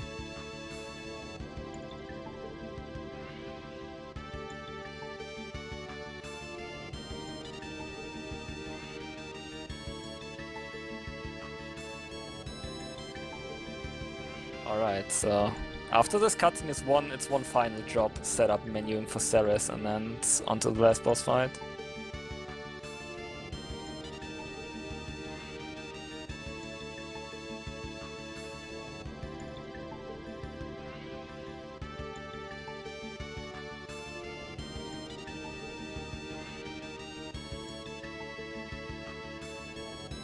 Yeah, Genya also didn't do the double Galuf setup, I don't think. But I mean, it's understandable. It's kind of funny to look at, but the problem is if you run this game for a longer time, you're used to the locations of your party members, like where they are with muscle memory. Yeah. So it can be kind of annoying to switch it around.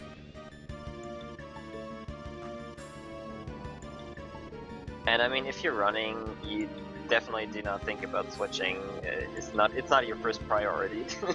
Yeah. Like, I wanted to do it in my runs, but I never thought about it because I was focused on fighting Atomos. Like, Same. Yeah, I it's completely can't. that's slipping off your mind.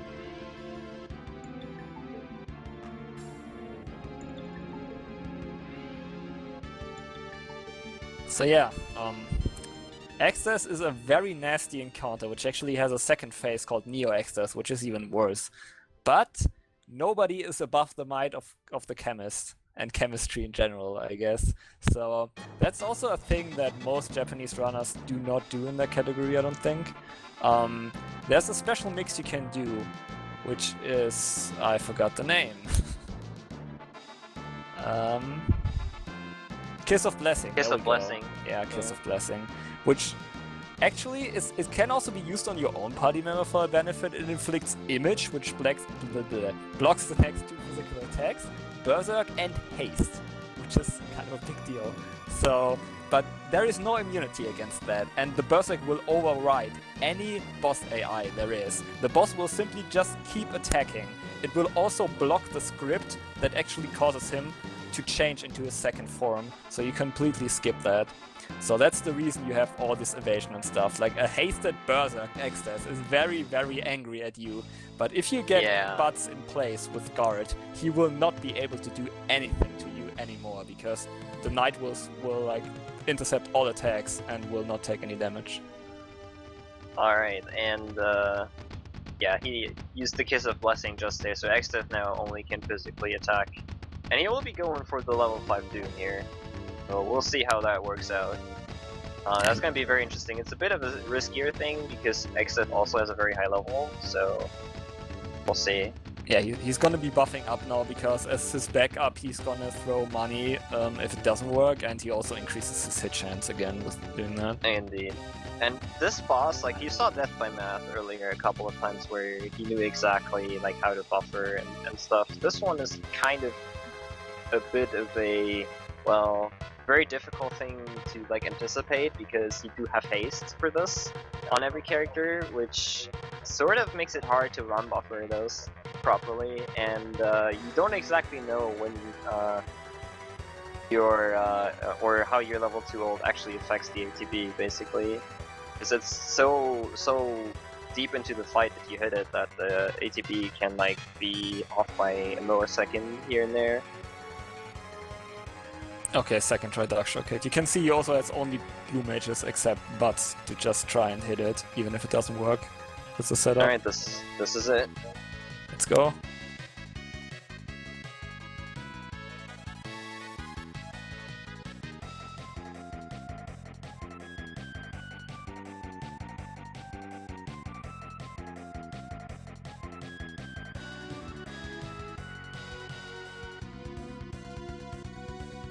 Done. Go with the next run, whoever's here. GG, Siren. Wow. Well done. Great job. Well done.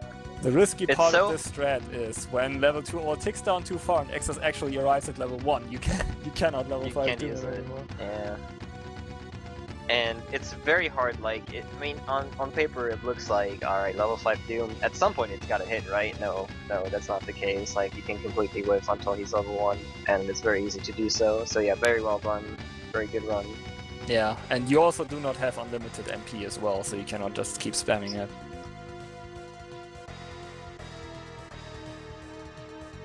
Hopefully LCC already started, he's not in the mobile channel yet. Yeah. Hello. Am I good to start? Hello. You're good to start. Alright, I'm going to start now. Hello. Ha! Made up 30 seconds just by game switch.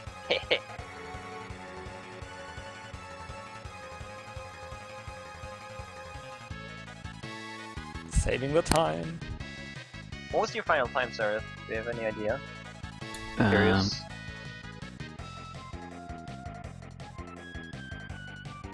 For a marathon run, by the way, guys, anything below a 4:15 is basically very good, especially after the Sapphire Zone incident.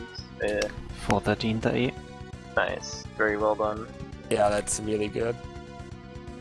I'm happy with that, pretty good.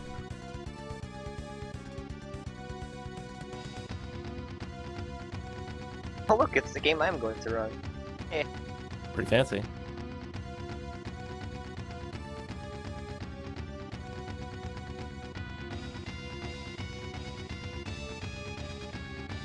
I guess since Genya is just cruising through the ocean, we can explain a little bit about what's happening at the start of FF6 right here. LCC is in this Magitech armor right now, and cruising through Narsh. Basically, the first battles where you have Wedge and Vix, you just want to have them run away, so Terra scoops up all the experience for herself. Well, the characters that join later will have a higher level than they would have if you would not level Terra right here. Basically a very convenient thing you can do. He's also using Bioblast to kill off the last, just to give Vetch and Vix actually enough time to run away. You could use Fire Beam or anything really to kill them off, but then Wedge and Vix would not have enough time to actually run away.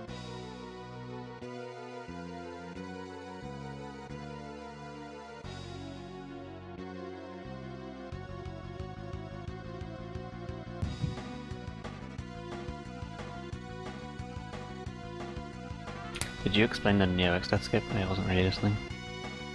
Yeah, Heavy did. Okay, cool. Yeah, I can say it again real quick. It's just like with the Kiss of Blessing, since you Berserk Extras, you override his AI patterns, which means he cannot engage the transition of the phases.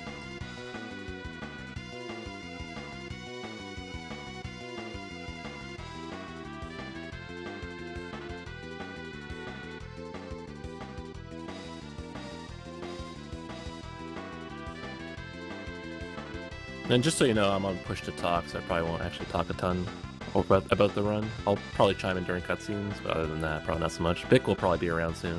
Yeah, Big will be around, and I'll be talking without push to talk, hopefully. I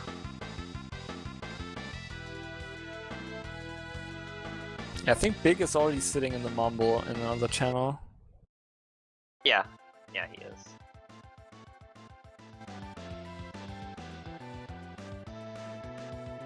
Yeah, while Genya is running through the forest right now, on the FF6 side of the things, we have the tutorial boss basically, Welk.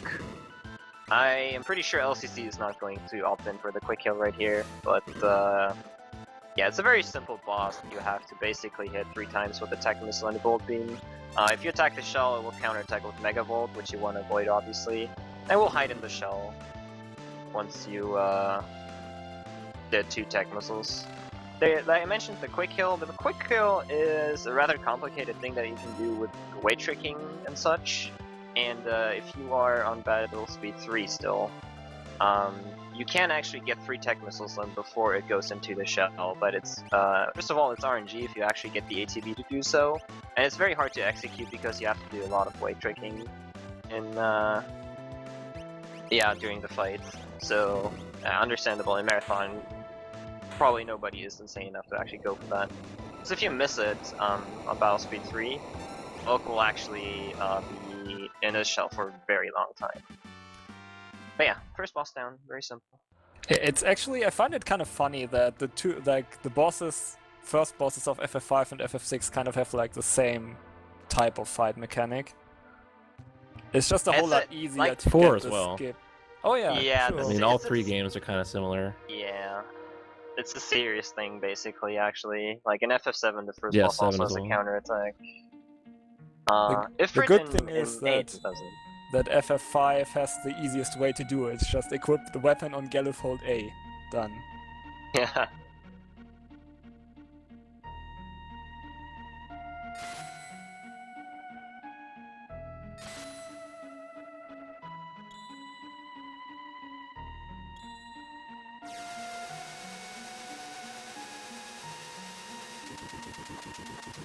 Oh yeah, LCC, I'm assuming you're using step route, right? Yeah, I am. Okay, We'll see how cool. long it lasts.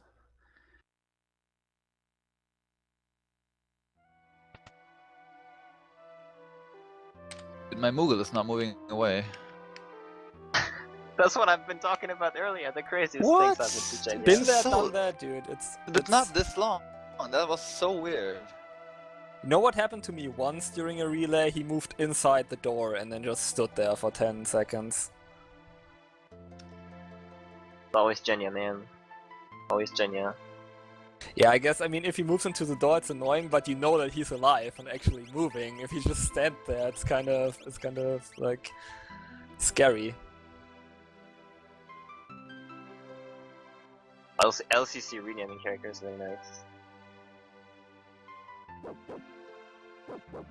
I guess I have to do that too, huh? Depends on what Genya did, I didn't Kutan even pay army attention. rises. Kutan. Oh no. All hail Kutan. But yeah, after this first cutscene in 6 right here, before Genya gets to the crystals real quick, LCC will have to move through a first small area with Terra alone, and the goal is basically to get her to level 6 in order for the next party members to join at level 7 and 8 respectively. So yeah, he has to fight, I believe, 3 to 4 random encounters depending on what happened earlier. I didn't actually catch it.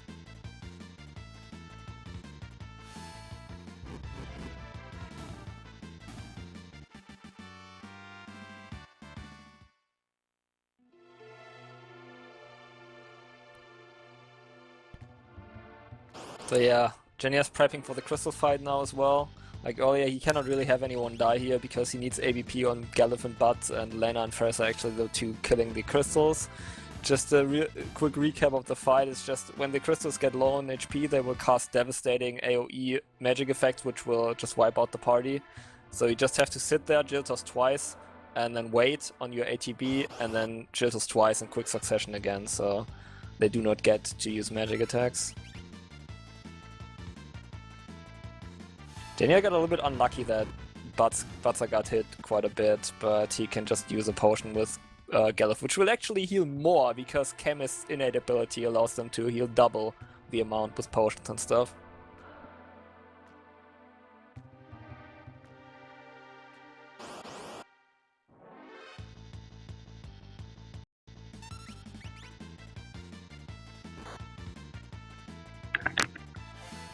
There we go, easy. This crystal fight is actually a huge pain if you play it casually.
Well, I mean, I was here and I am still here for 5. I didn't sign up for anything else, but Magus can cover that until he has to run the commentary, I guess.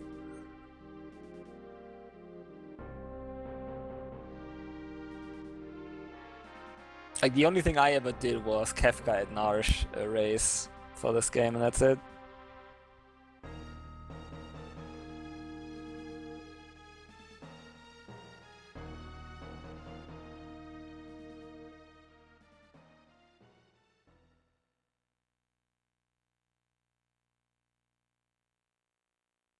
So yeah, we kind of reached the point again where both runners are in cutscenes. It's bound to happen in RPGs eventually, but there's still like fair share of action.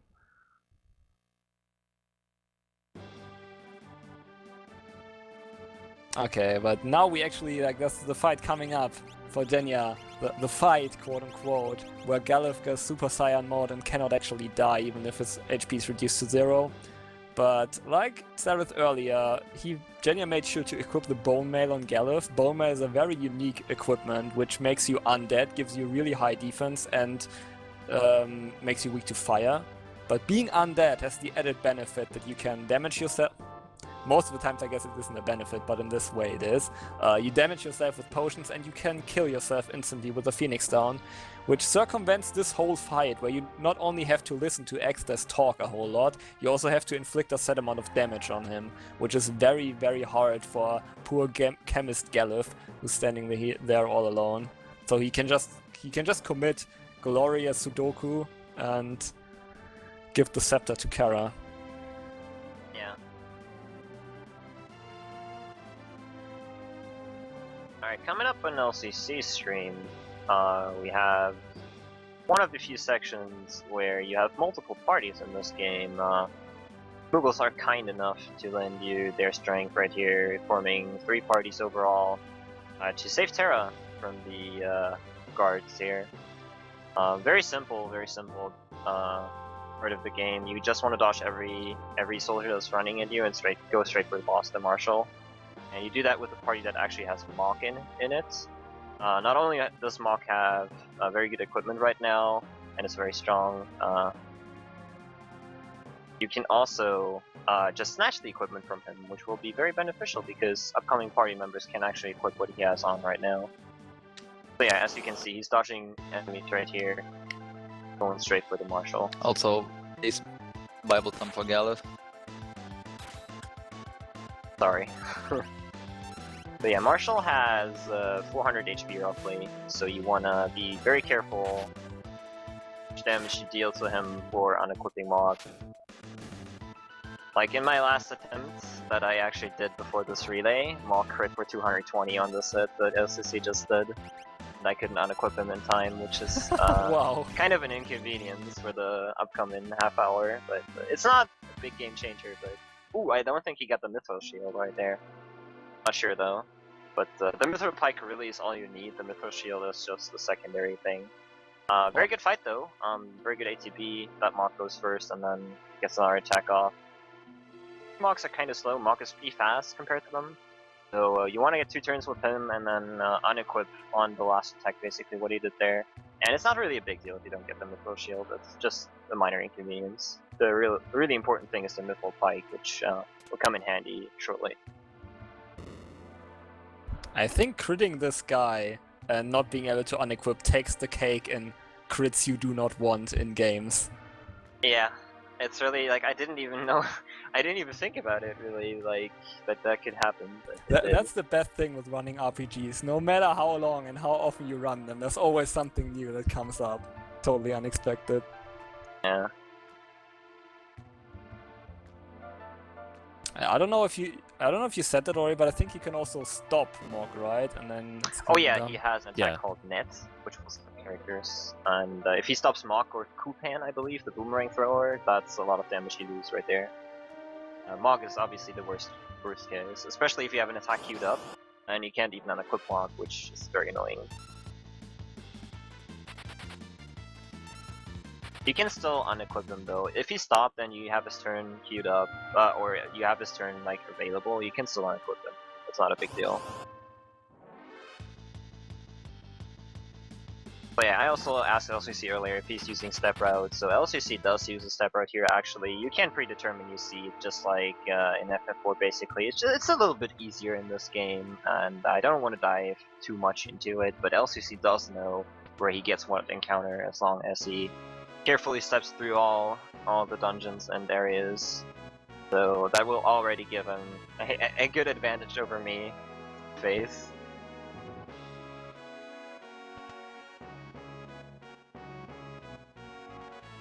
But yeah, the seed actually, I believe, also the seed ties to NPC movement, so that is also another thing that this game has that the other games don't. That is kind of interesting because in FF4, for example, NPC movement does not tie to your seed, but basically to well, it's actually predetermined or preset, always at the same value, I believe. And shoutouts to Mr. Bing, who donated a card to LCC for Sketch.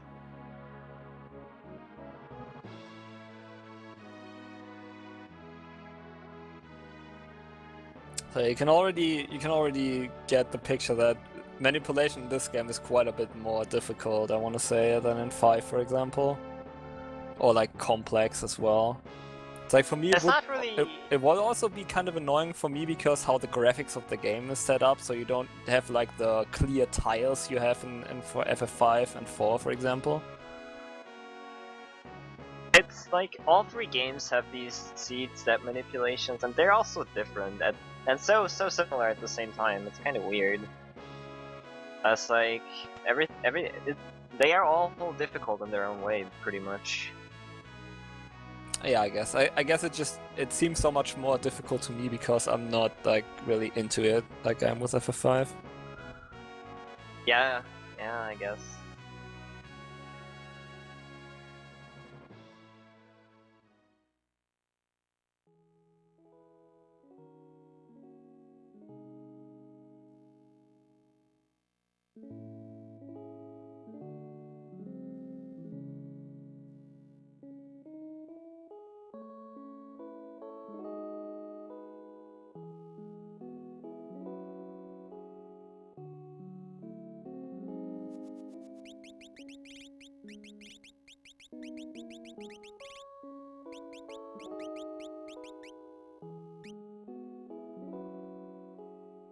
Oh damn, I get my cameo as well.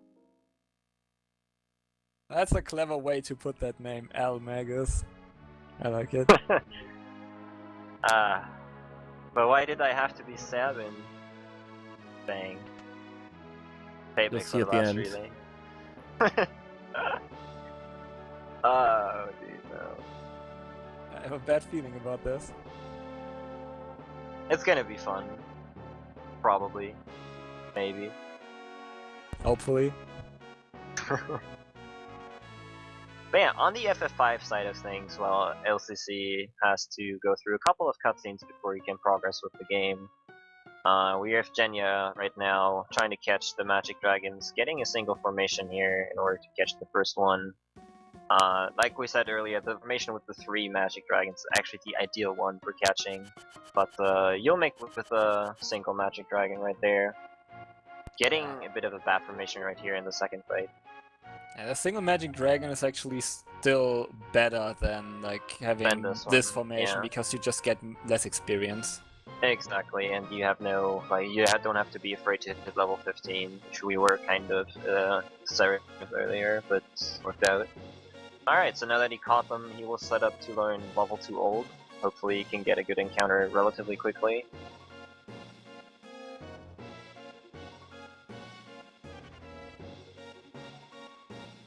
Yeah, I think if you like would for example get an extra encounter on the bridge, you can also try to reverse the setup and get level 2 old first and then catch as a backup, I guess. I suppose, and of course he gets a bad encounter. Yeah, the problem is these guys can be kind of hard to run away from. But got sniped. I hope he put smoke on Kara, but I mean he should be running away eventually. Don't do it. Don't do it to Team Choco, please. Not again. Oh my god, he blocked arrow 3. Oh shit. Oh no. Okay. Wow. Oh my god. My heart. Don't do that to me, Genya. Don't do that to me. Dana didn't get hit there for much. You have to be careful that she might have the bone man as well. Yeah. The problem is if you die right there, you have to catch the dragons again and watch the cutscene again and all that kind of that adds up in time so quickly. And he actually missed control right there. That's very rare to happen. Yeah, because with the coronet, your chance to actually hit control is pretty darn good. Yeah.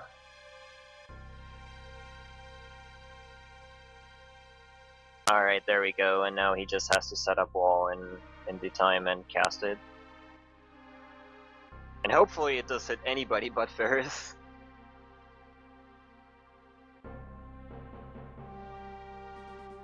Okay, that's good, yeah. Ah, perfect. Oh yeah, one thing to note about blue magic actually, you might be asking, why is he not just running away? You do actually have to finish the fight to win. and just run away even though you got hit by it. That is something I had to learn the hard way too. And he reached level 15 after this fight, by the way, so that's actually for the Gargoyle fight we're set up, so not too bad. Coming up is also the switch room we had earlier, that is kind of scary before the save point. We'll see how he does there.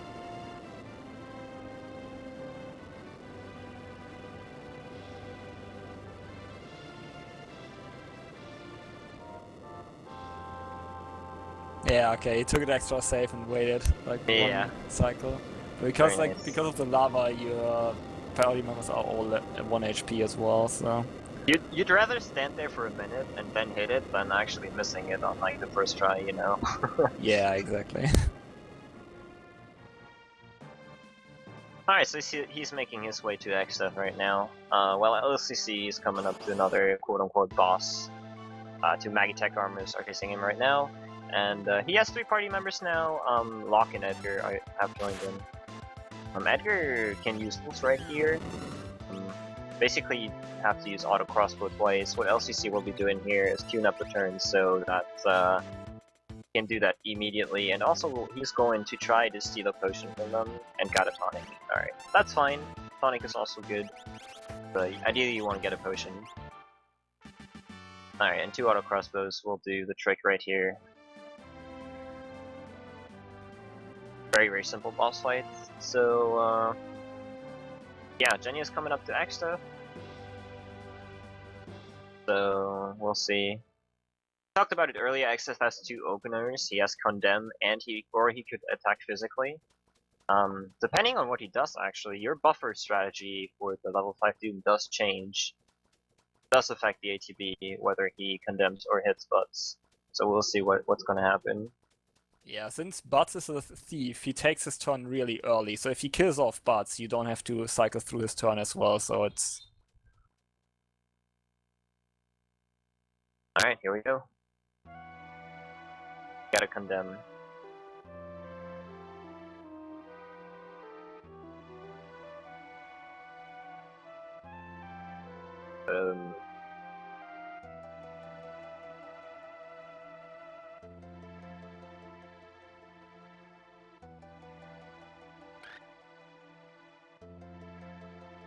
Alright, very well done. Very good. And with that, Jenny is through World 2. Just like that, on World Record pace, obviously. Right? Yeah, very nice job, dude. Of course. That also, is always like... Condemn hype. Nice.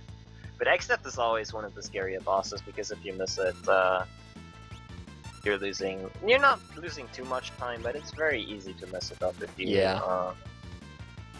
I mean, it's a hard setup. It's not as punishing as other setups, yeah, because the save point is right there. But yeah, it's kind of complicated. Alright, so turning back to the FF6 part of this, LCC is moving through the cave to South Figaro right now, and as you can see, he's actually fighting random battles rather than running away for 2 reasons. One, you do want to get a bit of experience, so your next party member will be a higher level. You want to gain 2 levels on Terra, and 1 level on the other 2 guys, so that Sabin, the next party member, will join at level 11. Running away in this game is kind of special. You do have a value in the memory that is correlating to your running away meter, basically. You can only run away when your ATB is full. But you do also have to like hold LNR for a certain amount of time for the so-called running away meter to fill up, so they are actually able to run away. So it's good to get into a habit in this game that once the battle starts, you are already holding LNR, so that your running away meter basically already fills up. Different characters have different different time or like values on how fast their running away meter fills up, basically. And Terra and Edgar are average on that, and Locke has a very good running away fill up meter thingy. Kind of confusing, I know, but yeah, that's basically how that works.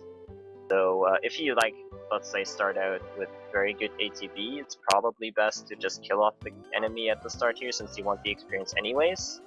If you start out with not that great ATB into a battle, you probably just want to run away from the battle.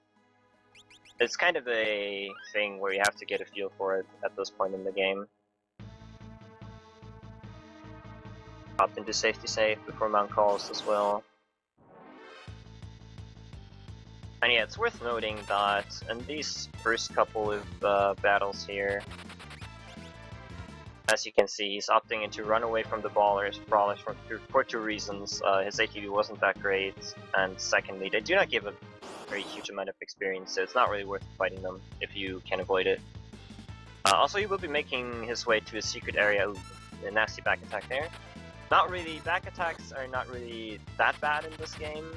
There are pincer attacks though, which are really the worst part about this game. Pincer attacks are annoying because obviously if you're pincer, you cannot really run away before you get the so-called smoke bombs, and it takes a very long time to actually finish them.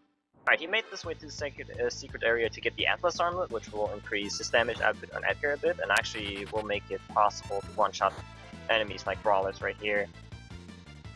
If he has, or if he needs to. It will just give him a little boost in damage.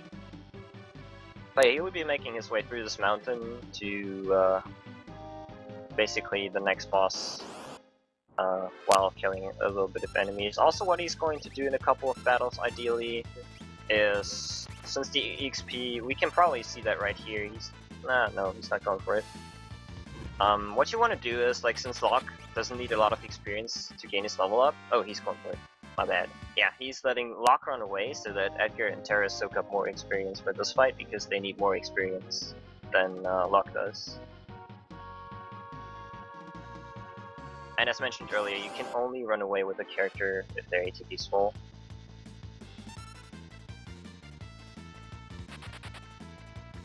I'm kind of curious, does the runaway meter actually fill when you run away while not full ATB? When you're holding LNR and have the running away animation, it does fill up, like, behind the scenes, basically.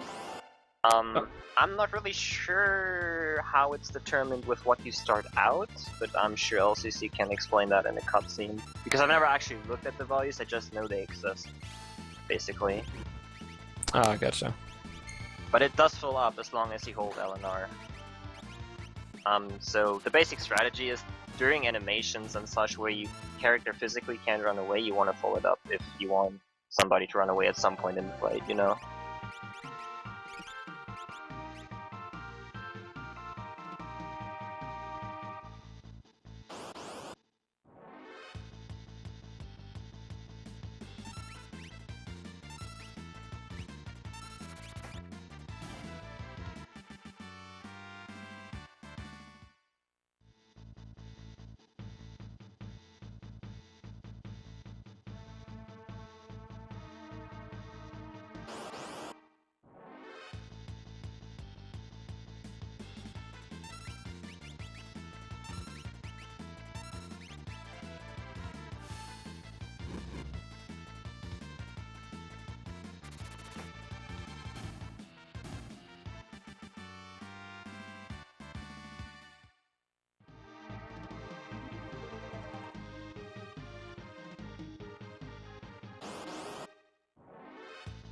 Alright, they're both right before a boss battle, but Genya will get there a little bit faster, and it's also really quick to explain what will happen here, so I'll just cover that real quick.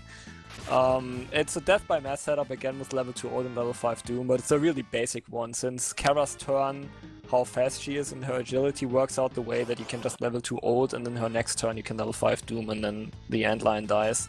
The endline has quite a bit of HP. Normally you hit it, if you hit it for long enough, it will run away and not actually die, but with level 5 Doom you can just straight up kill it.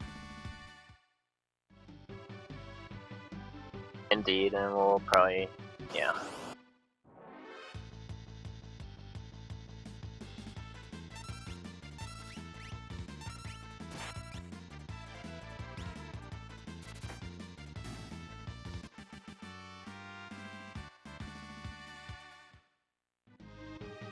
Alright, easy enough on Genya's stream.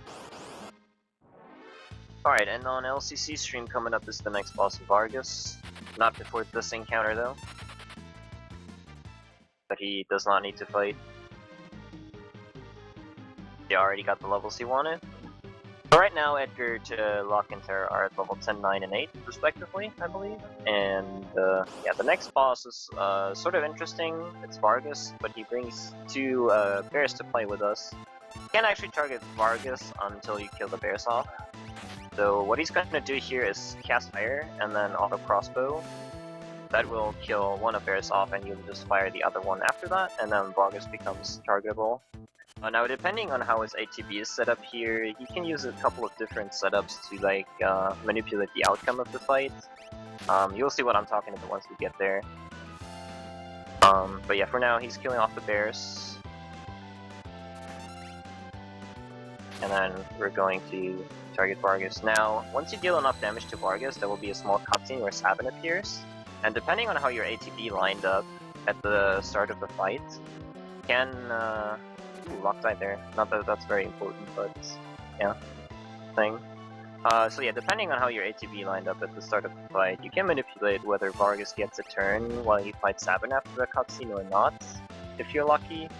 Or manipulate that he immediately Doomfist so you don't lose a lot of time with it. So yeah, he's probably going to do that. I didn't actually catch the start of the fight. But yeah, this the second part of this fight with Sabin basically duels Vargas. It's very simple. You just have to use a blitz that is Sabin's special ability, and then Vargas will appear. Alright, let's see if he gets Doomfist or not. I'm not sure. The problem about Doomfist is that oh, immediately. That's actually because that does not waste a lot of time then. But as you can see, he does say a little bit of text right there. Want to avoid that if possible. Yeah, very solid fight right there.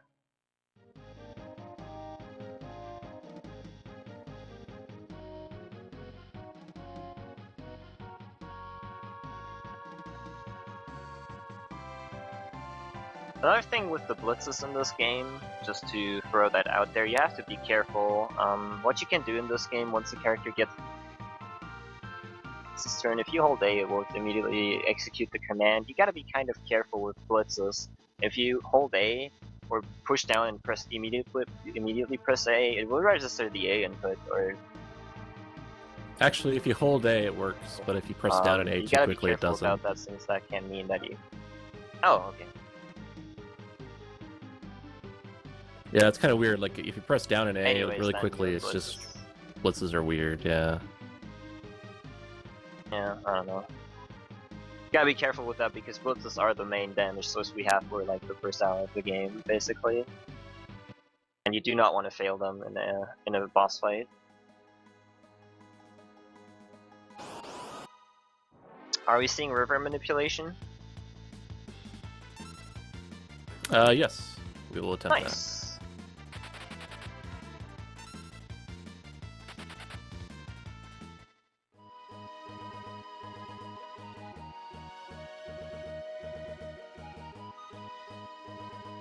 So yeah, by the way, on the world map in FF6, very interesting, there's a lot of tiles actually that you can walk over that do not hold an encounter for some reason. The world map is basically packed with them. Well, they're not everywhere, but there's a lot of them that have been basically routed out, so you can walk over them without the counter going up. Very nifty little thing. There's a lot of maps out there in notes too where you can look that up. LCC has made a superb guide / notes. They are up on his channel if you want to check that out. Very thoroughly. Anyways, coming up we have Leech River, which is kind of an interesting area because you are basically jumping onto a raft to get to the Arch, and you get into 2 force battles at the start of the river, and after that, there's 7 tiles quote unquote on the river where you can or cannot get an encounter depending on where your NPC movement value is, basically. So what LCC is going to do here, since he started out the game on a specific seed, should know exactly where his NPC movement value is. He can also check, obviously, on how the NPCs move in this little thing here. So what he's going to try to do is reset twice, I believe, to manipulate a 0 encounter river, which saves a lot of time. But yeah, we will see how successful that is once we get there. But it's a very advanced technique of this game, and Not very easy to pull off, to say the least.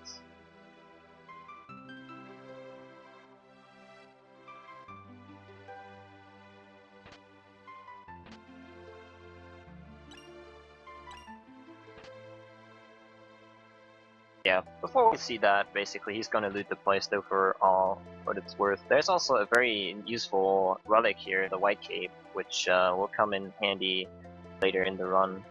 Yeah, we'll get to that when we get to that, I guess. So for now, once you talk to all your party members, you go outside and say no to Bannon 3 times, and it has a very, very special benefit for you. You actually do get a relic called the Genji Glove, which enables you to equip 2 weapons at the same time. So you basically get double the firepower, more or less. And if you don't do that, I believe you get gauntlets when you just say yes, and a long cutscene. So not only is this faster, but it gives you the best relic you can get out of it.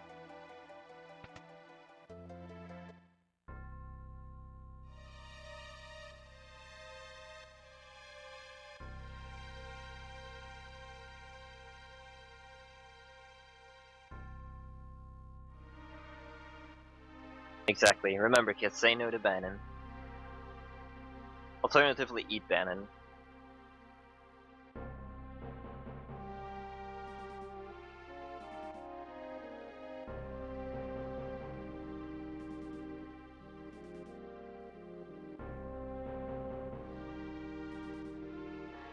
But yeah, coming up is the attempted manipulation. I'm curious to see. I believe, like I said, he's going to reset twice, then go from there, basically.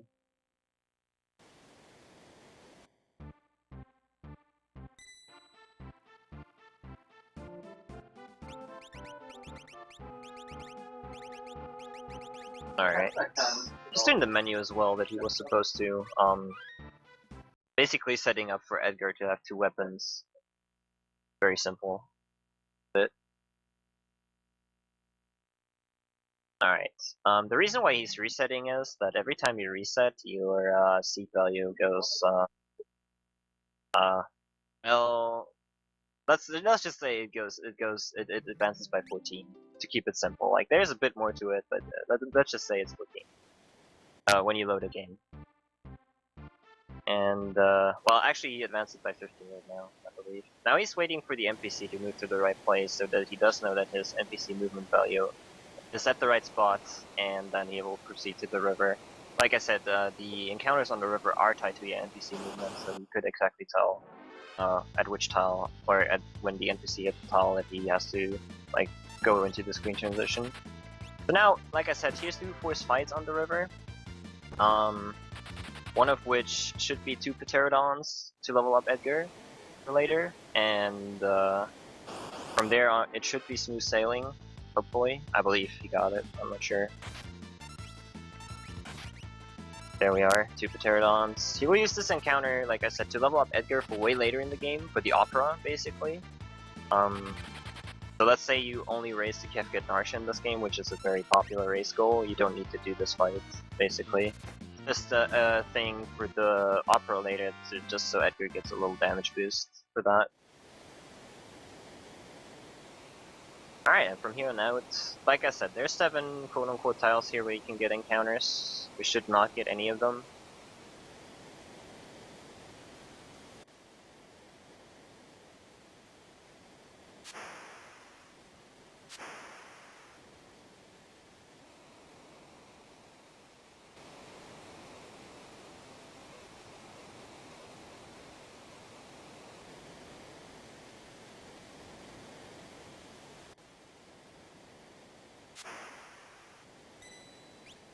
Already skipped most of them. Now he's gonna put Edgar in the front row for this. I was about to say this raft ride is usually not that calm. No, it's not. There's only a very few with you, 0 or 1 encounter even, and the starting seed the seed you're starting on basically gives you a very good shot with 2 resets. Like get a 0 encounter river. Alright, and he got it, so the next upcoming fight is Ultros, I believe. He will be going for the well, relatively new strats. They're not really new, but ooh, Terra actually got hit. Not. So what you can do here is, oh, he does go for it. If you fire him, he's going to counter with ink, and that will damage Terra. So what? Whoa! Did you just see what happened? My stream. Sorry, I just need to point that out. Did you just see what happened? Oh yeah, you pulled off the Magus miracle walking through the machine thing. Nice, you learned from me. You Good learned job. from me, Jenya. I Thank you. have never seen that before. I've done that twice in my Fiestas, but it's okay. Yeah, we talked about that earlier, how it's weirdly set up with the hitboxes. That pretty much when an NPC starts moving towards the tile, the hitbox shifts towards that tile already. So it's like, I think, really precise timing while actually like moving to the tile that the other one was standing on while passing by. So it actually doesn't count as you looking into the same, looking at him and engaging the fight. Nice crit there at the end, LCC. It didn't matter at all. I Oh, didn't count damage, I just saw this. What I wanted to say is what LCC was going for with the fire on Ultros and the ink counter is that Terra ends up in critical HP, so you have a chance at Riot Blade, at basically the limit break for her. That is basically the intent of the Firecast right there. And unfortunately Terra got killed because she got attacked at the start of the fight, but it didn't matter at the end. His damage was good throughout the fight, I believe.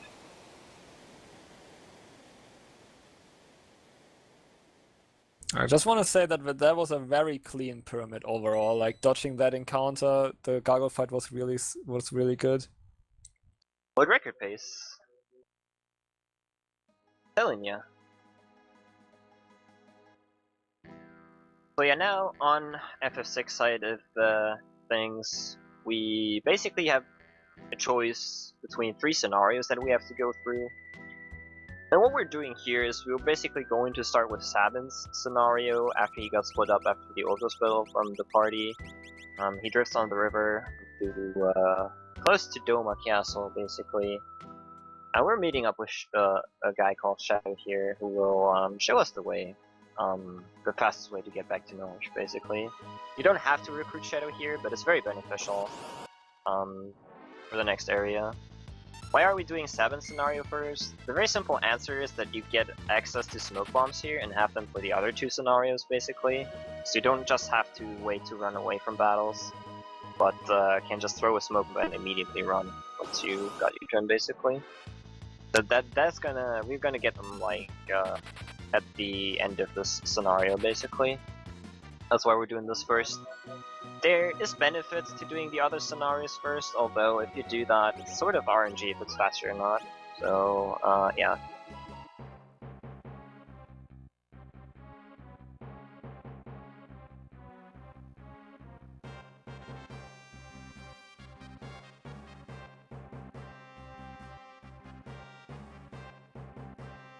But yeah, if you played this game casually, you'll notice if you recruit Shadow here, if you finish a battle, there's actually a chance that Shadow runs away in a random battle, or like says, I only promise you to keep this far, or stuff like that.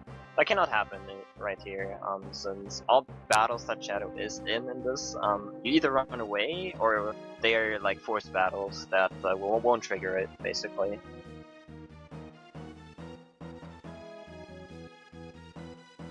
I guess I'm not sure if you can get unlucky enough in a random battle with, like, say, a single beaker and get like an interceptor counter. Can he run away then? I'm not sure.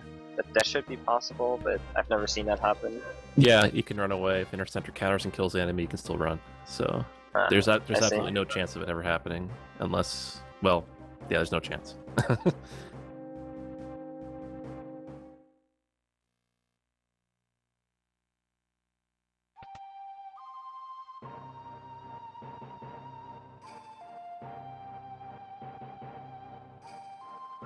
Here we have Musash Man. Happy Squid already Krigism.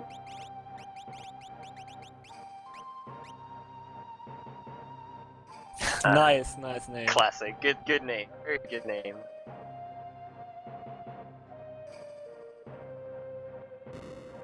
Why do I get this feeling you named it down? Ah, it's so close, yet so far away.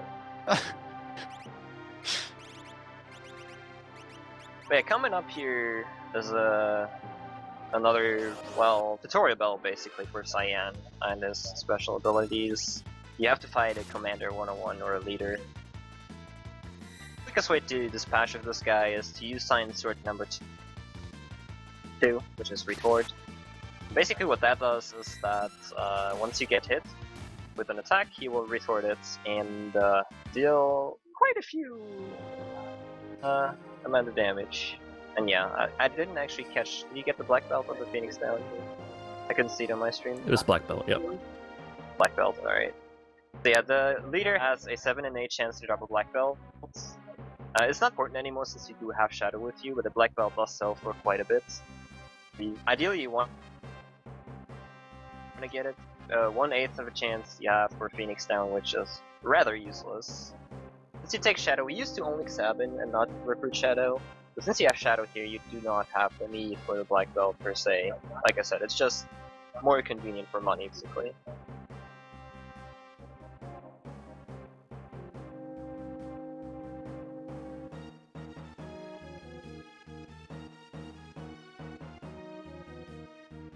Alright, I guess I'm going to get ready for my run. Sometime soon, right? Yeah. It's Merogene and then it's Void time for Genya as well. Exactly, so I'm going to get ready. I'll be right back. Alright.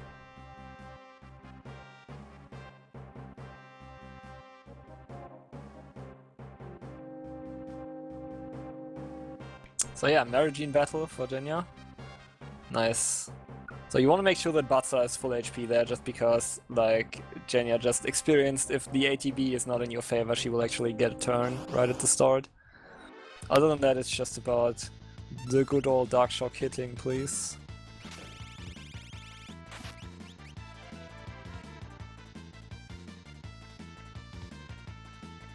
Okay, that's annoying. He has to reset here now. The problem is you cannot.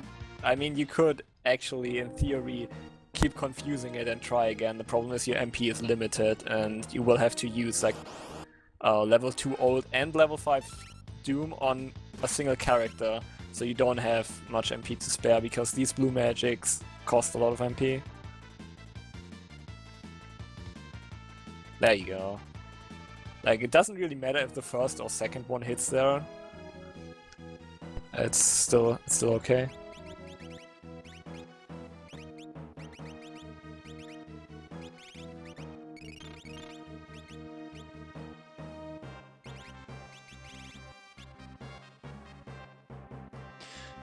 Well, not too good luck with the Dark Shocks though, but it's okay. It's decent, I wanna say.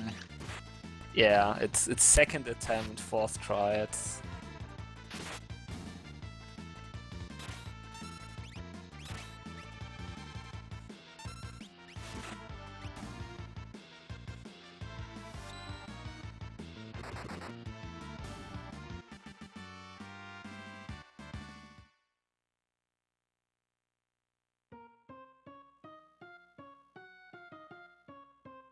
So yeah, like Mega said earlier, these fights that LCC is doing right now are all forced encounters. And I suppose it's a huge help actually having Shadow there for actual damage output. You get to, like, Mr. MV joins you later for the other battles, but it's always good to have an additional party member there for damage. Yeah, the main thing is consistency. It's technically faster to skip him if you get the best luck, but the best luck rarely happens. So okay. It's on average faster to get Shadow. Plus you get his ninja gear, which actually speeds up a couple fights later on as well. Okay, that's pretty nice. Yeah, I know from the Kefka and Arch races I did that if you get the black belt and equip it on Sabin, I think, and you get luck countering and stuff, you shouldn't probably need Shadow.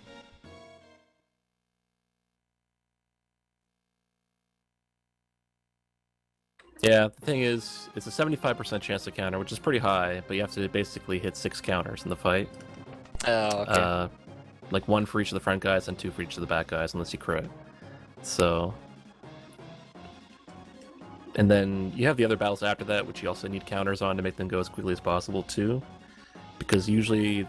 Well, you can either get 3 or 4 enemies. If you get 3, you need 1 counter. If you get 4, you need 2 counters. Whereas if you have Shadow, you only just need to hit all 3 of them with each character once, usually. And then you have Interceptor and or Siren to do counters as well. And Siren's counter rate, incidentally, is actually 25%, for whatever reason. Sadly, that doesn't add up with a black belt to 100%, I assume. No, it doesn't.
I can see how quickly these battles go with only 3 enemies with Shadow.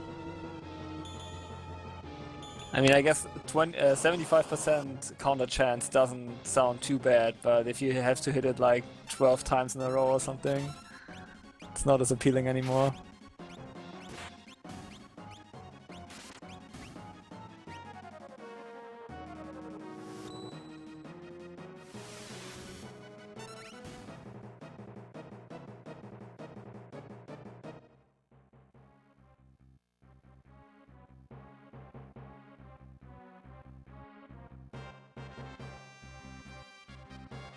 I guess Bick fell asleep forever. Well, let's hope he wakes up at some point.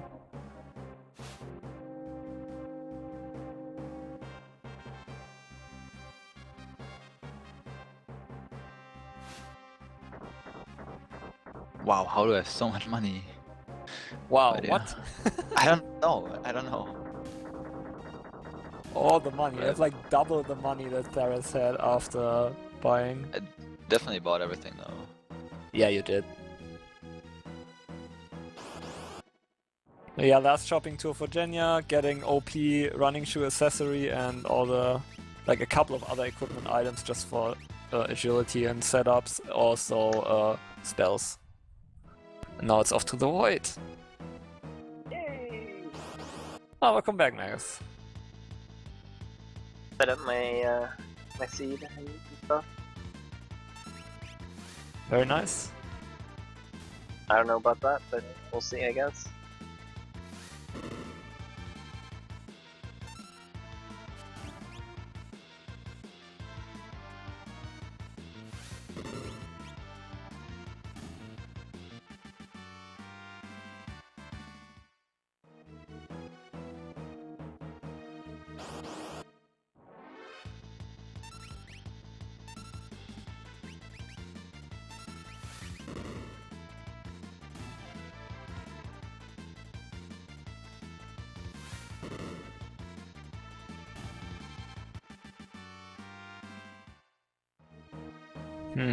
I'm kind of curious, when do you usually resurrect Lena, Genya?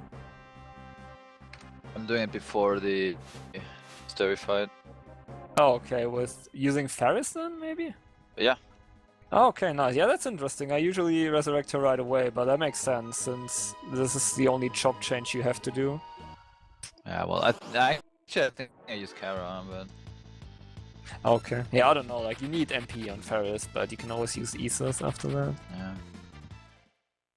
I think at that point Kara needs a buff change anyway, so I can just switch a white mage and do that.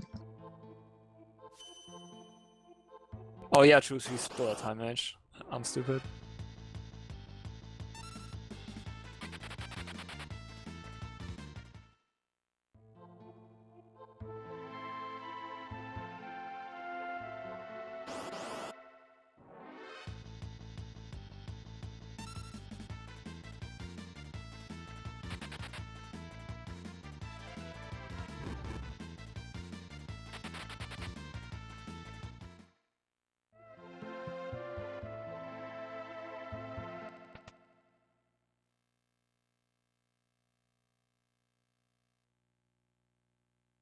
Yeah, LCC just passed the Phantom Forest, which on a step route obviously is not that dangerous. There's a couple of encounters in there that if you get pincer attacked by them, there's 5 enemy formations that are very annoying, containing enemies that can actually also stop you, which makes you unable to run away and such, so yeah, I'll watch out for that. But like I said, on a step that's not really a problem. Into the Phantom Train, one of the most interesting areas of the game.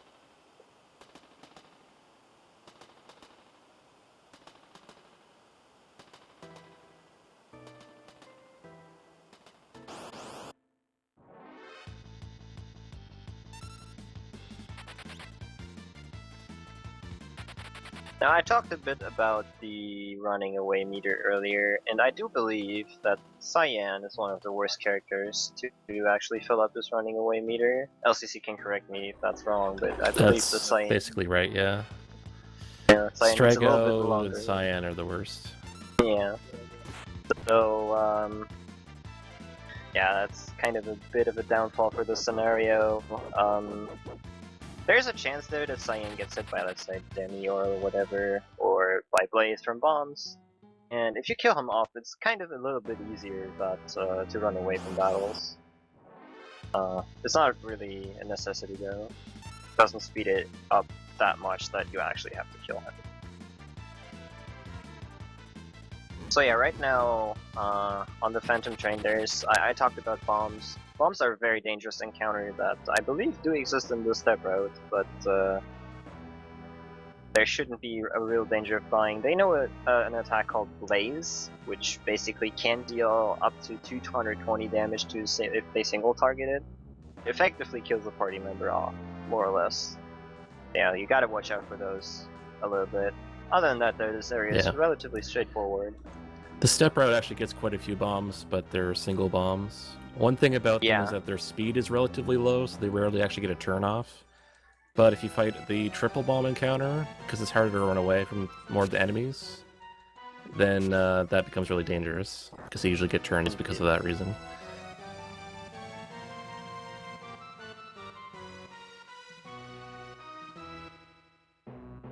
Okay, very nice Caliphystery fight for Genya.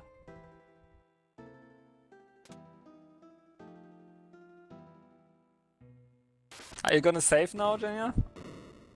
Yeah, I definitely will. Good idea. Just don't save and run into Omega, please. You're not doing Team Choco tradition right here. You're actually having a good run. It's not acceptable.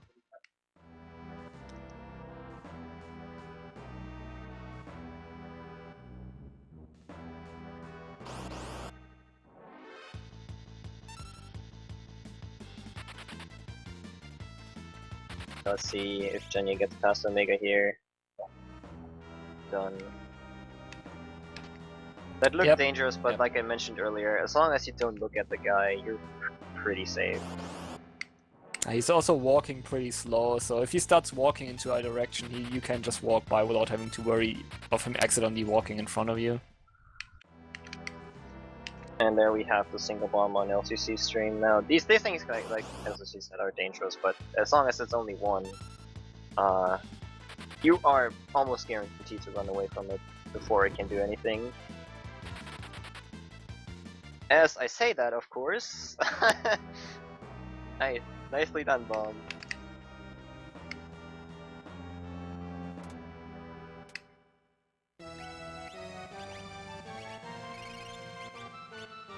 Yeah, Jenny on a Panda right now.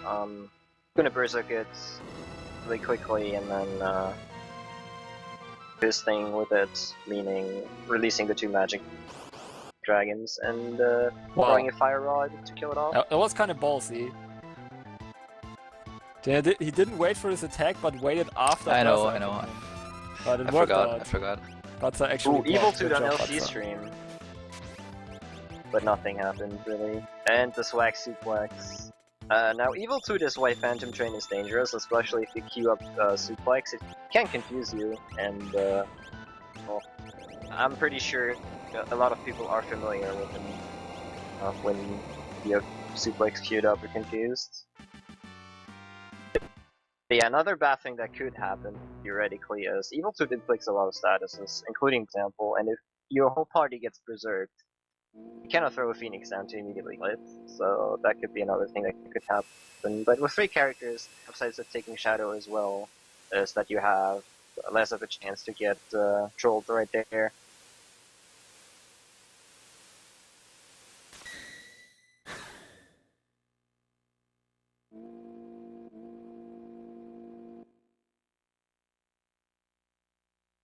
Wondering if I should leave your stream up just so I can do commentary while I play.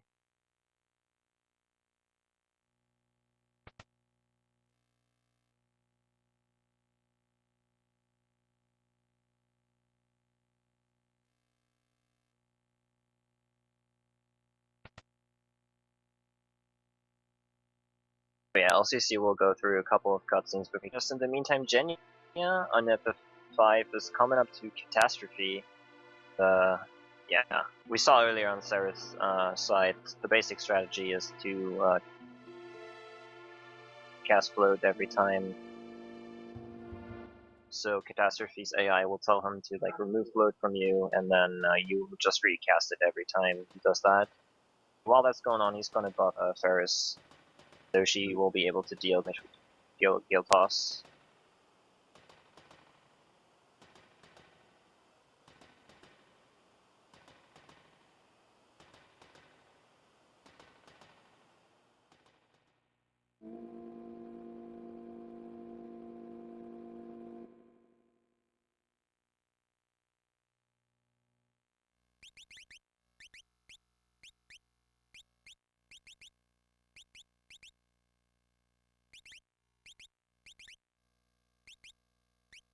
One thing to note on LCC stream is that he's gonna order around his items. He has a little bit of time before he can actually progress.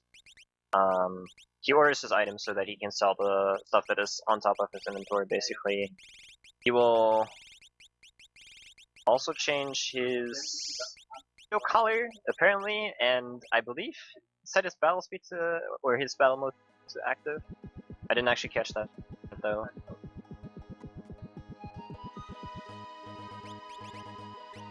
Yeah, it's Most been important part active. is the window color, though. Yeah, that's the most important part. Agreed. But yeah, he's setting the battle mode to active for a very specific reason. This upcoming fight did undergo a little bit of an evolvement.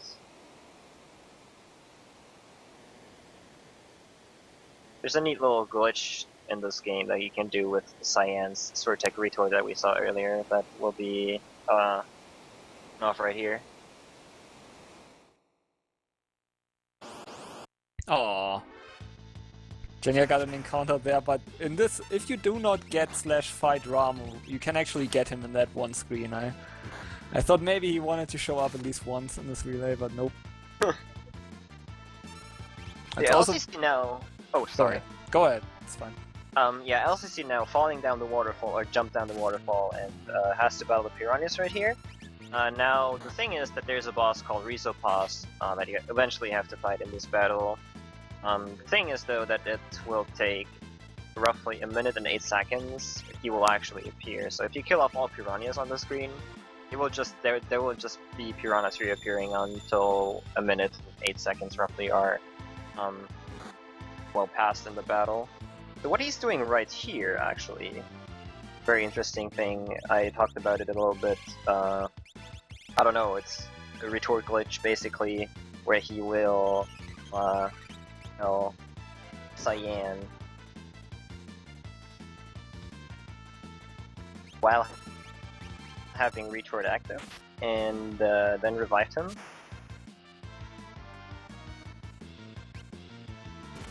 And now magic happens once we reselect retort.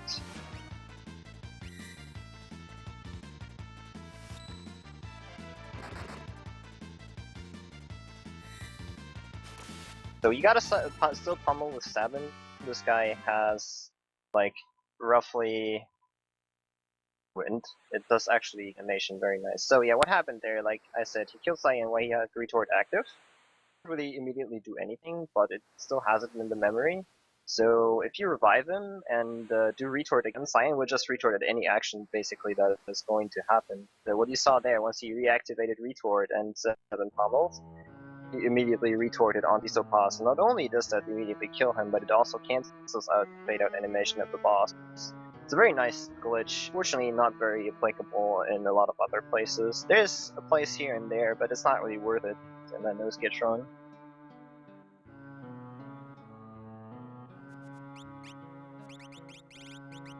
Alright, so Jenny had pretty clean boss fight so far, let's see. What I wanted to say earlier was just it's also important to switch abilities on Kara in between the boss fights, because she needs to combine for the bosses, but you want to have escape every time you can get an encounter. So Jenya's gonna do normal to Antania strat, which means he will hide with Buds, the Bard ability. Wait until Twintania takes 4 actions, will then show and take a wind slash to the face, which will never kill you because it does percentage base. And then he will, right as Twintania starts off charging, he can level 5 doom it.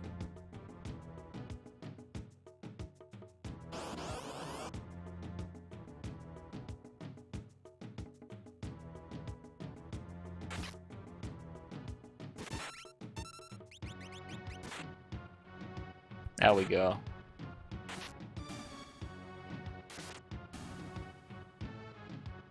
So yeah, the main 2 things that I use for killing bosses now is either like manipulating enemy levels so they can be killed by level 5 dooms since that ignores all death immunities, and buffing yourself up with Samson Power, which increases your level by 10 for each use, and using Guild Toss, which does damage based on your level and pierces part of the enemy defense.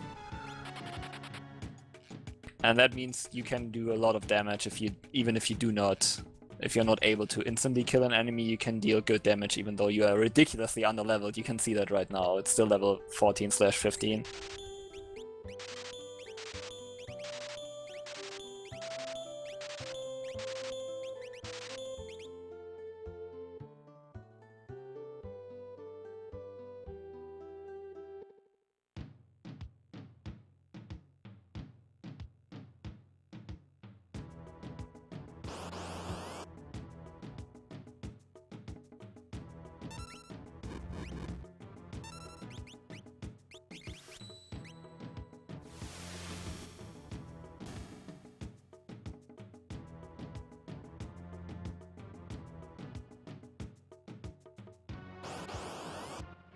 So yeah, here we are. Last strat for Genya. It's these enemies here usually are not a big deal because of escape. There's also a backup with that involves having smoke on butts, just in case the Crystal Dragon gets a turn. But running shoes Kara with escape ability equipped as a thief should, like in 99% of the cases, be faster.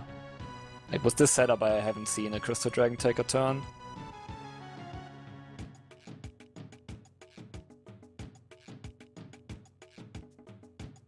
And I mean, if the Crystal Dragon would get a turn, they like to do Breathwing, which also does percentage-based HP damage to all party members, which obviously means that everyone except Butts would die. But if you have Smoke, you can just smoke out and then use Life to revive your party members again, since you have enough MP with Aethers anyways.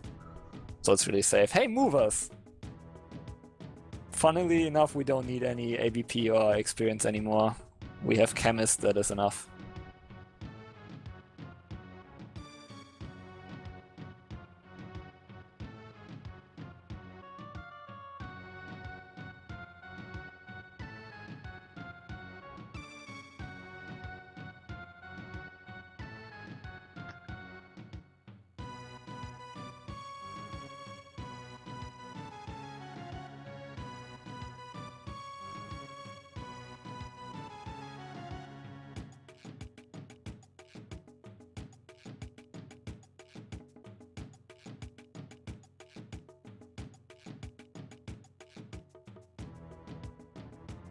So yeah, Genia's in the last cutscene now. He also will do like one final menuing, I think. Yes, because you need Kara with escape before.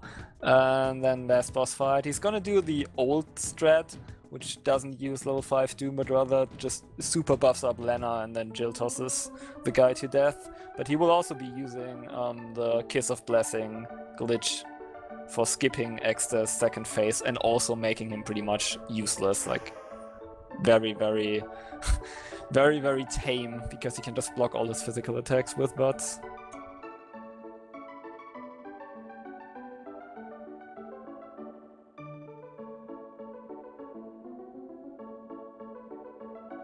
And on LCC screen we got the Kappa.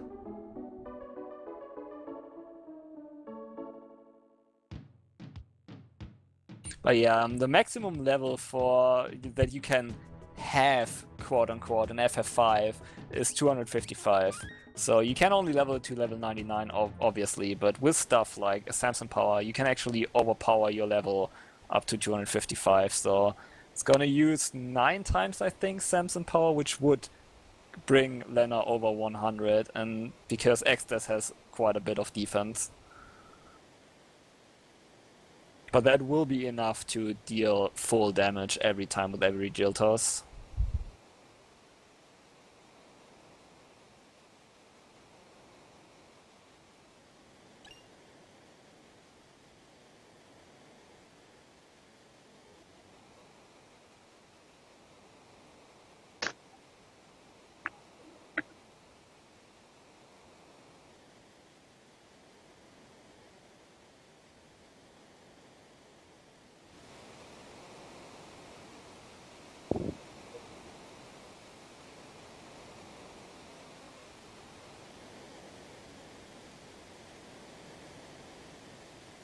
Yeah, almost done with the cutscene, guys. We just have to sit through all of these power of friendship and then family and stuff.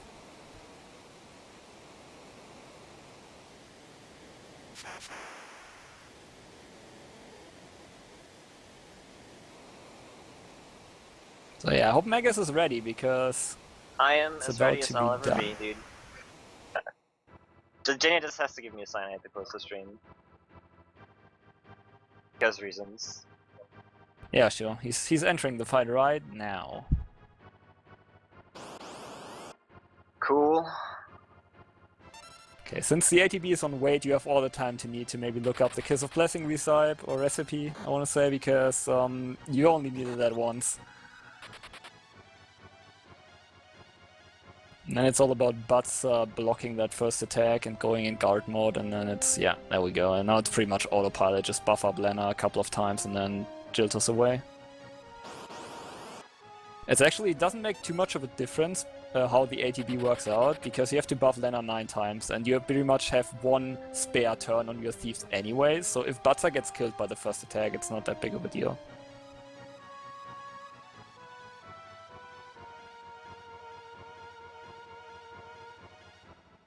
So yeah, again, to reiterate, the Kiss of Blessing gives Berserk, Image, which blocks the next 2 physical attacks, which doesn't matter because we only throwing money anyways, and Haste.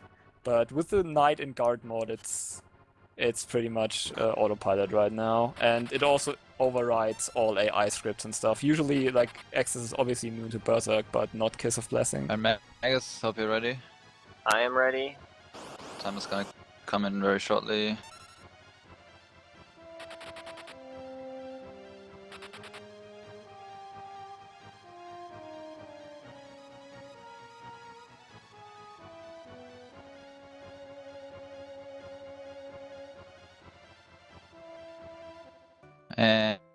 And time.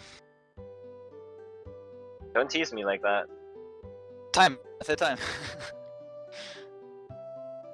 Oh, Please, okay. it's not a tease. It's a The fact. first syllable was kinda didn't go through, so it was just sorry. Yeah. So yeah, it was time. It was time. It's okay, it's okay.